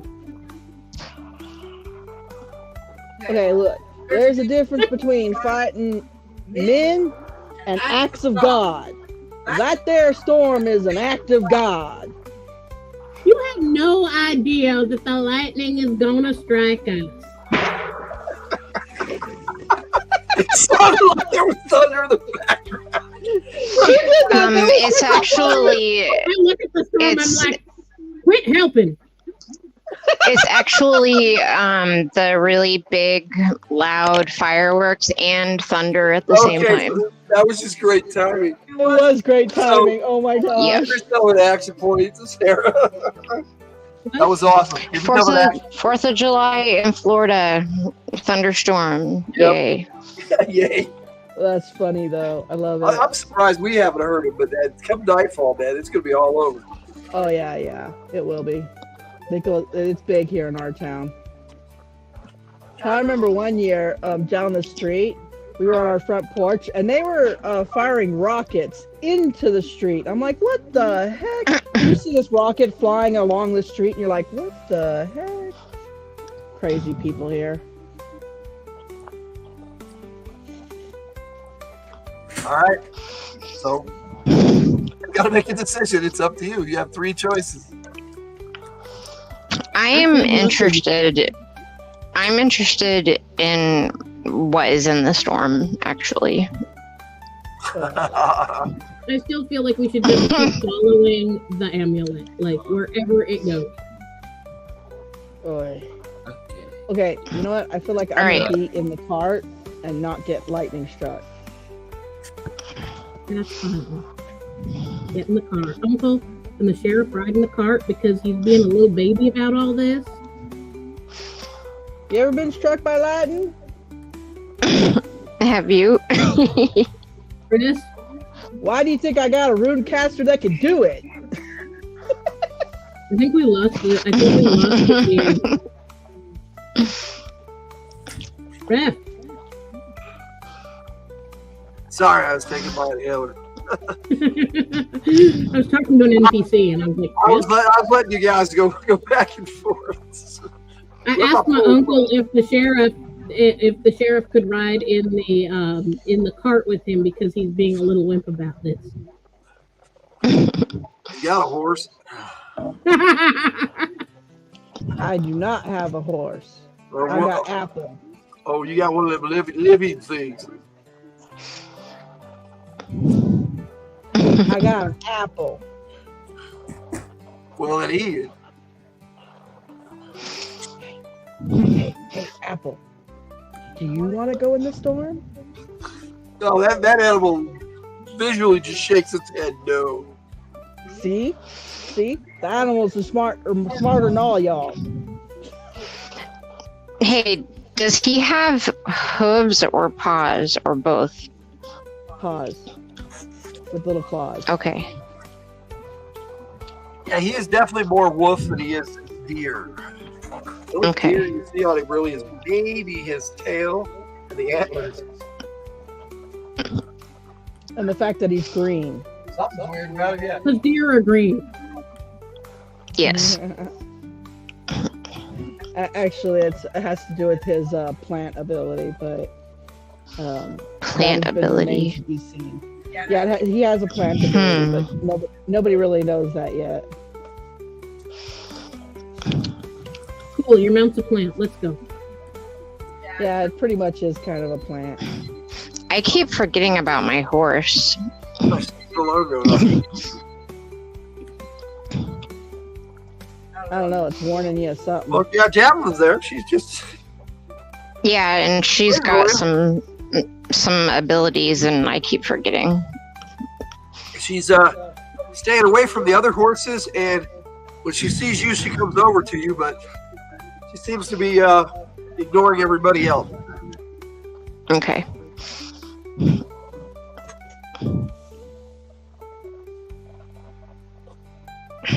And so here, or are we gonna head on out?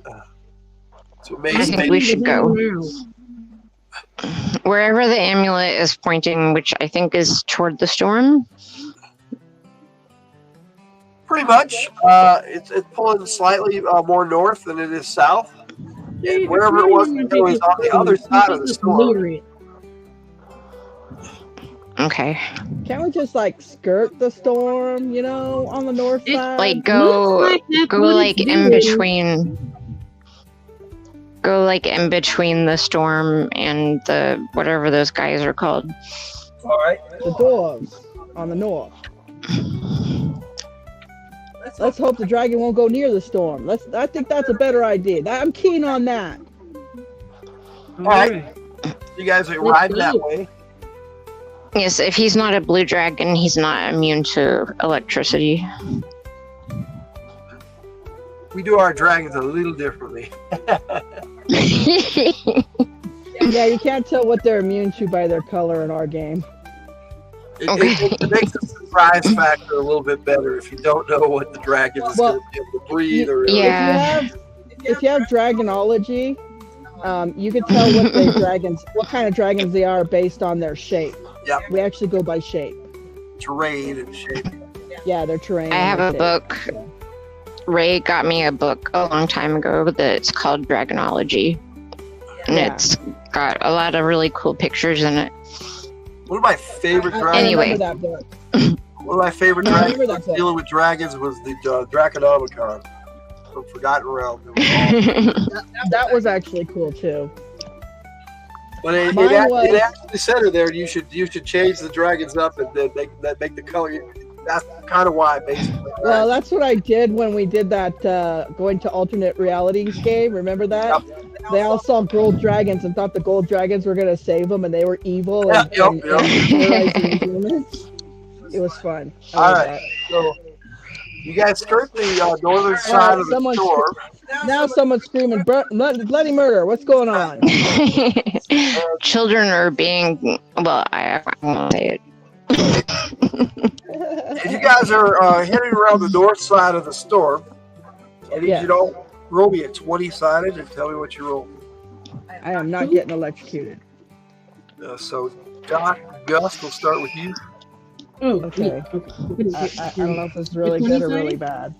Yeah, 20-sided. I rolled 6. All right. Abatha? Let's see here.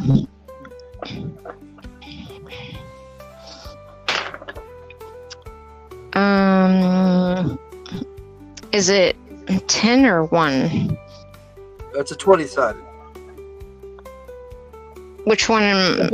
Yeah, I got a 10 on the. Yeah, I got a 10. Oh, you rolled a 10. Okay, you're good. Lucas? What did Iggy roll? Are you there, Lucas? Lucas has left the building. Yeah, Lucas still I haven't. Crap. You haven't crap?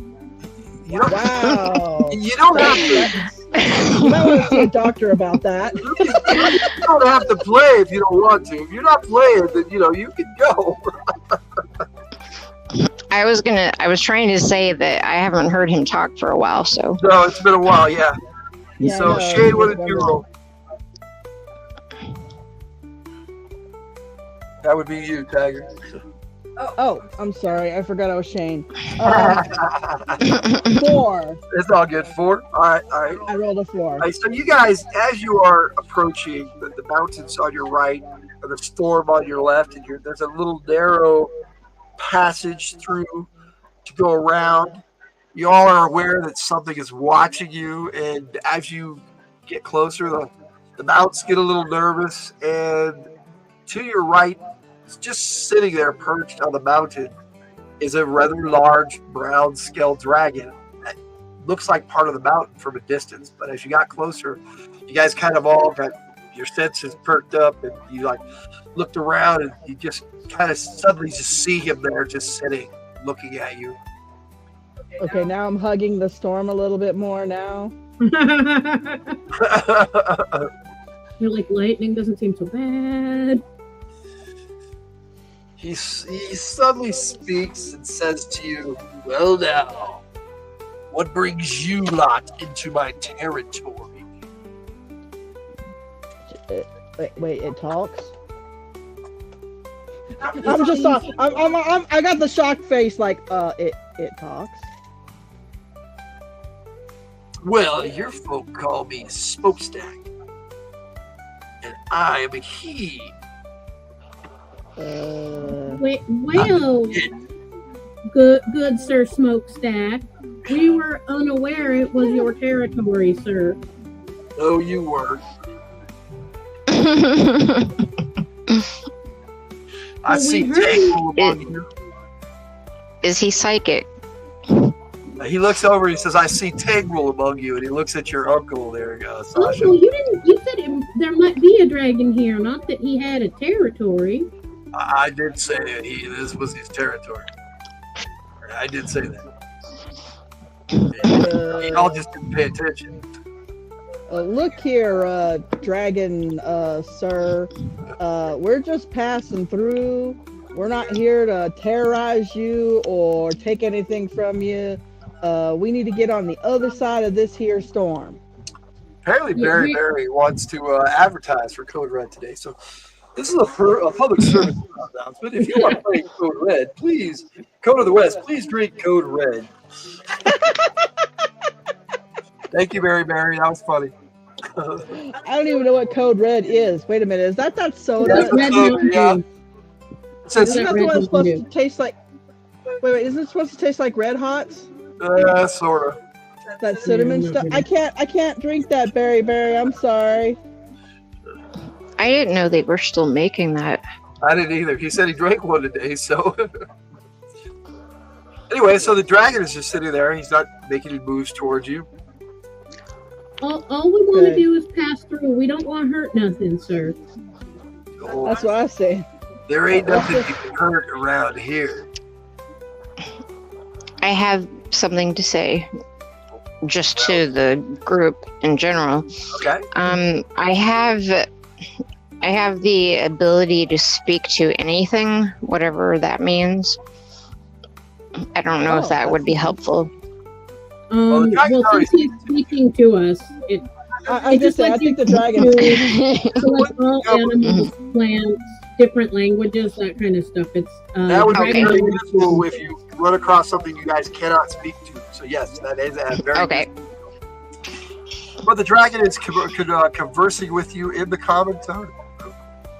You're welcome, Barry. At least our tongue. Yes, the common tongue. That's what. So what do you guys do? Walking cautiously by. He didn't say nothing about not going I asked him if it's okay if we pass by, if we don't hurt nothing. Like I said, there's nothing you can hurt. I'm a little curious, though. What brings you all out of that stinky human village? That there storm. Oh, I see. Yeah, I've been looking at it all morning. What a sight to see out of my lair. How old are you? As old That's as not polite. As old as these here hills, little lady. So you might know something about the storm and the amulet. I know a great deal about the storm and the Hexnar. They are linked, which you have no doubt guessed. Yes. Can you tell us how? Primitive magics. We're talking to a giant lizard, guys. Lizard. I'm insulted by that, Sheriff. Not nice. He's being nice to us. Can't you be nice to him? and it knows my name. Of course, I know your name. You're wearing a badge. Wandering around out here, shooting people, making a big deal out of it. Who are we shooting? I saw a varmint. Well, that was actually neatly done. Tread through my territory almost. A couple days back now, wasn't it? Geez, how many days have we been traveling? Just one. One. That's what I said. He's a couple days back. I'm like, just one. Clearly, You're just good at lollygagging.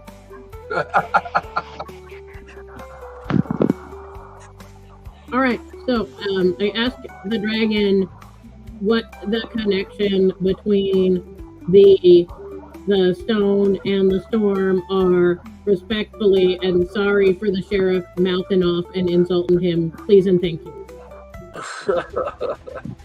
You don't need to apologize to me. He just laughs. He goes, well, I can tell you this. Yeah, the humans are linked to the storm just as much as the Hexstar is. The what? The humans? The humans. The two puny ones. What is that supposed to mean?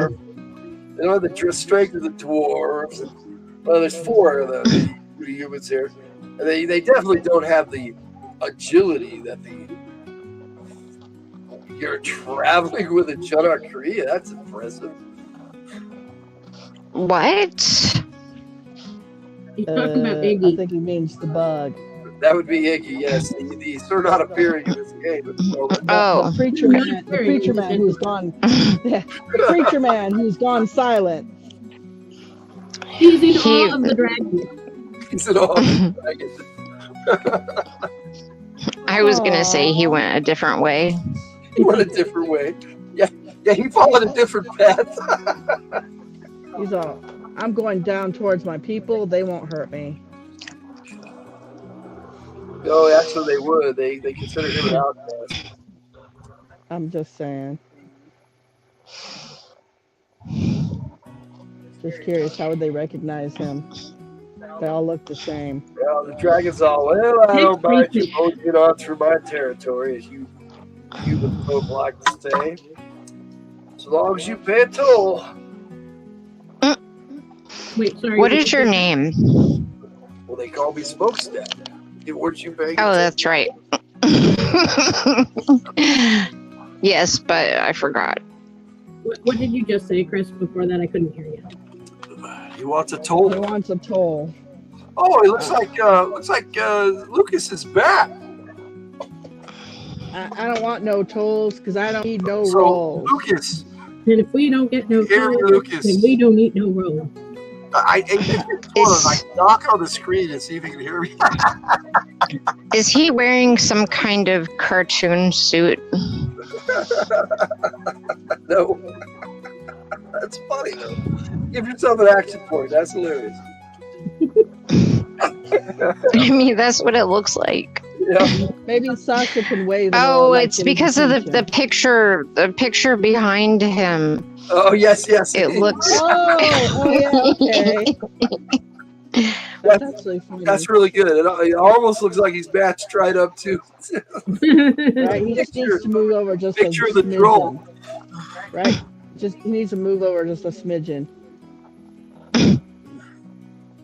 Wait, Ray says, where are we going? You don't need roads. Where we're going, we don't need roads. You need a Jeep if you're going to do that. I hope you're writing this down, Jess. So, he has given us permission if we pay him a toll. What would you like for a toll, sir? Well, it depends on what you got. You can eat the scorpion. Oh. Yeah, they're all crunchy and gross on the inside. Really? I thought they would taste like lobster. Look, if they were tasty, they'd have been dead by now. I'm not the only dragon in these here hills. So it's that, your uncle, Tegral's like, what?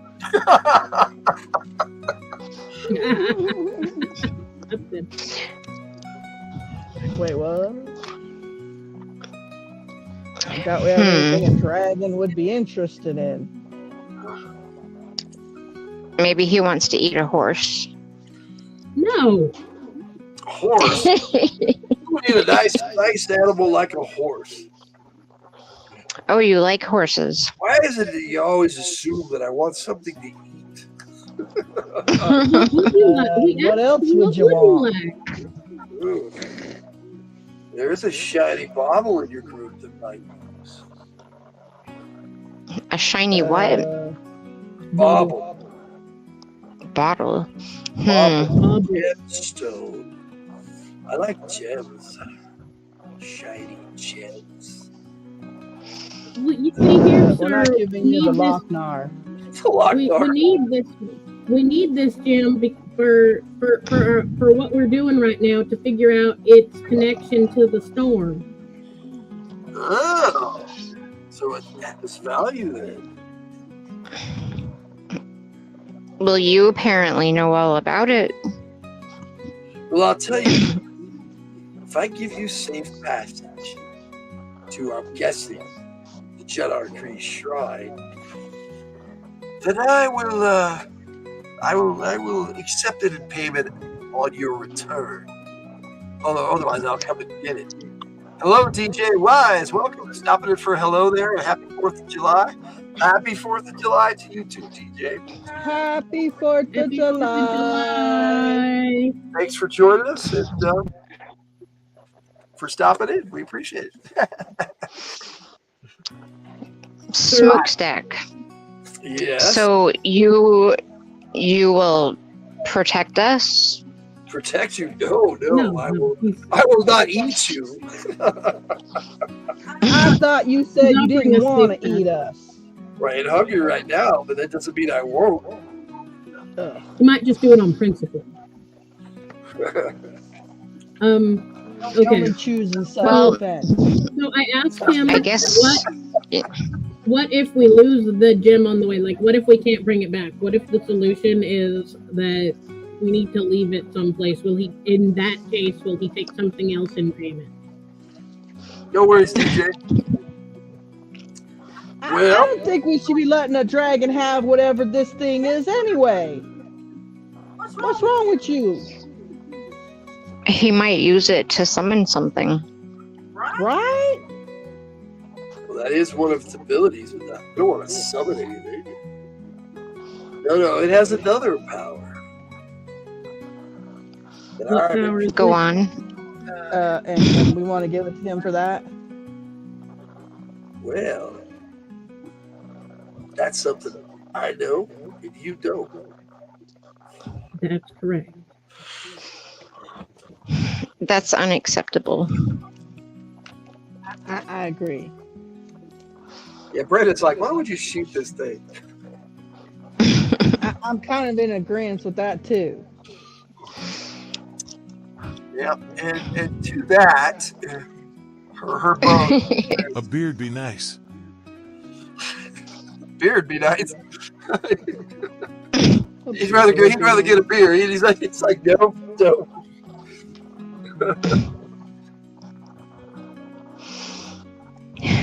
It looks like we don't really have much choice but to agree. The dragon never answered what I asked. You always have a choice. Maybe you repeat the question. What else do you want? Oh, nothing. You got nothing else I want. Except you want some fire water? I'd have to put you all on spigots to make an actual decent meal out of you. Otherwise, y'all just a snack. Again, y'all want some fire water? No. Stuff does nothing for me. Why you all drink that rot gut, I don't know.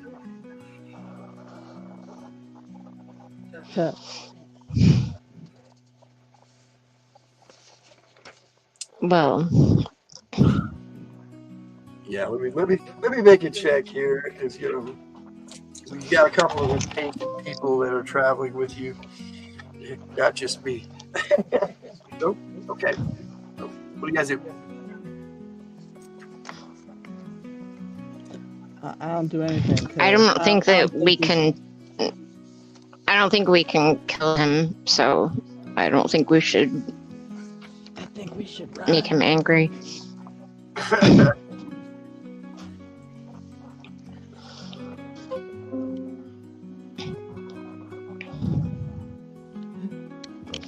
He's just sitting there waiting for your answer. He's licking his lips occasionally. What's it? Smoke crack? No, not smoke crack, Ray. It's smokestack. Hello, Phil. Dadgum gamers. Yes, we're gaming today. That's right, sir. Dadgum gamers.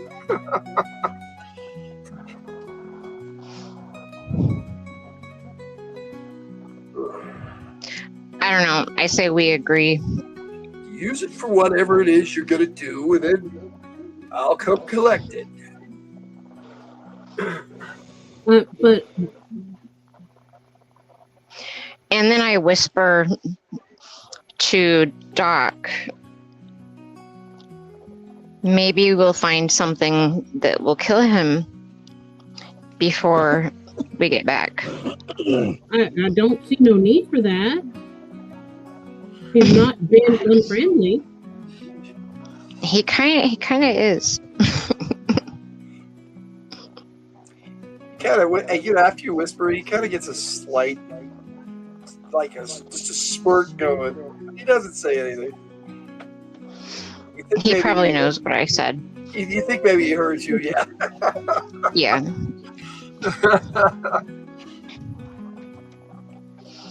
I mean, my character's lawful good. I'm not gonna kill somebody who's not being any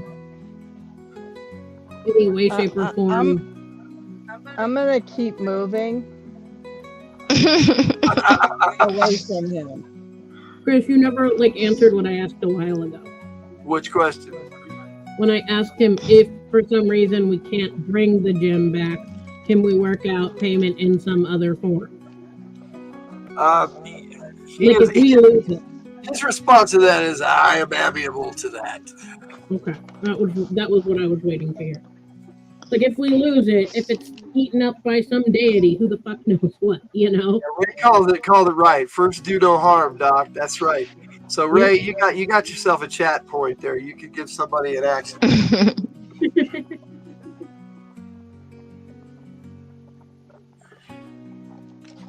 Just because he's not agreeing with it doesn't mean I have already continued on. Continue moseying on around the store. And I thank him for letting us pass. Very kindly. All I have to tell you guys is the more I learn about this here world, the more crazy it gets. Spotek says, I will. Lizards. I'll see y'all upon your return. You guys head that direction, following the Hexnar. And giant just as the sun is going down, you see this ahead of you.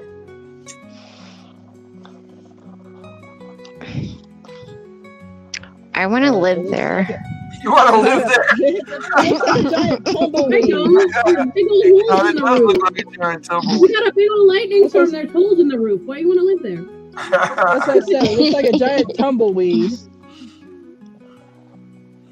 So what do you guys do? Go inside. Okay, as you approach, where the amulet's leading? A John steps out of the shrine. It's an ancient power station. And he stops at the steps and he says this. You know why I'm here. I've come for the Hexner. No. You're not getting it. Iggy, are you still with us? Or were you ever with us? I'm still here. All right. Yeah, you know this individual.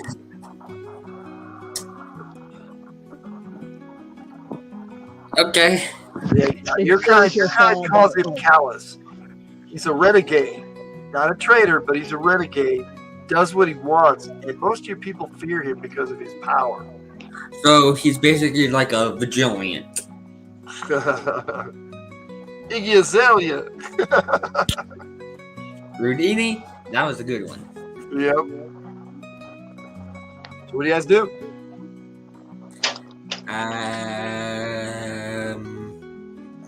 I mean, I don't really care, but you don't really care. I just want to win. That's all I want to do. Well, Mace just steps forward and says this. Time for an ass whooping. Excuse me? I mean, that was indelicate, but correct. Never heard of first strike.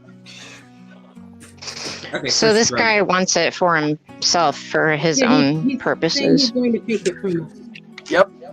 Mm-hmm. Oh, nice. All right, so Shade.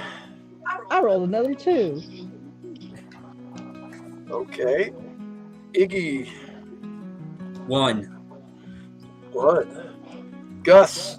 I know what I'm doing. 3. 3. Abatha, I'm sorry. Abatha.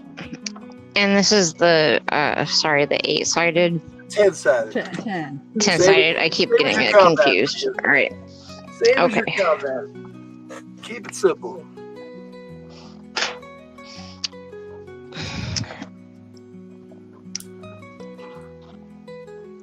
That is a 3. Iggy gonna shake that ass. All right. Okay. You rolled a 3? Got it? Yeah. Okay, so Iggy, you need to roll again because that's what I rolled for Callus. So what'd you roll? Iggy? That would be you, Lucas. I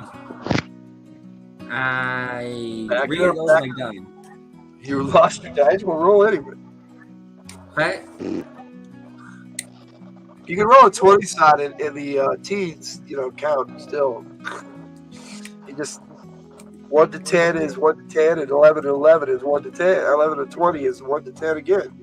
You can't find a 10-sided. There are other dice. 19. Tommy was a vegetarian. I don't know how Who's that's Tommy? possible. So you rolled a 19? Yeah. Tommy's a joke. Okay, so he goes before you. I got a question though. Do you have a question? Can I reload my gun? Yeah, you didn't do that. So yeah, if that's what you're doing, that would be your action this round. You are starting to load your muzzle loader. Yeah, guns get drawn as this guy leaps up into the air. Well, someone else is going to have to Twice I tackle shot me. that man in the air. Excuse me. And he Follow did. What's that? So that's twice I shot that man in the air. Yep. Sorry, I stepped away for a second. What initial are we in? We are in the first. As Callus leaps up into the air, it jumps right down on Gus. Lands on you, about 6 points of damage. Ooh. Roll me a physical resistance roll. Okay, hold on. Or I'm be on the stunned. wrong character sheet. Hold on. That's Ruster, not this. Well, if you roll a 20-sided, tell me what you roll. I have your physical resistance. Yeah. roll. Physical resistance roll. Yep. Yours is 10. Yours is the best in the group, actually. I rolled a 12. A 12. You can spend 2 action points to not be stunned if you would like. I will do that. Okay. So, not being stunned, he attacks you with his stinger, and he stings you. Now you need to make a physical resistance roll versus poison, as you take 5 points of damage from the stinger. I rolled a 1. Okay, well, you resisted the poison, so you only have taken the 11 points of damage. Only.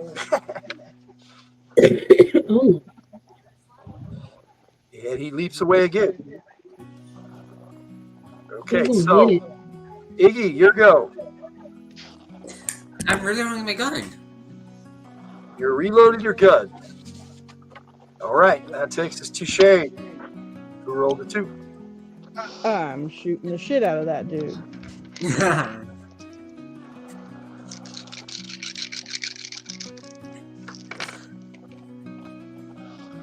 Well, that's not good. I have 1-1. You have a 1. Which one in the order of your dice was it? It was this order. Wave an eggplant at them. Anyone need an action point? Let me know. He's got money. He wants money. He wants you to pay him for your reaction point. Kind of works the other way around, right? Oh, that's not good. Okay. So the R11s are misses, I'm guessing. Wait, I need to know what the one bet for these guys. Okay, wait, I'll just do these ones real quick. DR 14. That is a miss. You're shooting at him, so you can't shoot him as he's bouncing around. Really, he's just Yeah, I know. That's DR 15. fast as lightning. Al's $5. DR 15. That's pretty cheap. DR 15 is also a miss. DR 16. Also a miss. Well, damn. Get warmer though. You can spend 2 action points to hit him.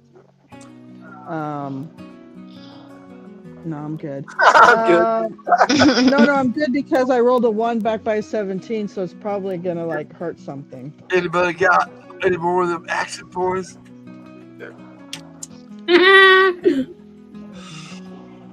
That's not listening. I got one. What would you do? I'm sorry. I rolled a 1. I still have one that I Well, that's never just a gave miss. That's what anybody. you were saying, right? Yep. That's right. You were saying What I was was that? just a Yes. miss. I said I still have one that I never gave to anyone. Yes, you do. Yeah. You can give it to yourself. Okay, so I got 1 hit because this is DR 20. Ray's gonna take the $5 or Sasha. All right. I don't know how you're gonna get it to him. I mean, tell him to send me his Venmo on Discord.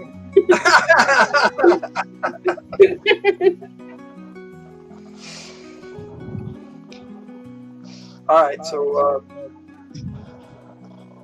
you rolled a 1, so you just missed. Right. I got 1 hit. Okay, give me that. 2 points. 2 points.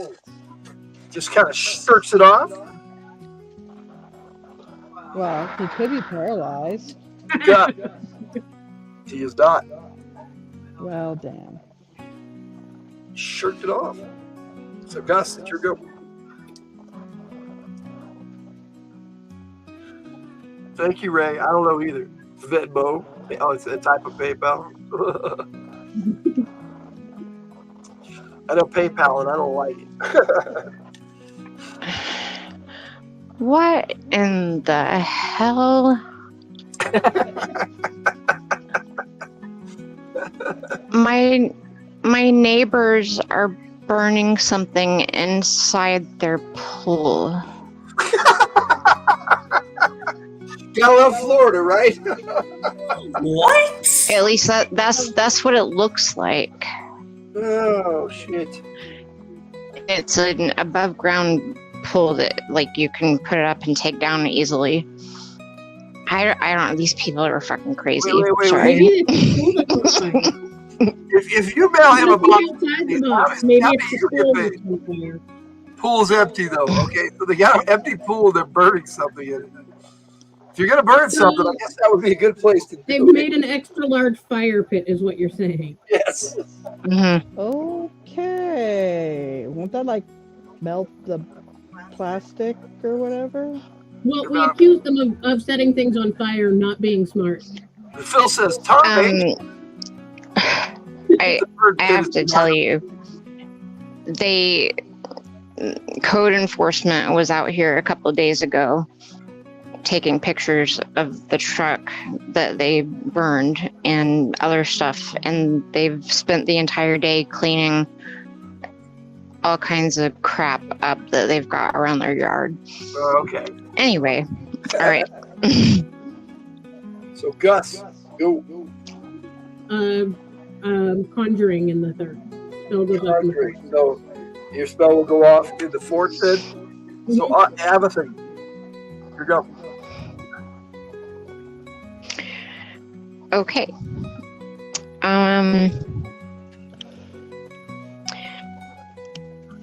What kind of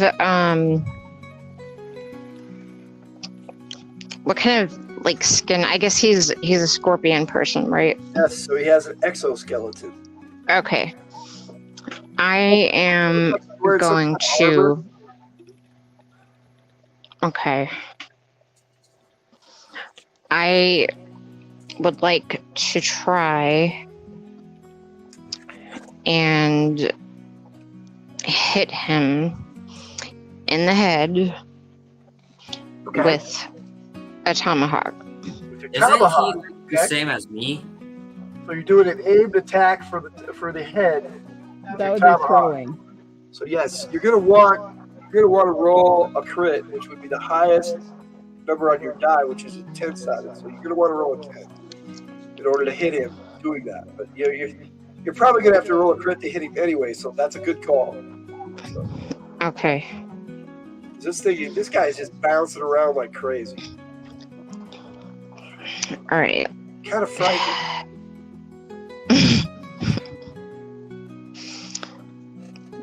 So if I don't get a 10, going on here. Battle. all right. I got an 8. You got 8 on a 10-sided. Yeah. Well, let's find out what actual DR you hit. Because you are throwing a tomahawk. So, what is your attack rated with that weapon? Well, your insurance is paid up. I don't actually know what it is. Okay, so do you have any bonuses to hit with it? I think you have a thrown weapon bonus. Did you get that? Yeah, I do have that. So that's +2, and your aiming, I believe, was +1. It would be throwing, not aiming, correct? No, I'm sorry, throwing. What was your throwing? Let me look. Real quick. Oh, that's Gus. Amethyst, the next one.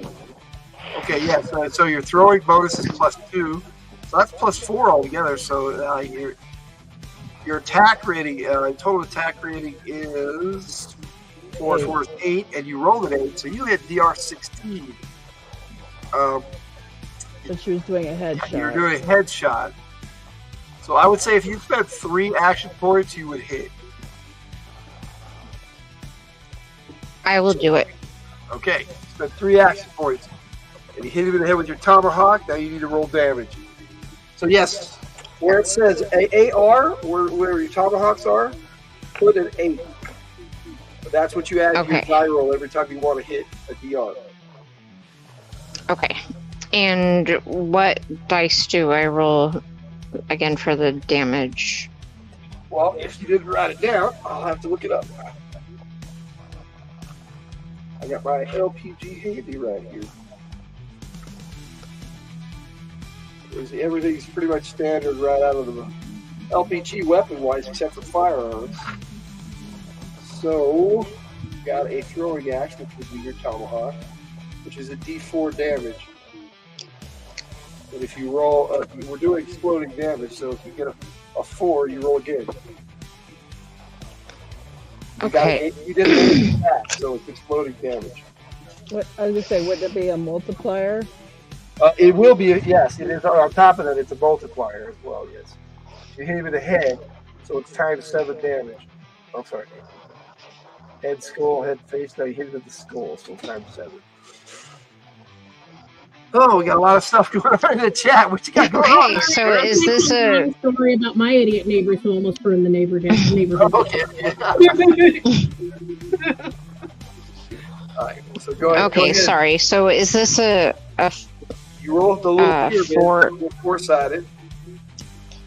Okay. And you do get your bind adjustment to that, which would be 0. I got a 4. So you rolled 4. So you can roll that again. Because you were doing an aim strike, so that gives you exploding damage. That's how we do crits. Okay. So just roll it again and add it together. 1, so 5. 5 times 7 is 35 points of damage to this dude's head. He needs to make a feat of vitality, which he failed. You knocked his ass out. Holy crap. He'd been hit with a tomahawk and knocked him out. Yes. So he just drops to the ground. That's better than Clop. that's better than nothing. Yep, Mace looks at you and he says, well, remind me never to mess with you. Well, he's still alive. Should we just kill him? Sheriff. So, Iggy, Lucas, I see James. I don't see Lucas. Hi, James. I don't think he's here. Ask James to play Iggy at this point. Yeah. Hey, James, do you want to play Iggy for a minute?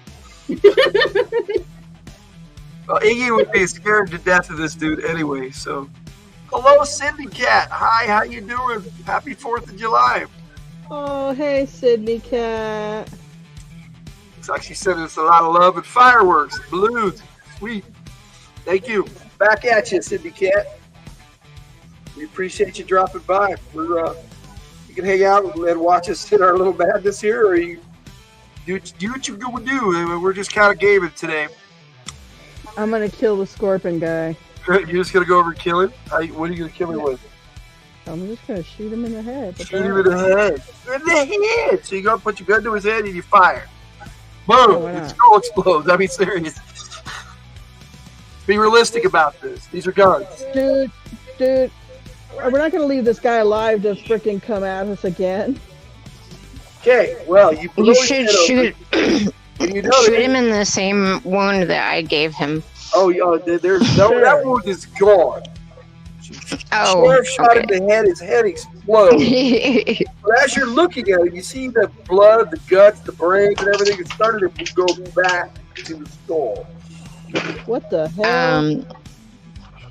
He's not what we thought he was, is he?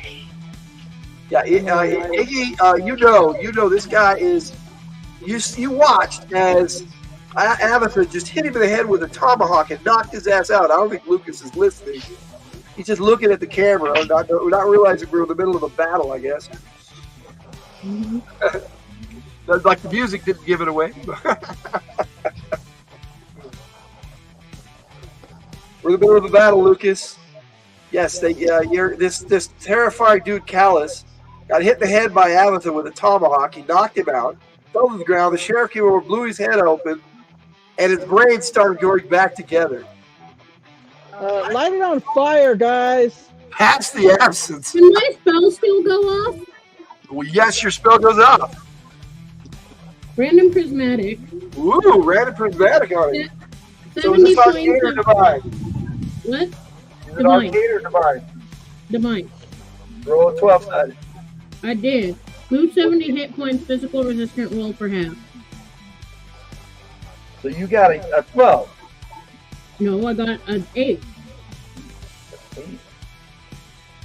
8 is, In my book, it says 8, red. Lose 70 hit points, physical resistance, roll for half. Defend red for... is 20. What? Red is 20. Not 70 is 20. Yellow. What are you talking about? The red is prismatic. Hold on. I'm looking at the chart right now. I'm looking at... But why is 20? I'm looking red at that is lose 20 RR for half. Well, that's not what it says in the light edition. Really? Then it must be a typo. In the light edition, it says 8 is under divine random prismatic. Oh. So it's got a different chart for magic. For I thought you said it was arcade. I'm sorry. no, I said it was divine. Oh, so yes, you are corrected. I was looking at the arcade. Sorry. So yeah, sorry. Lose 70 hit points. And he is unconscious, so he does not get a resistance roll. So you just made a electrical spear out of this dude. He started forming back together, and I'm like, Back. And yeah, his pieces just fly all over the place. And then after just a few seconds, they start to slowly move back. That's what I said. I want to light it on fire. I start trying to stomp on the pieces. Okay, that's what you have to do. No, I'm fucking lighting him on fire. That's some unnatural shit right there. Rod just looks at it and goes, "What the hell? What the? Light him on fire." Well, do it. You light him on fire. Fire. You just made a long comment. Let's see. By flatlander, do you mean Floridian? What the world? People who live in the valleys and not in the mountains. Flatlander, yeah. Not hill folk. Not hill folk, yes. not mountain folk. All right. So you light it on fire. He's burning, but the parts are still moving back towards the Light body. it up, What up, the up, hell? light it up. On Oh, he's fire! burning. So as long as he's on fire, he won't be able to, regenerate the part that's burning.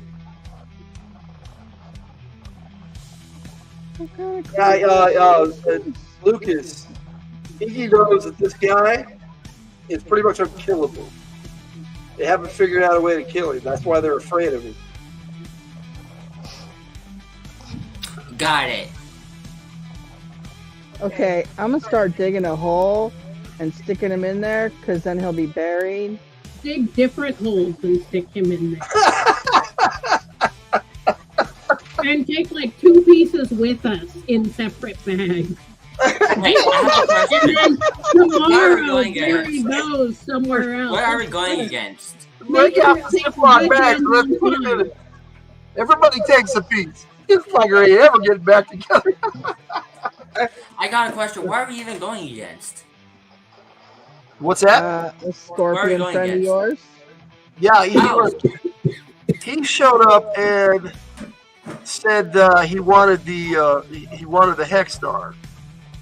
Yeah, if he had won the fight, this is what he would have said. So just so you can see the same picture again. I only have one picture for it. Your lives are mine now. That's what he would have said, but since he's not capable of taking those lives, Yeah, somebody the dropped his ass out with a tomahawk. So there he is. Bury the pieces of him at He's least on a fire, mile and or then something. pieces that are being put in separate baggies.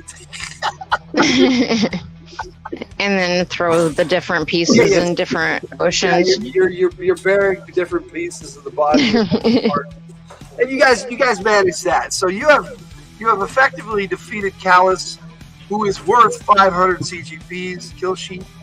Wait, I got a question. According to Ray, his wives are his now. Hold the phone. What? But this is just a suggestion for another game. At the end of every game, the previous game characters meet the game that's currently ending characters, and they fight. What a weird thing to do. Yeah, that's kind of weird, but yeah, I get what you're saying.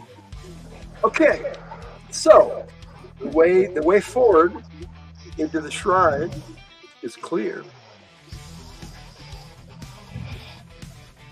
Yeah, now that we rip this guy all All to right. pieces. You're not sure if he was here just to get the Hex Star, or take it from you, or prevent you from getting here. You're not sure.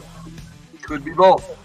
Dude, he all demanded the Lochnar, all right? It's a lockdown. Yeah, there you go. There you go. Sorry, Lucas.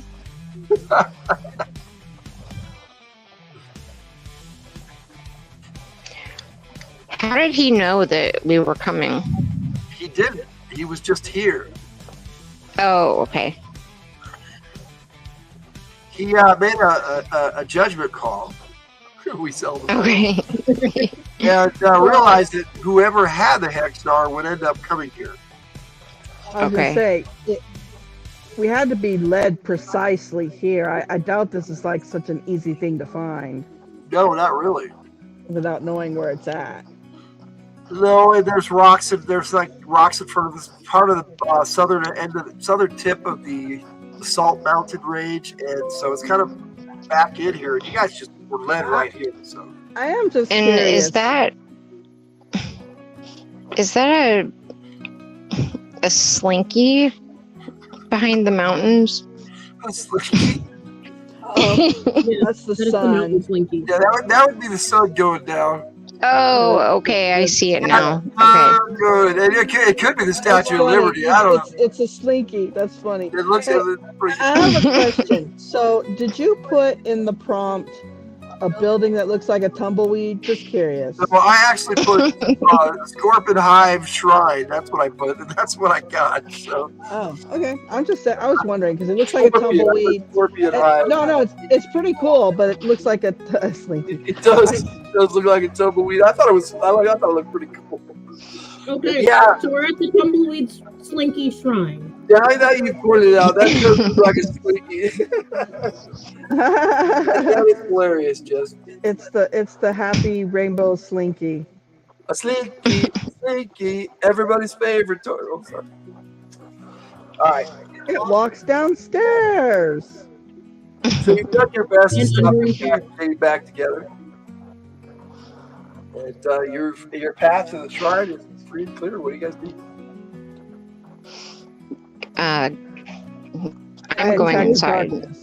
Oh. A spring is a marvelous thing. Everyone knows a slinky. Oh shit. I find it funny they still make those things. Yeah.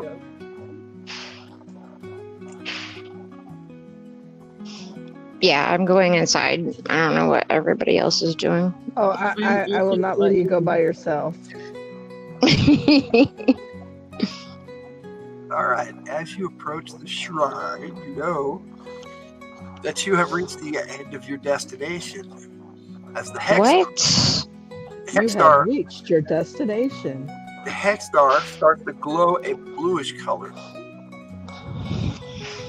And it actually kind of hovers up off your deck. It doesn't pull away from you, but it's hovering there in front of you as you approach the shrine. Wait, what's hovering? The hex star. The This. amulet. That. Oh, it's doing its thing on its But own? it's blue now. It's floating and changed. It's glowing blue inside the amber gem. Okay. I think you turned it off.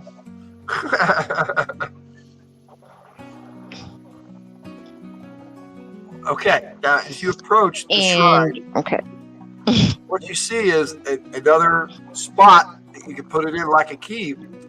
However, as you're looking at this, you get a sense of dread. Everyone roll percentile dice and tell me what you roll. Okay, we're gonna have to fight something. Okay. Sorry, which one is that? The two 10 sided together, one being the 10th place, the ones place. Okay. Percentile. Oh, I rolled pretty good. Generating That's numbers nice. between 1 and 100.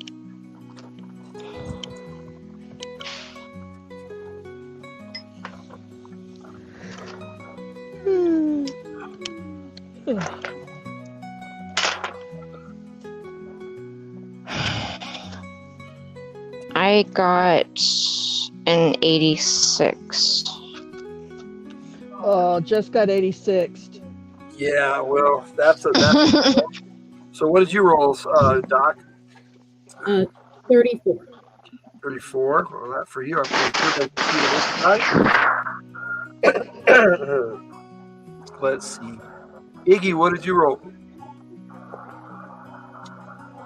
That would be you, Lucas. Here, there again. They're not there. Spell cast on Lucas. So Shane, what did you roll? An amazing 19. Yes. Yes, you're looking at this thing and you're thinking it was designed to keep something in, not. Yeah, it looks like a prison. Oh, well, that makes sense that I figured it out. Exactly. I'm the sheriff. But you kind of get that sense too, Sasha.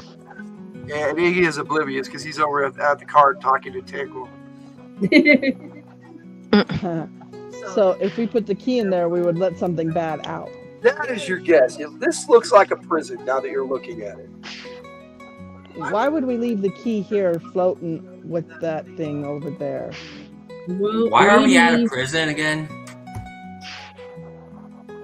Well, maybe we need to. Maybe we're supposed to make all this stuff stop happening. Maybe we're supposed to kill whatever's in the prison.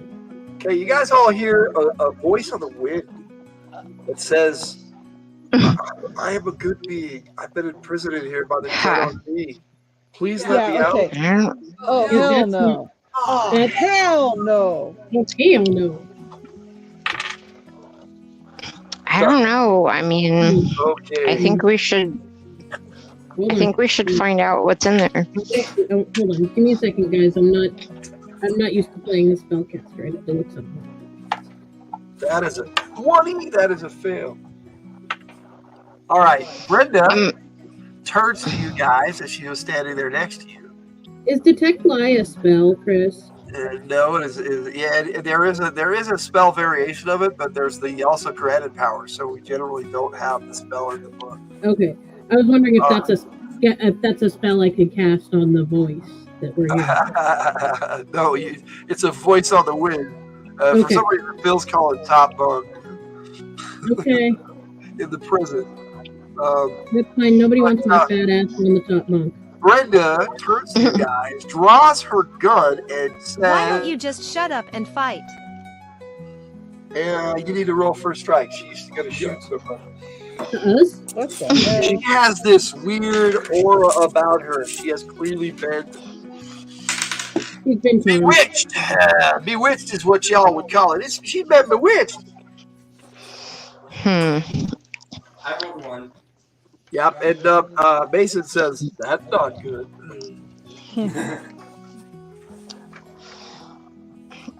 Alright. What, is that Roll the... 10 sided for first strike. Oh, okay. And can I ask, was it a male or a female voice? You think it was a male, but the guys think it was a female.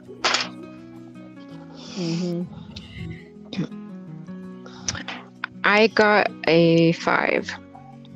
All right. Me too. Okay. Why do I keep rolling the same as Jess? I don't know, but Your dice are in sync. I already know which one of you goes first because your agility is higher, Gus. Okay, so Shane, what did you roll? A 6. Iggy, are you joining us for this battle? That was a no, so no answer is a no. Let's see. Like the voice of God in your head as a child. No, Ray, no. Nothing like that, actually. Nothing like that. He's talking. Ray heard God in his head as a child. It might be exactly like that. He's talking about me. I used to have arguments with God when I was like 4 years old. You know, I argue with him all the time still. So that is true. I get where you're coming from. Okay, so Gus, it's your go. What do you do? Mostly it's why me, Lord, but you know. Yeah. What the fuck is this shit? Yep. It looks like she's going to. Actually, she's going to shoot at Abatha. Looks like she's going for the. Looks like she's going for the Hex Star. Hello, John Parker. Welcome to the gaming today, bud. She's trying to shoot the amulet, or she's trying to take it. No, she's going to try to take it. Oh, okay. It really would be graded. Welcome to our Code of the West game. You may lay it away, my friends.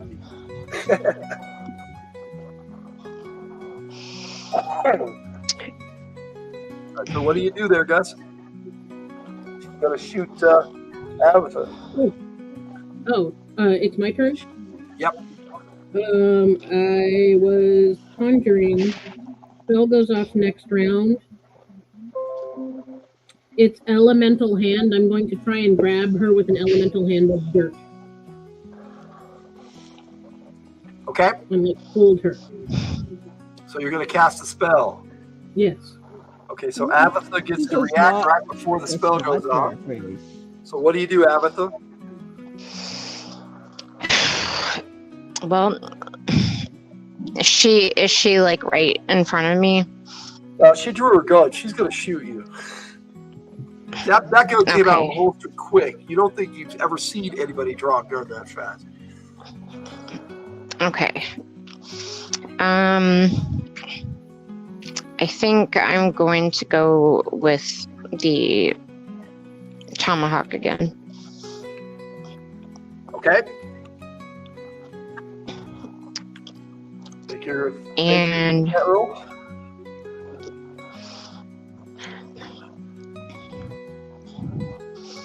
and that was, I wrote down an 8, and that was for,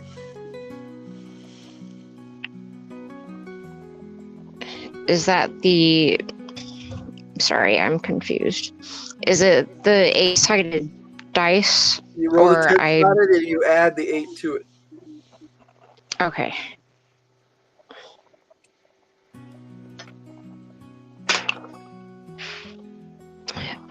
It's a 9. We're just Gabe and CG. Okay, so you roll the 9 or you roll the 1? A 9. Okay, so you add 8 to that, you hit DR 17.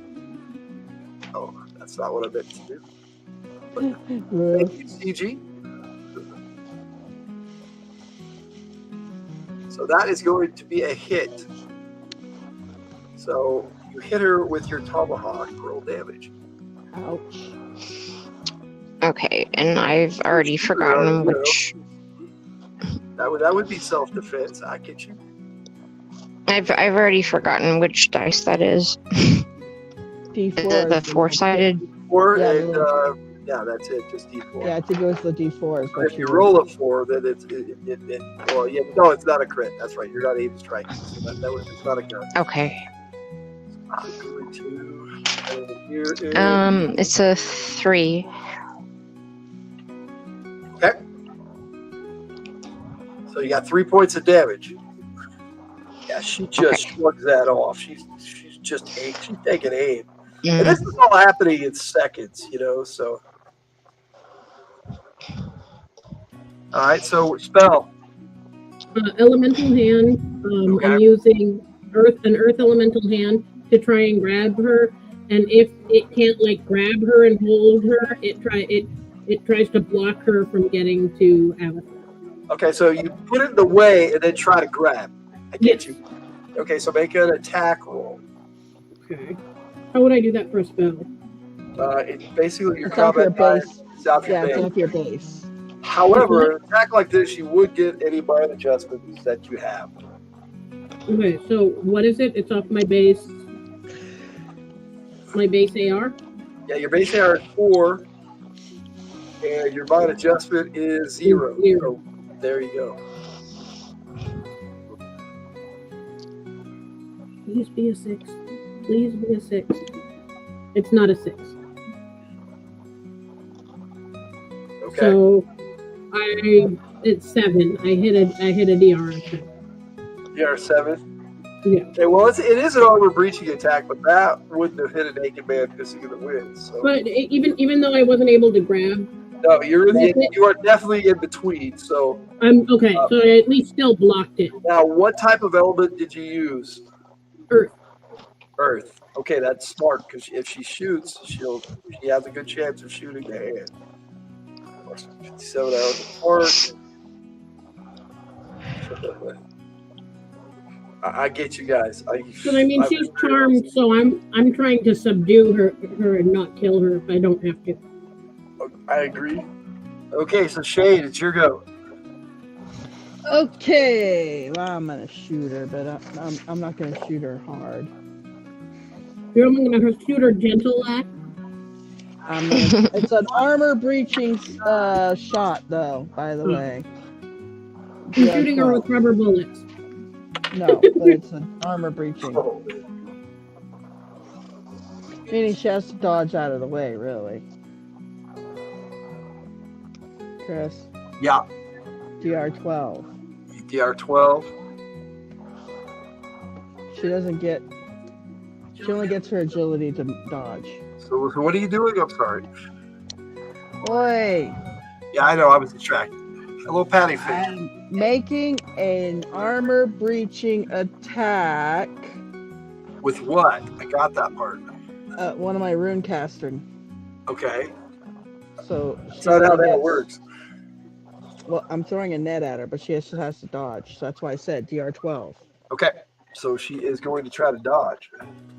But no, she doesn't get a dodge like that kind of dodge. She only gets her agility. Yes. That's me hitting her DR. Yeah. Yeah, she ducked. She rolled right under it. And is unaffected by your deck. But she seems a little confused that you shot at her. The look is clear on her face. Well, she's shooting at us. Okay. And there's a moment of a little bit of confusion, and then you hear Mace go, "Get away from my wife!" Oh my goodness! I was just trying to entrap her to keep her from shooting at us. But it's funny because he's taking a swing at you. Does he seem charmed? Yeah, Or is he does too. angry?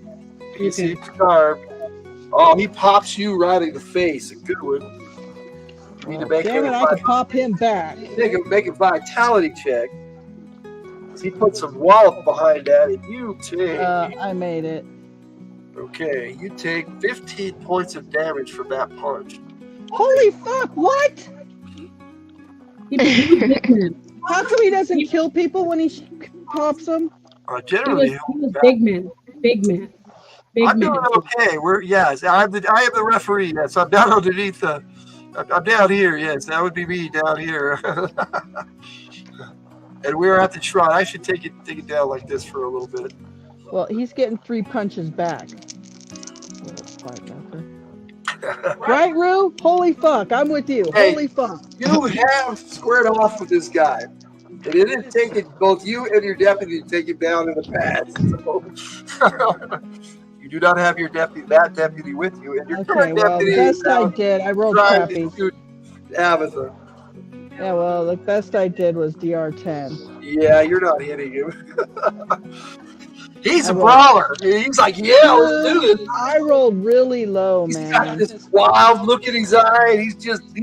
Okay, well, I'm gonna have to shoot his ass He's all too. pugilist, Dad. He's got his fist up like a boxer, and he's ready to go, man. He just haymakered you. He did it up. But he's not being affected by anything, right? He's just trying to protect her. You think that he is affected. His eyes are wild, just like hers. They have this same weird look in their eye, like it's kind of glazed over. Alright, everybody tell me why we're here now. Agility shouldn't count against bullets, Ray. It's called ducking, so I hope don't think... Is there a... No. Is there an enemy? Yeah, the enemy is your own people being charmed to attack you. So that's what's going on right now. Because last time I did something, I reloaded my gun. You reloaded your gun. That's what you did last. Okay, if you roll a 10 Why don't I sided, shoot one of them? right now you can join this combat. You heard the sounds of battle. You're like, oh crap! You was over there talking to Tangle, and you run over there to see what's going on, and basically it looks like Brenda and Mace are attacking the group. 10. Other than that, you have no idea what's going on. Okay, 10. Good. I got you covered now for the battle. Okay, so that's going to take us around. We have this question. Yes, I am the GM. I answered that already. Oh, you did? I did, yes. I saw that one. Just making sure. Thank you. No, that's good. I'm glad you did. Patty Fish is pretty cool. I checked out her premiere last night. It was pretty neat. She showed her turtle. It was pretty cool. A turtle? Yeah, I've seen a couple of her videos about her turtles. She's got a cool turtle. Okay. We got a lizard. We got a lizard. All right, so that takes us back around to the beginning of the round, and that's Gus. What do you do, Gus? Yes, Brenda's action was to get out of the way of the gunshot. That was her action. I'm going to cast the same spell towards Mason. Okay. Doing the same thing. Starting with it between him and the sheriff, so that if I can't grab him, then it's and he has to get around it, or whatever. Yeah, I get you. So go ahead and make your attack roll. Hold on. Oh. Please be 6. Please be 6. Please be 6. After this, we will take a little bit of a break. 6. I What's hit that? DR6. DR6. Yeah. You weren't able to hit him, but it is in the way, and he's got to decide whether he's going around it or through it. Once the elemental hands are up, can I move them? Yes, you control them. So, I can. Intellect, you can control one per hit degree. Okay, so You're smart enough to do that. So I can control 4 of them at the same time. So I can kind of keep them between the people and the people attacking. Yep. Okay, cool. That's what I'm doing. All right, Abatha, what are you doing? Yes, Brenda is rolled onto the side, and she's coming up on her knee, and she's pointing that gun at you again. Okay. How far away is she from me? Probably like about right in front of me. 5 to 10 feet. She's not right in front of you. 5 to 10 feet.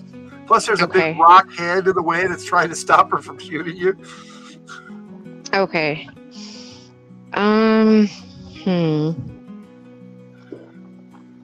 So I probably wouldn't have a clear shot if I tried to throw or fire. Do the bow. You could fire your bow, but there's, like I said, there's a stone head in your way. There are some obstacles. You think the tomahawk would be a better option. Okay. I mean, do I have to throw it, or can I No, you can walk over smack there. her? You can try to hit her with it. Okay. Yeah. That's what I'm. Bludgeon. All right, that's what I'm gonna do. And if she shoots me, oh well. All right. Make your attack roll. 10 plus 8. Okay.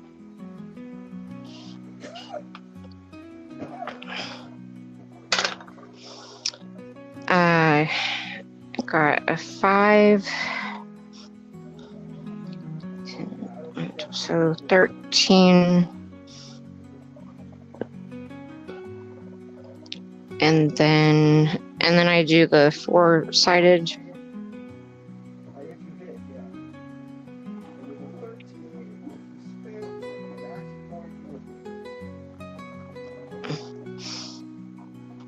I can't hear anybody. Were you muted? I'm muted. I'm sorry. With a 13, if you spend an action point, you will hit. Sorry, I had to pull my nose. You guys don't need to hear that. Okay. So do I need to roll the 4-sided? If you spend the action point, yes. Then, I'll spend it. Out, so she gets a vitality check. And that she failed. You knocked her out. Good. But, let me know the damage because Okay. She's already taken damage. It's a 1. 1. Oh, okay. Because once she's knocked out, can I then put the elemental hand over her to make sure she's held down if she wakes up? You can. Okay. I'm gonna do that. All right. Okay, so that takes us to Shane. Well, Liberty Gibbets. I'm gonna shoot the other guy. You got shooting? Make an inside check, Mr. Sheriff. I made it. Okay, you're pretty sure that something is doing this to them, and that is the bigger threat. As the sheriff, you big picture. Wait, something in the room or the? You already heard a voice, so you're thinking it's coming from inside the shrine. Yes. You're thinking they're bewitched. Yeah, you're thinking they're bewitched for sure. I know, but that's a disembodied thing, and I'm not opening that thing to shoot whatever's in there. I like that, Ray. Use the elbow hand to comfort her. There. There. Hello, No, David. there. How you doing, bud? It is good to see you. Happy 4th of July, bud. Happy 4th of July. Appreciate you stopping by. Hello, David. All right, so what do you do, Shade? You're gonna shoot him? Okay, what do you mean something in the shrine? Like, You guys heard a voice, and clearly it's having. no, I know I heard a voice, but isn't that what's locked away? You think? Well, then why would I unlock it to shoot it? I don't know what you're gonna do. Or can I shoot it from it being locked still? Like, what is it locked in? It's trapped in the shrine for whatever reason. So it's inside the shrine? It said it was good, but it's not No, active. it's not good. That's some bullshit. No, I don't think so. What does God do with the starship, Ray? I just want to know that. Exactly. Answer that question, please. It's God. If it needs a powerful artifact to keep it locked away, then there's nothing good that's gonna happen with that. Maybe we could take these guys out of here. So make your decision. I am going to. I still have to stop him. Right?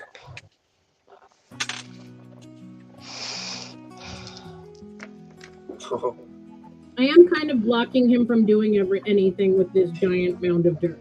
Like, Yeah, I was kidding, Ray. Okay. Again, another armor breaching. DR 14. I used to watch that dumb show all the time. I don't know why. I doubt his agility's that good. Well, it isn't. All right, so what are you hitting with? A net. Wraps around him. All right, well, he can try to dodge it. His agility isn't as high as Brenda's. So, yo, you got him. I'm like, isn't that why I'm rolling an attack roll? Yes. You got him. Got him, yay. You got an agility check and a half to get away. Dodge the net. You can see a net coming at you. There's still a chance that you can get out of the way. No matter how well it's aimed. It's going bullet fast, man. I know. That's why it's a half. Okay, so you got it. You get it base. You got Brenda on the ground. Abatha, you hear this pleasant male voice that says, whatever they're telling you is a lie. Just put the hex star in the slot and let me out. Roll me a 20. Roll me a 20 side. I am grabbing the Lochnar and getting out of the shrine. You don't know that's happening. No, but that's what I was It's going to happening do. as you're shooting the net. You're hearing this voice. Roll a 20-sided, Jess, and tell me what you roll. You get a spiritual resistance roll. But anyways, that's what I was going to do. That's not good. 4 or less. I got what is that? 20-sided. That's what you roll. I got a 19. Oh, yes. You have a strong desire to put the hex star in the space. As you move forward to do that, everybody sees you. And the first person who gets to try to stop you is Gus. I moved the hand that was on Mason. Net now, and try to block Abatha with it. And if she keeps trying to move forward, I try to grab her with it. And look, if Alex Jones is behind this door, Ray, I believe it. Why don't you use the hand to cover the hole? Because it's just dirt.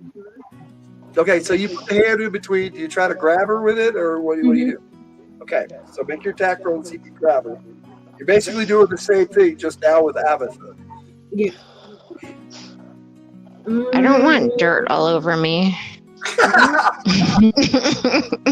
don't want you to bring forth the apocalypse. So I mean, just shoot me. I'd rather have you shoot me than touch you with that dirty earth head. I rolled a 6, so that's an automatic hit, right? Yeah, if on a 6-sided, yes, it would be. On a 6-sided. Okay, so yes, You've got it's got a hold of you. So yes, now you're getting dirty. Yes, you're being held by an earthen hand. Dirty but unharmed.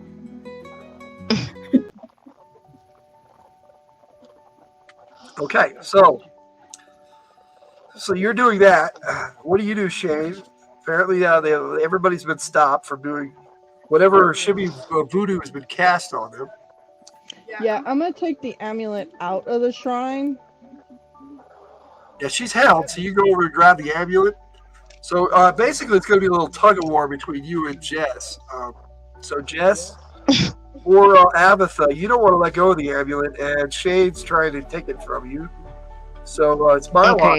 Oh, it's my lock turn. My lock now.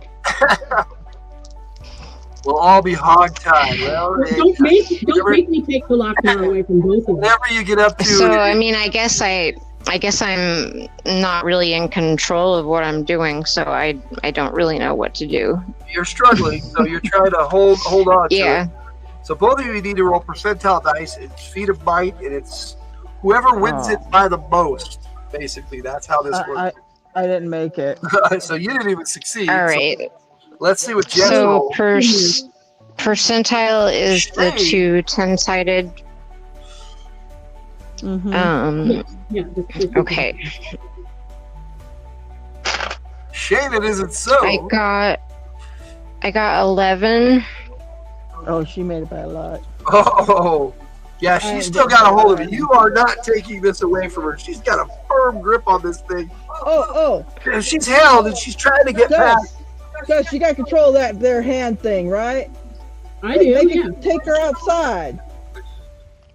I thought we were outside. No, you guys were heading into the shrine. Oh yeah. I'll take her outside. Oh, Also, while I'm controlling these hands, can I do other things, or do I have to focus on that?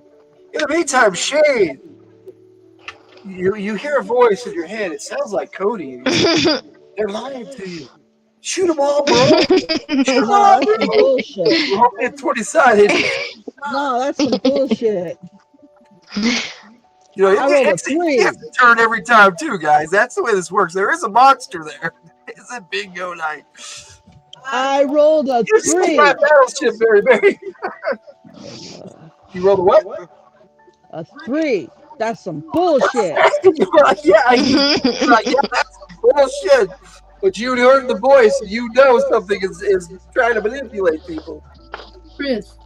Yes. While I've got these hands that I'm controlling out. Can I do other things, or do I have to focus on that? You have to focus on them to keep them in place.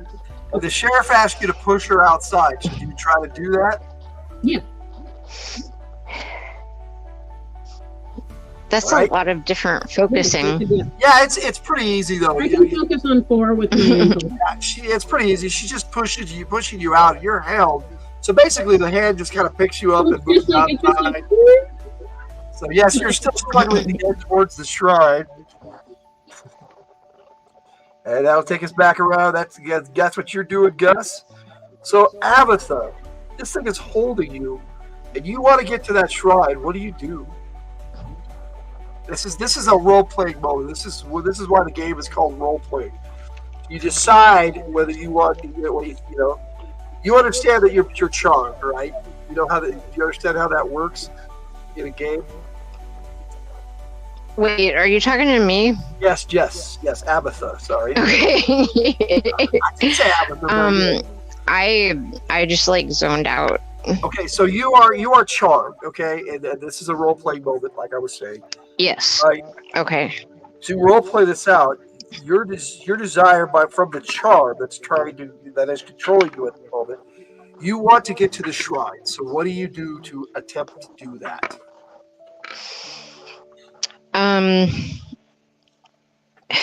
Is the dirt soft at all, or is it hard as rock? Right now it feels like rock, even though she's just pulled it together with sand. But that's kind of how the spell works. So I'm 4'9" or something. Yes, exactly. So you're the magic number. You have your tomahawk in hand, you can try to break it apart, or you can throw your tomahawk. I mean, your hand is free. Mm-hmm. So if I kill Doc Gus, then the hands will go away. Yep. And as a spellcaster, you know that. So. Okay. Also, though, you understand that Doc Gus is your friend, and you don't understand why they're trying to prevent you from getting to the shrine. You have to change your opinion of that person. So it's not that you want to kill them. Right. Okay. I see. Yes, sir. I can do that. I think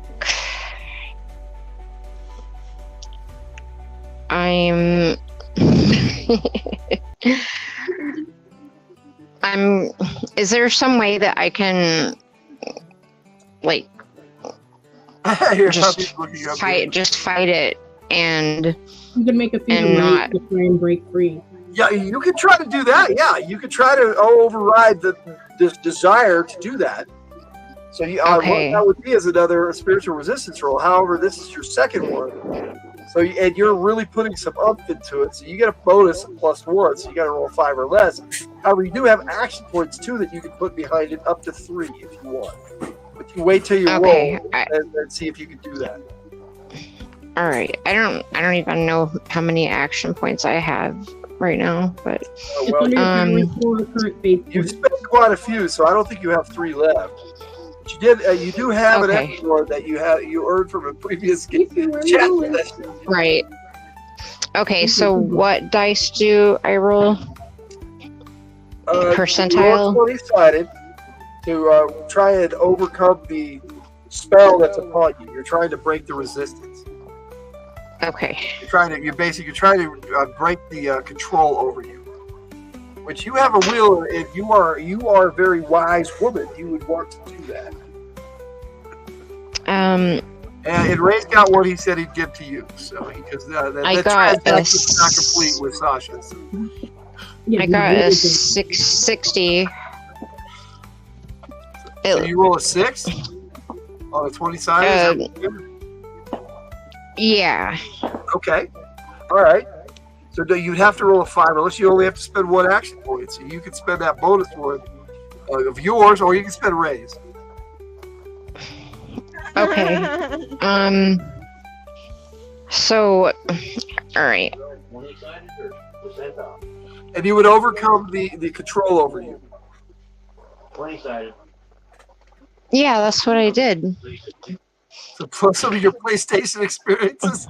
Me too, Mary. Once I play Days Gone, that's it. I'm playing Days Gone. All right, sorry. So which dice do I roll now? You don't have to roll anything. You just have to decide if you want to spend an action point or not, and whose action point. Yeah. Your bonus one or Ray's bonus one. Yeah, I'll spend all of them. You only need to spend whatever. You don't take Ray. Just give you Ray. Then I don't have to mail him a box full of pennies. Yeah, there you go. So you overcome this desire, and you realize, and the further away from the shrine, the clearer your head seems to get. You realize that something had a hold over you and was trying to force you to open the shrine. Mm-hmm. You are free of it. That was your action. That's what you did. So that takes us over to Shane. What are you doing? Can I go in the shrine without the key thing? And the doors are shut. The key needs to be used to open it. Well, what about those window things at the top? Those are just decorations. Are they? So I could live in it. The prison is solid. That's hollow. I don't really understand the whole why thing above that is hollow. There's like a stone room there inside. It's just a prison. That's how you do it as a prison. You know what? I want to take the amulet and break the little gem thing in the middle. So you're gonna try to go get the amulet? Yeah. Abatha, you're free. Shane's coming over and trying to get the amulet. What do you do? I kick him in the balls. Hey! I mean, I still have Avatha held. Oh, that's no. I get it. A man came over trying to take something from her. I totally get that instinct. Make your attack roll, please. Chris, I still have her held. I don't know that I she's want to not. see this happen. I want to see a No, female what's wrong with character you? play a male character get kicked in the balls. What's wrong with you people? What's up? So that's Sasha. All right, so I totally forget which dice my What's brain up is there? like. A Yeah, 10-sided. your 10 size coming. I thought you broke the spell, and she did. You got hit Patty's all good one, yeah. Okay. Chris, I still have her held because I don't know that she's not charmed anymore. You don't know that she's not charmed anymore. No. All right, I got The one an. who knows she's not charmed is Abath. I got an 8. Who knows Avatha's not charmed is Avatha, so she's still held. Yeah, Mace is still struggling with the hand, but with the net. But Brenda is not. She's like looking around, like, "What the hell just happened?" So they've overcome because that's all they can do was sit there and struggle. So, all right. So what did you roll on the 10 sided there? 8. An 8. All right. She needs you right. If you roll me a 6-sided, and if you're surprised and you only are not I'm surprised, like, I have a really good DR okay, here. if you're surprised on a Yeah, roll, she got me. okay, She got me. she got roll you. it If, too. yeah, you're surprised. Yeah, you need. Okay, so you just write down. So make a feat of vitality to see how you react to that. You just got needed the ball. That's just like your entire being. Yeah, I know you're a woman if you've never experienced being kicked in the balls, but Why am I always the target of friendly fire? Right? When you are,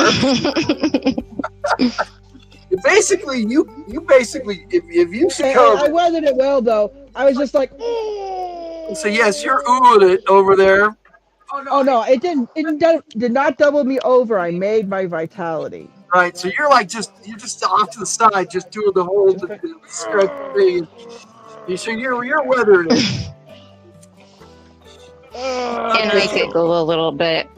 Chief, ma'am, that was not ladylike. Oh. And in the meantime, I had to stop you. I had to stop No, I you. have to stop you. We need to break that thing. Yes, you hear your brother's voice going, "The shrine is there to protect you. Let the creature out." Roll a 20 side. Oh, jeez. It happens every round. Wait. Are you? Look at that. All right, I'm a good actress. Sounds like the real thing. Ruth said it sound like a real thing. Boy, congratulations. I like how Patty fished that good one. That was awesome. 5. 5 what, Sasha? I think she was only giving me 5 out of 10. 5 out of 10. Okay. I'm sad. I'm sad. I thought I did pretty good there. So, Sarah, Doc Gus. Oh, she rolled a 5. Roll a 5. Oh, you made your check. Okay, I get you. Yeah, so you shrugged that off. You knew that was bullshit. You're like, nope. This ain't happening. All right. So that takes. Anyways, I was asking if Chief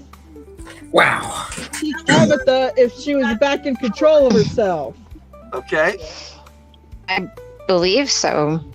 I believe Just so. break the damn thing. That's what I was trying to do. Yeah, apparently Sarah's mic is off. So, Iggy, what do you do? I didn't. I thought that you were being controlled by the. Just wait for us. Hey, I need to hear what's up there, Luke? What? Go ahead. I need to hear you now. So go ahead. Everybody's giving you your turn. So. I didn't want to be a part of the mess, so I did not say anything. Yeah, you're just staying out of it. Yep. Okay. All right. So that takes us back around to Gus. What do you do? What? Clearly, this is going to keep happening. Right? We need to break this thing, man.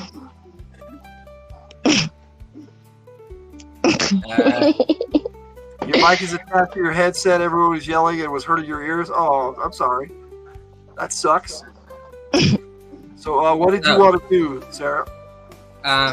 Your action. I want to grab it and throw it. Sarah. That's okay. What? I want to grab the thing and throw it. What? Oh, you're gonna try to grab the amulet? Yep, and throw it. Okay, the preacher man wants to grab the amulet now. Why would throwing it help? You don't know what he's gonna do with it. No, I know. I'm just wondering why throwing it would help. Yeah, the preacher man is coming over to take the amulet. Kick him in the balls. I stopped him from trying to take the amulet and throw it. I think I'm gonna have to. Yeah. The thing has been able to float the amulet. What's to say if it's not in somebody's possession, it can't be floated? Yeah, I mean, like I don't know who's being controlled by what. And you don't know whether or not he's controlled or not either. He's coming for the amulet. Right. What is your reaction? So I'm just gonna just do the same thing. Because he always throws it, Tiger. Duh. Wait, I'm sorry about me throwing the sword at you, but still. But still. All right, so yeah, everybody's everyone's talking at once. I need Jess's reaction to what he's doing, and then it's Gus's turn. Yeah, I'm gonna kick him in the balls too. All right, make your attack. Oh, getting me there. What? It's gonna be a little bit different for you, Iggy. Yeah. And that's the 10-sided, right? Exactly. Yes. Man, okay. It's causing me damage. I got an 8. You got an 8, yeah. You hit right in the crotch. However, you hit exoskeleton, and man, that hurts. So roll me a vitality. As these which like what? And make an attack roll, Iggy, to stack. Oh, I didn't even. What? I didn't even think about that. I thought he was human. Okay. You probably would have. But no, he's a scorpion. Okay, so which dice is for vitality? 20-sided, and same for you. I mean your combat die, D10, Iggy, to see if you grab that amulet. And we'll see what Let me Gus. see if I can find my D10. I got. Wait, is it my D10 that has? That It's goes the to egg-shaped 100 or the normal D10? Normal D10.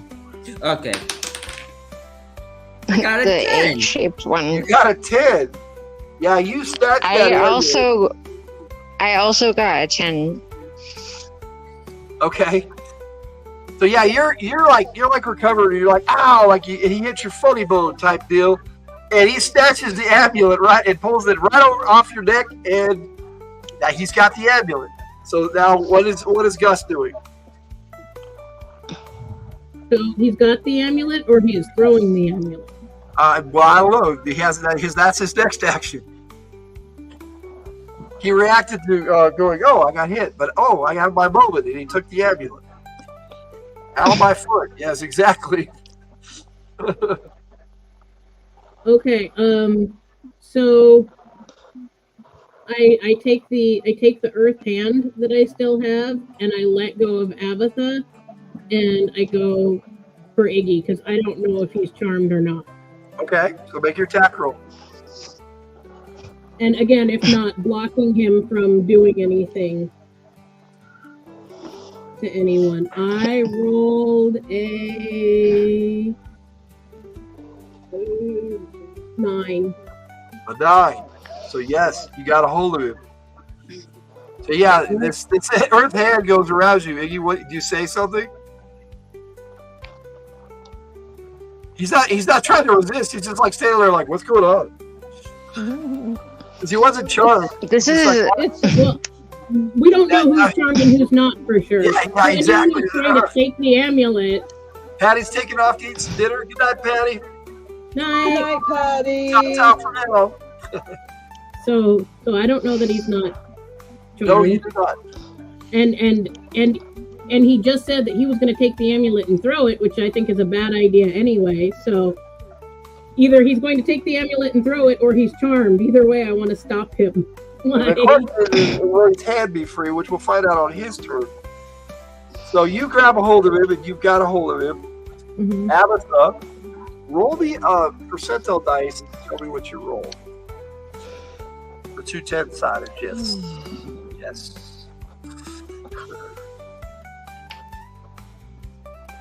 You're getting a picture in your head of this whole situation.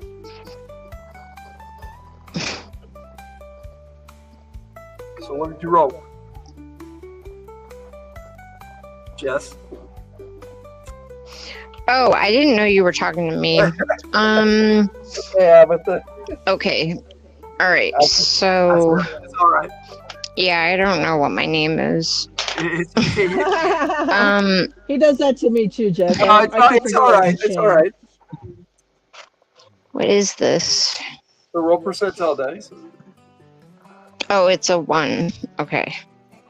So you got a 1 on one die, 1 on the other. Hold on 1 second. It's hard for me to see. So it's a 91 total. Okay. So that is going to be a fail. There's no action, not enough action points left to deal with that. Okay. When he says Jess, he means So what? Jess.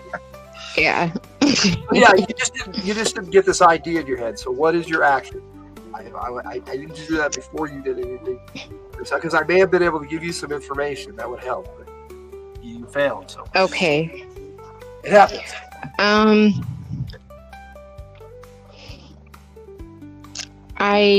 Okay, so I'm sorry. What is happening again? So he has the amulet. Okay. There was Yes. a chance that you could have got a flash of insight, but it didn't pan out. So you are on your own to make a decision of what you're doing without any Okay. So everybody else is like busy doing other stuff. help. This is all happening in And, seconds. So what do you do? okay. I try to get it back from him. All right, so you grab for the amulet. So make an attack roll. So that would be a 10-sided.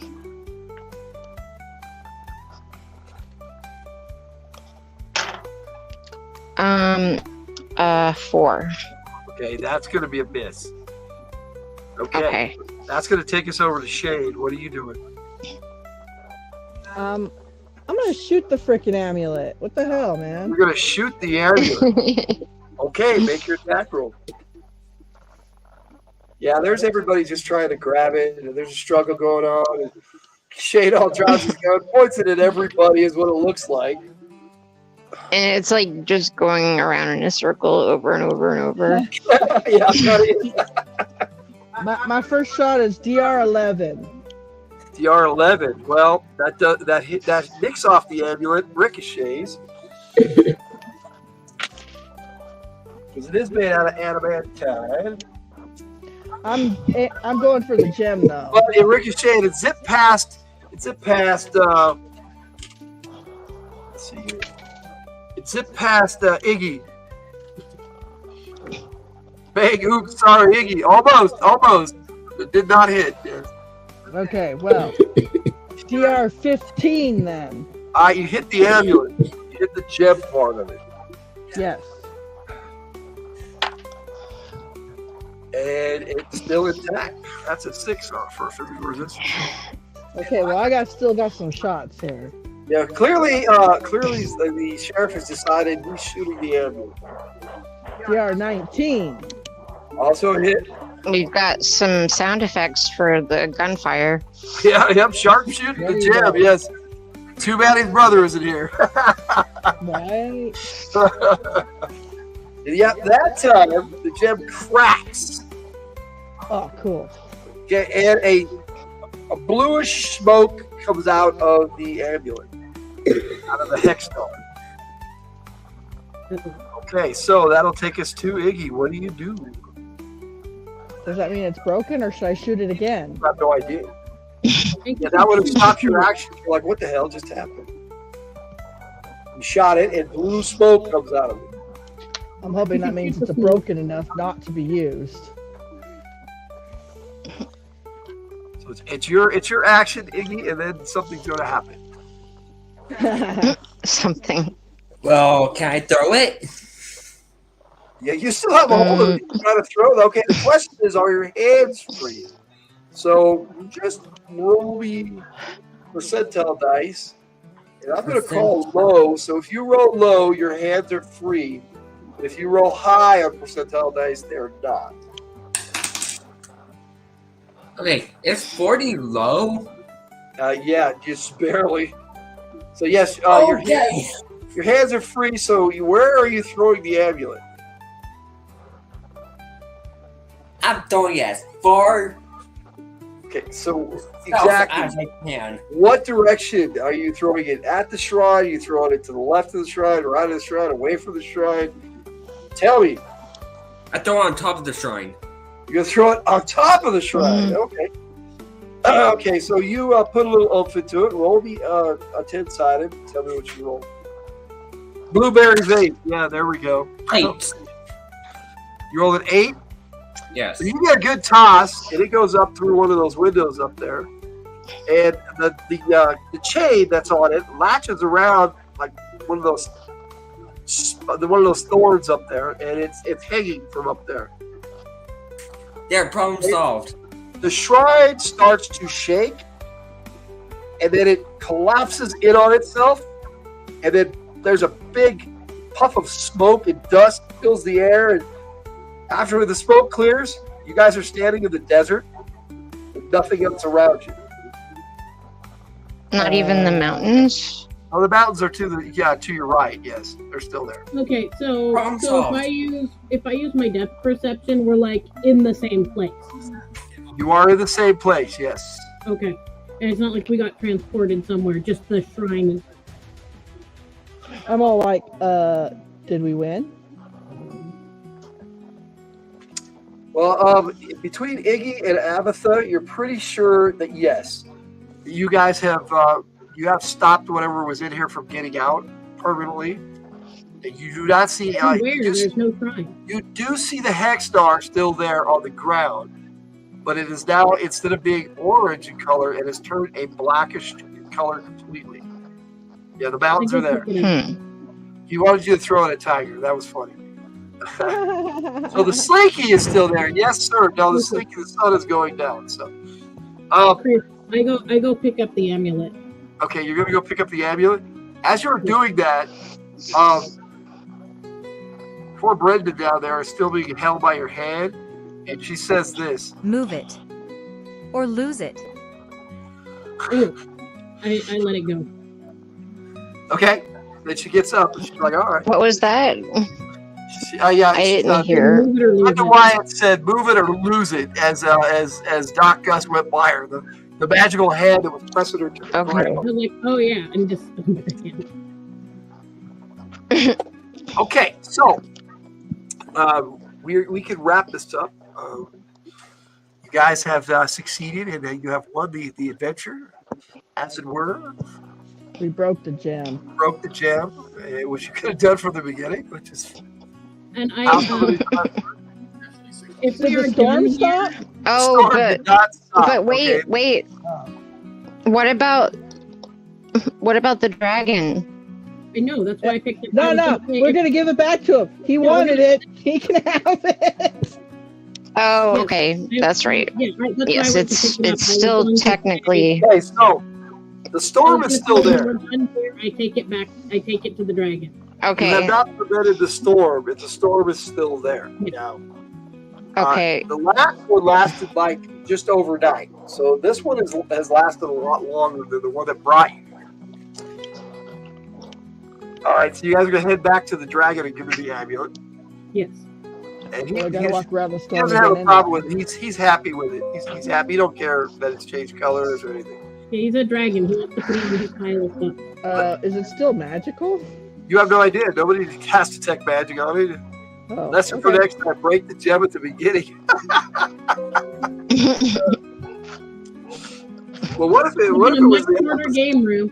There were other outcomes. Okay, that was just what you guys in the end decided to do. There were other things that you could have done. Sure, let's free whatever demon thing is in there and try to kill it. Well, there's that. I want make an interesting ending. I want to go into the storm and see what's in it. Okay, so if you guys want to continue playing, we can do that. But if we are going to continue playing for another couple hours, then we need to take a break. I think I'm only going to be able to play for another hour or so. All right, so would you guys rather have me wrap it now? Just I could play I could play for like another 5 hours. Jess, you've been awake for like 57. What's wrong with you?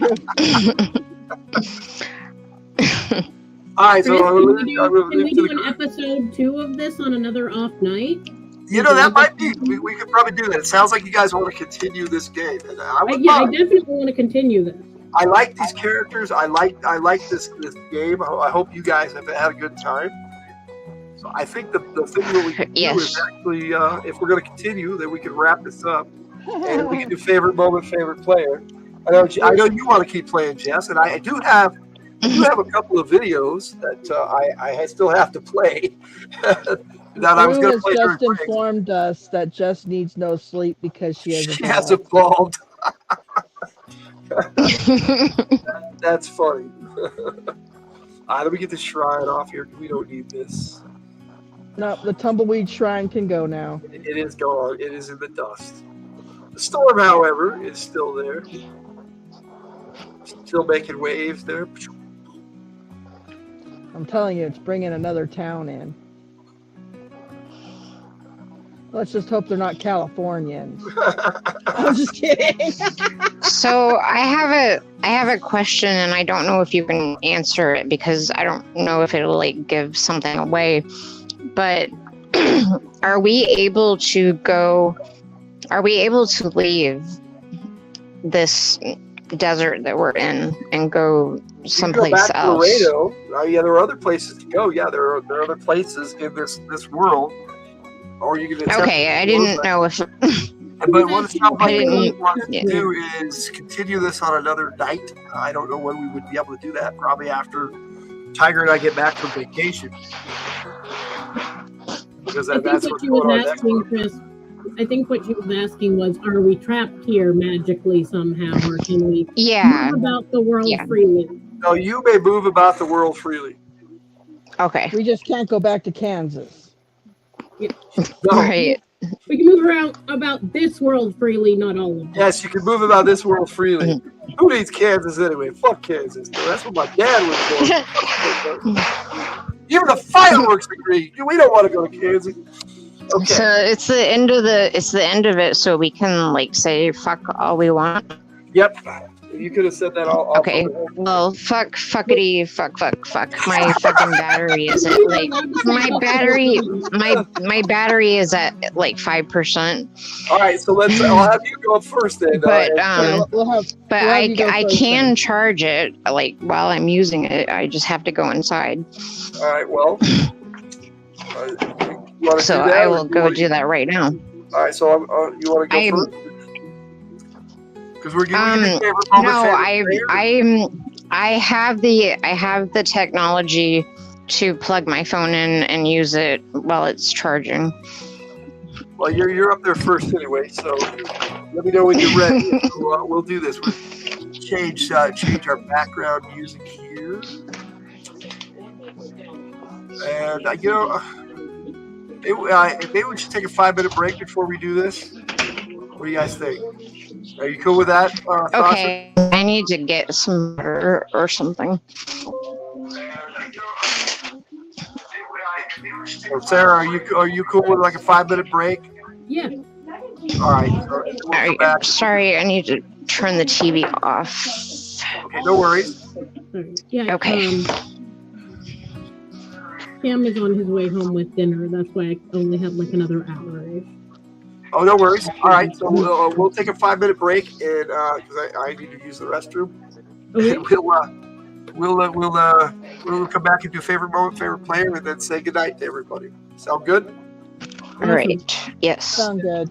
All right. So I'm going to take everybody out for just a few minutes and play a video.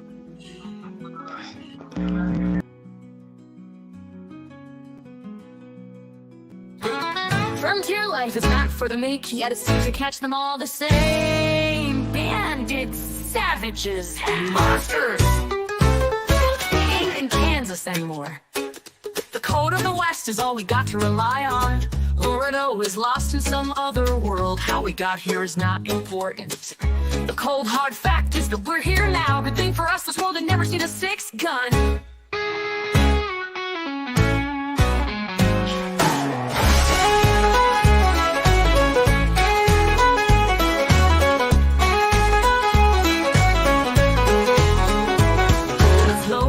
On the horizon, here they come by the dozens. Like locusts in a field of Laredo, time for a feast. We don't know if we are somehow chosen. We do know what needs to be done on these occasions. It's the code of the West, you know.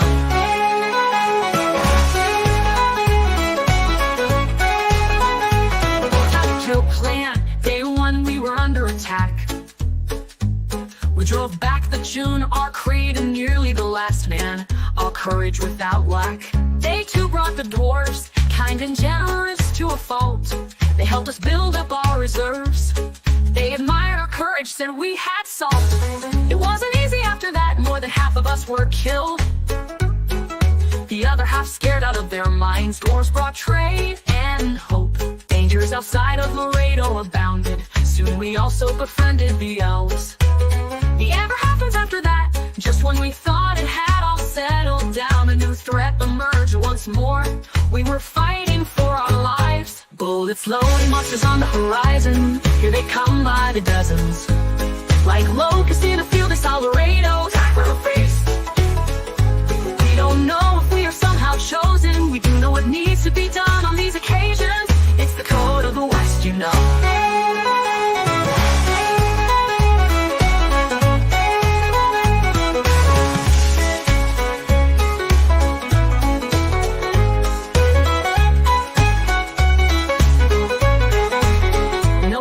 To plan out there, not what you'd expect. You do what you can to be fair. In these harsh times, it's all about respect. Each day a new horizon, each day a new challenge. I'm sure that we're being taught a lesson. Of course, there's always revenge. The code of the West.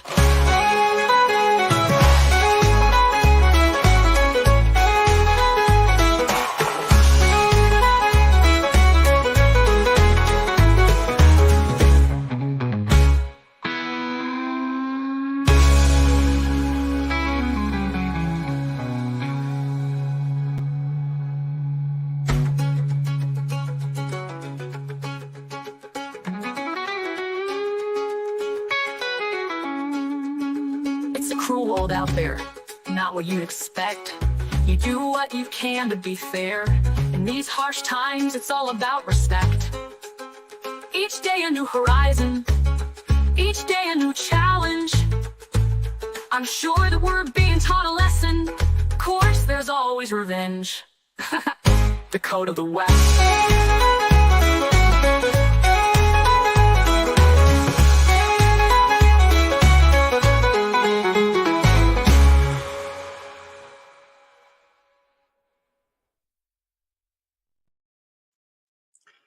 Okay, so when you guys are ready, you can unmute yourselves. I think Jess is already back. Yep. I've been here the whole time. Okay. So who is not back? Hey, Lucas, are you with us? We're gonna end the session, man. I'm here. Okay. All right. Where's the crackling coming from? I don't know. It's not me. Not me. Somebody's eating is what it sounds like. All right. So we'll start with Jess like we were going to do. How's that sit with you, Jess? Okay, sorry. My mic was on, but I was not connected to the headset. But now I am. Okay, no worries. So, a favorite moment, favorite player, and we'll say our goodbyes afterwards. Okay. This is really gonna be difficult. Yeah, it's, a lot of games are that way. You know, you can abstain from voting if you want, but you know, it's all for fun. And since we're going to continue, this works. Also, people in the chat can vote too. Yep, and I will redub this as session 1, and we will do a session 2 at some point. So, I think. Can I actually wait? Yeah, sure. Unless somebody else. Okay. You don't have to go first. No, I that's need all to right. think. Okay. That's cool. All right, so I'll put Tiger up there. We'll make Tiger go next. Why, howdy, folks. All right, so I actually got to go. I know it's bad for my character, but, you know, I think getting kicked in the balls was actually pretty fucking funny. Well, that's your favorite moment, is getting kicked in the balls? Okay. Sure. That's how you know she's not actually a man. See, right? I'm a girl playing a dude who got kicked in the balls. See, look, Rue's favorite moment's also the ball kicking. We're going to call that cards. Ball kicking. Anyways, and then I'll count the vote. So, favorite player? Well, I have to actually go with Jess. I know she's not too much into the acting, but I think she started getting more into it. Yeah. This is technically only her 3rd game, as far as I know. Right. So I think I'm gonna vote for Jess there. All right, Jess gets the nod. Oh, thank you. You're welcome. All right. So who would like to go next? I'll go next. Okay, Sasha. Okay. Oh, love that picture, by the way. Can I have an extra point on principle to award? Convince me. Well, you see, I'm always delightful in the chat. So I feel I could earn chat points. And also, I got no real recognition or reward for the stunningly amazing recap I did in the last game. I thought we gave you something. Yeah, in we the last did. one. We did. But, you know what? I thought we gave you like CGPs or I something. have a reason for wanting a point because I want to give somebody a point for that. I think somebody deserves a point that doesn't fit into one of the 2 categories. Okay, well, I'm going to give you 1 action point. Best bullshit of the night. Okay.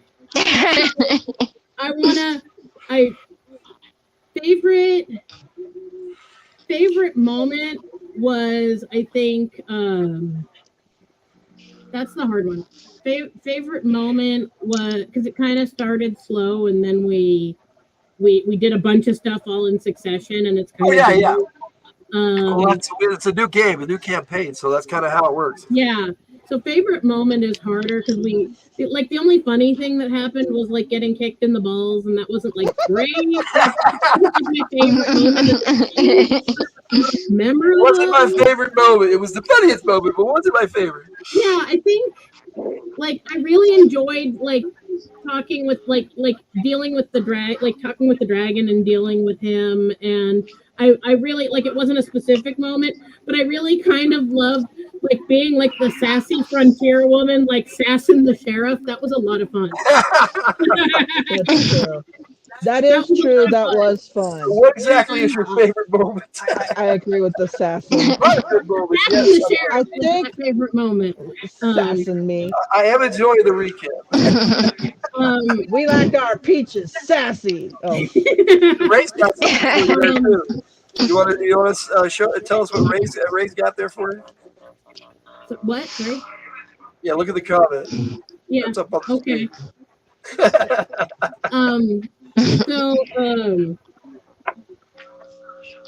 So I for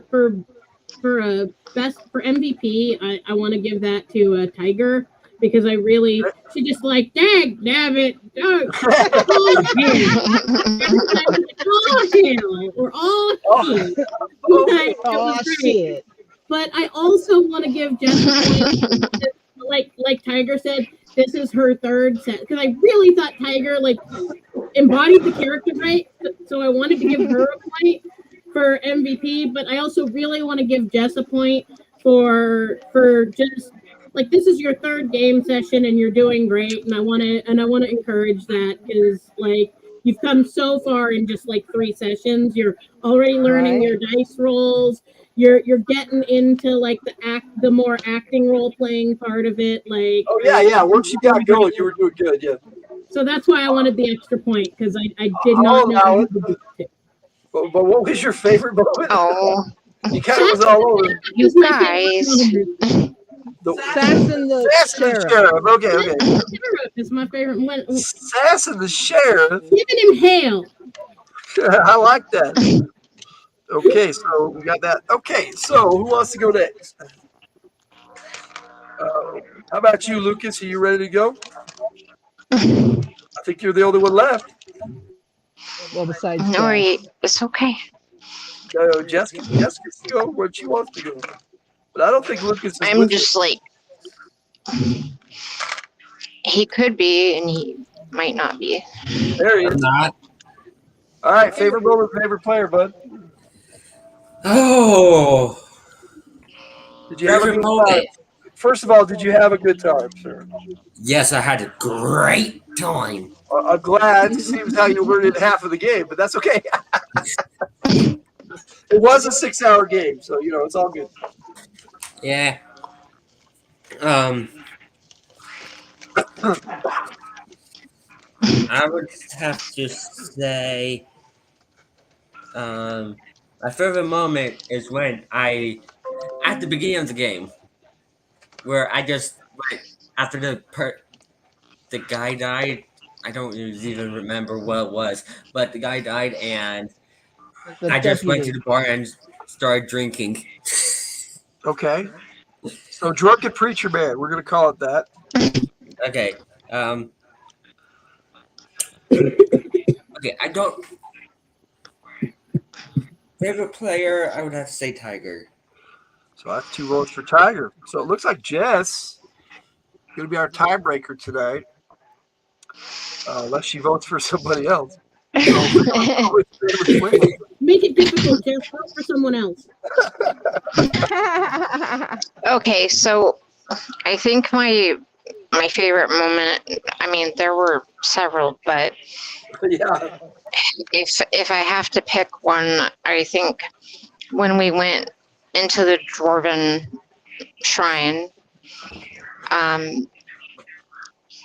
and I can hear myself talking on Ray's phone, and it's annoying me. Yeah, I get you.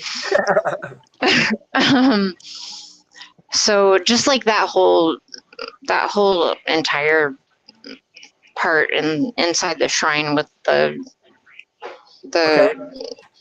weird mummy statue, and then him talking to us. Dwarven Shrine. Okay, that's your favorite moment. I gotcha. And player, I think I'm gonna have to vote for Tiger because she was such a good sport about me kicking her in the balls. But I mean, so was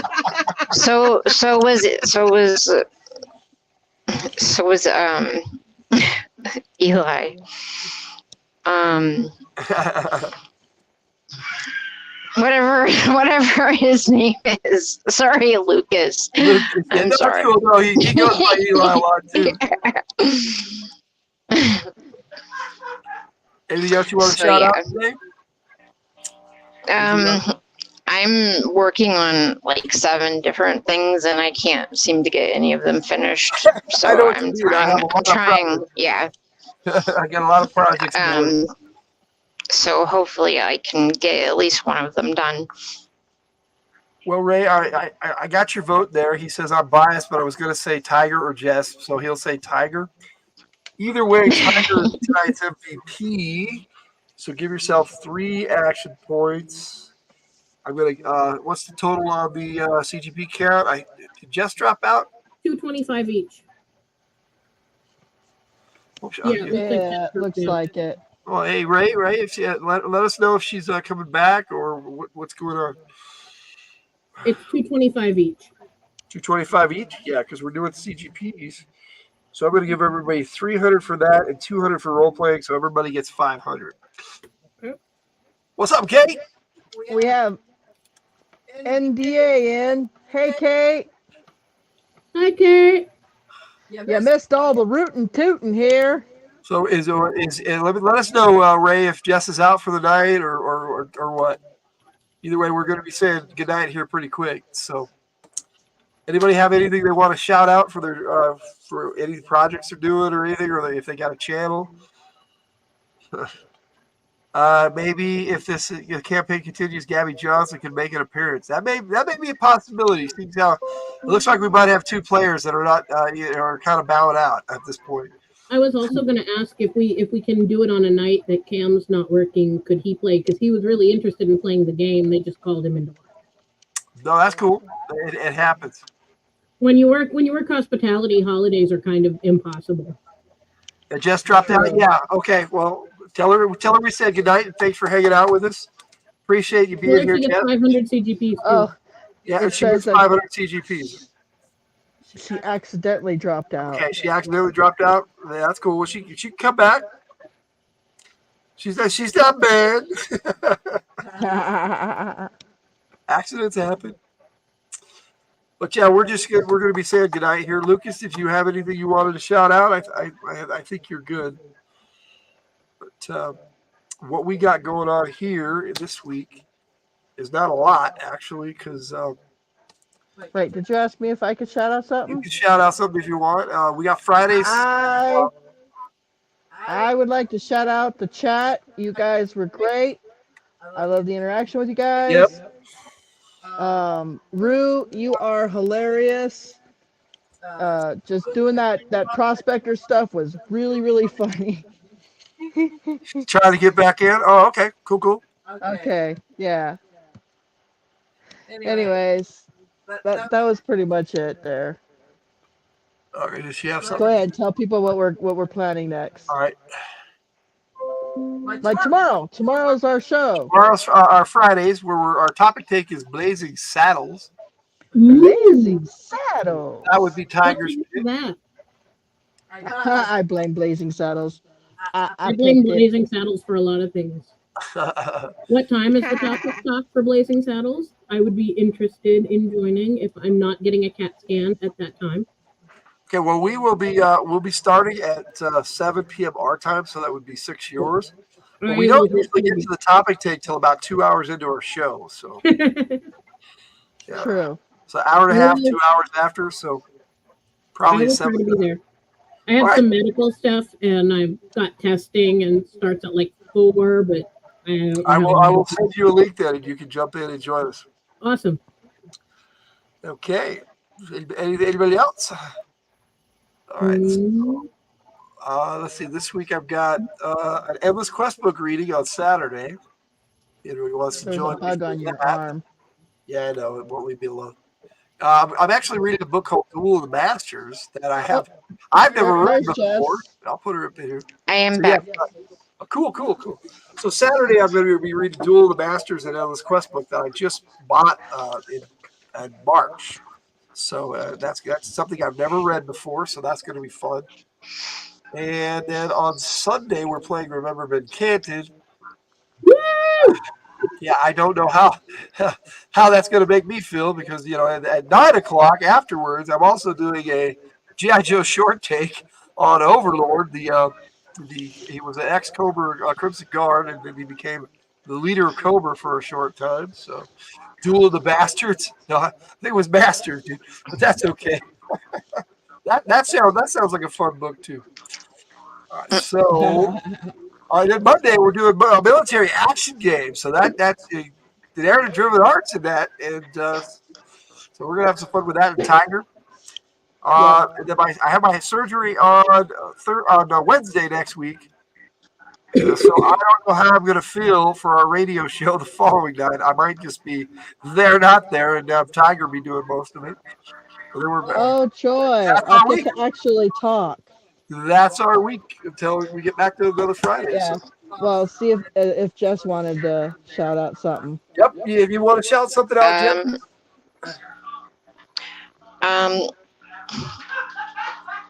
I don't.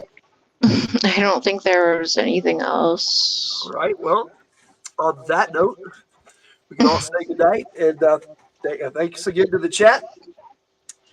Might be worth rewatching, Kate. Funny session. Parts of it were pretty funny, and I like the role play. You guys were awesome tonight. Today it was a great session of role playing, and I appreciate that. We did have some action, and you guys jumped right into it and learned the system, and we were off and running. Really, I think it works. What do you guys think about the exploding dice? Do you like that? For the bullets, I do like that actually. Just for the bullets, yes, and for aim strikes. I mean, I'd like Yes. to. I'll reserve my opinion until we've played more. But like so far, it makes sense, so I like it. But we haven't done enough gameplay for me to be like, oh my god, it works perfectly. Yes. For my part, That's Kate. true. For my part, Kate, I had a good time. So that would be up to everybody else to answer that if they have. I had fun. Well, that's two. I had a good time. I got to sass Shannon, and that doesn't happen. Right? She all sassed me good. She gave me a tongue lashing. I also got Yes, kicked I in the had. balls. It was fun, but I wasn't at my laptop for most of it. Yeah, we know. That's okay. Yeah, we know that. It's cool, Lucas. All right, yes. but I was paying attention to it. Like I seriously, I almost had to cancel because of not sleeping and not eating, and Aww. I gave the cats and Nori some melatonin and 5-HTP yesterday to try to help calm them down. Oh, for the fireworks. Well, And yeah. I spent 3 hours cleaning messes from them being sick. And yeah, Oh. it was just not good at all. But anyway, I'm really glad that I decided, to do it anyway. I said I was going to, and I'm not going to cancel, and I want to do it. And even though I didn't prepare Oh, uh-oh. No, it's all right. She just popped out. it First. wasn't as hard as I thought it was going to Oh, be. nice. I mean, I didn't use a lot of some of the I guess the spells and the talents and all that, but That's stuff you got to get used to. So, in my opinion, you did a great job for just your third game session. Right. I totally and agree. I really appreciate that from all of you guys. Well, So, that's how games should work. We should welcome you in. We should welcome you in for it was sure. gonna But I'm glad you stuck be around any because good. you and Tiger get extra points for being part of the favorite moment of the night at one of the boats. Wolfman got nards. So each of you get an additional 250 CGPs. So to add that to the 500, that means you guys get 750. So, Nice. and you guys can Okay. spend those before we do the next game session. You can spend those before we do the game session, or just hang on to them and save them for something else. You might want to get Gunslinger. That's the expensive one. So. Okay. On that note, I think we're good. If anybody has anything else to say, now's the time to do it. I'll take that as a negative. And I have one last video to play as we sign off, and we'll shout you out good proper in the chat. But on that note, good night. And if you guys want to stick around and talk to me afterwards, yeah, and in the backstage area, that's cool too. So Thank you all for joining us. And Sasha said she's the only jazz hander. here is Mason Tyler Shaw's song, Blood on the River. It could happen to anyone, but it happened to me. World turned upside down. I don't know where the hell I am. Now they got the guns too. Yep, I'm a winner.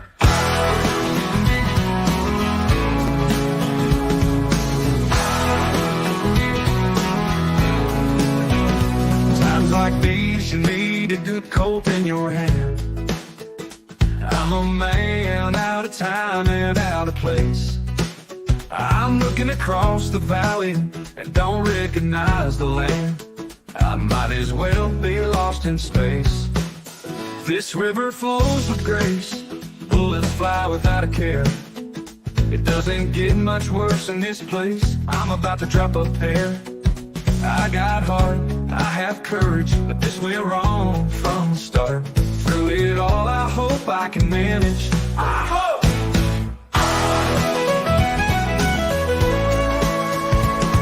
Name, it ain't the same in this crazy game. On the shimmer, it's time to deliver blood on the river.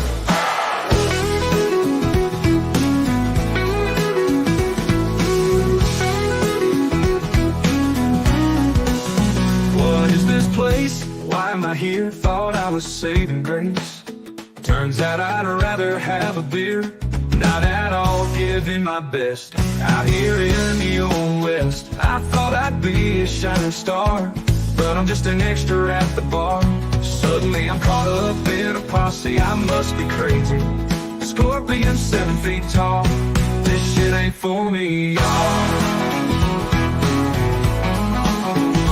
Call my name, it ain't the same in this crazy game.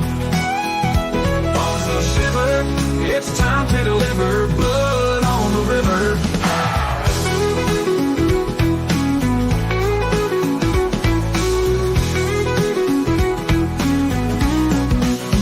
Before we knew it, our backs were at the bank. A river so wide, I could barely see the other side. Guns flashing, bullets ripping past me. Reality is much worse than fantasy. Yep, I'm a winner.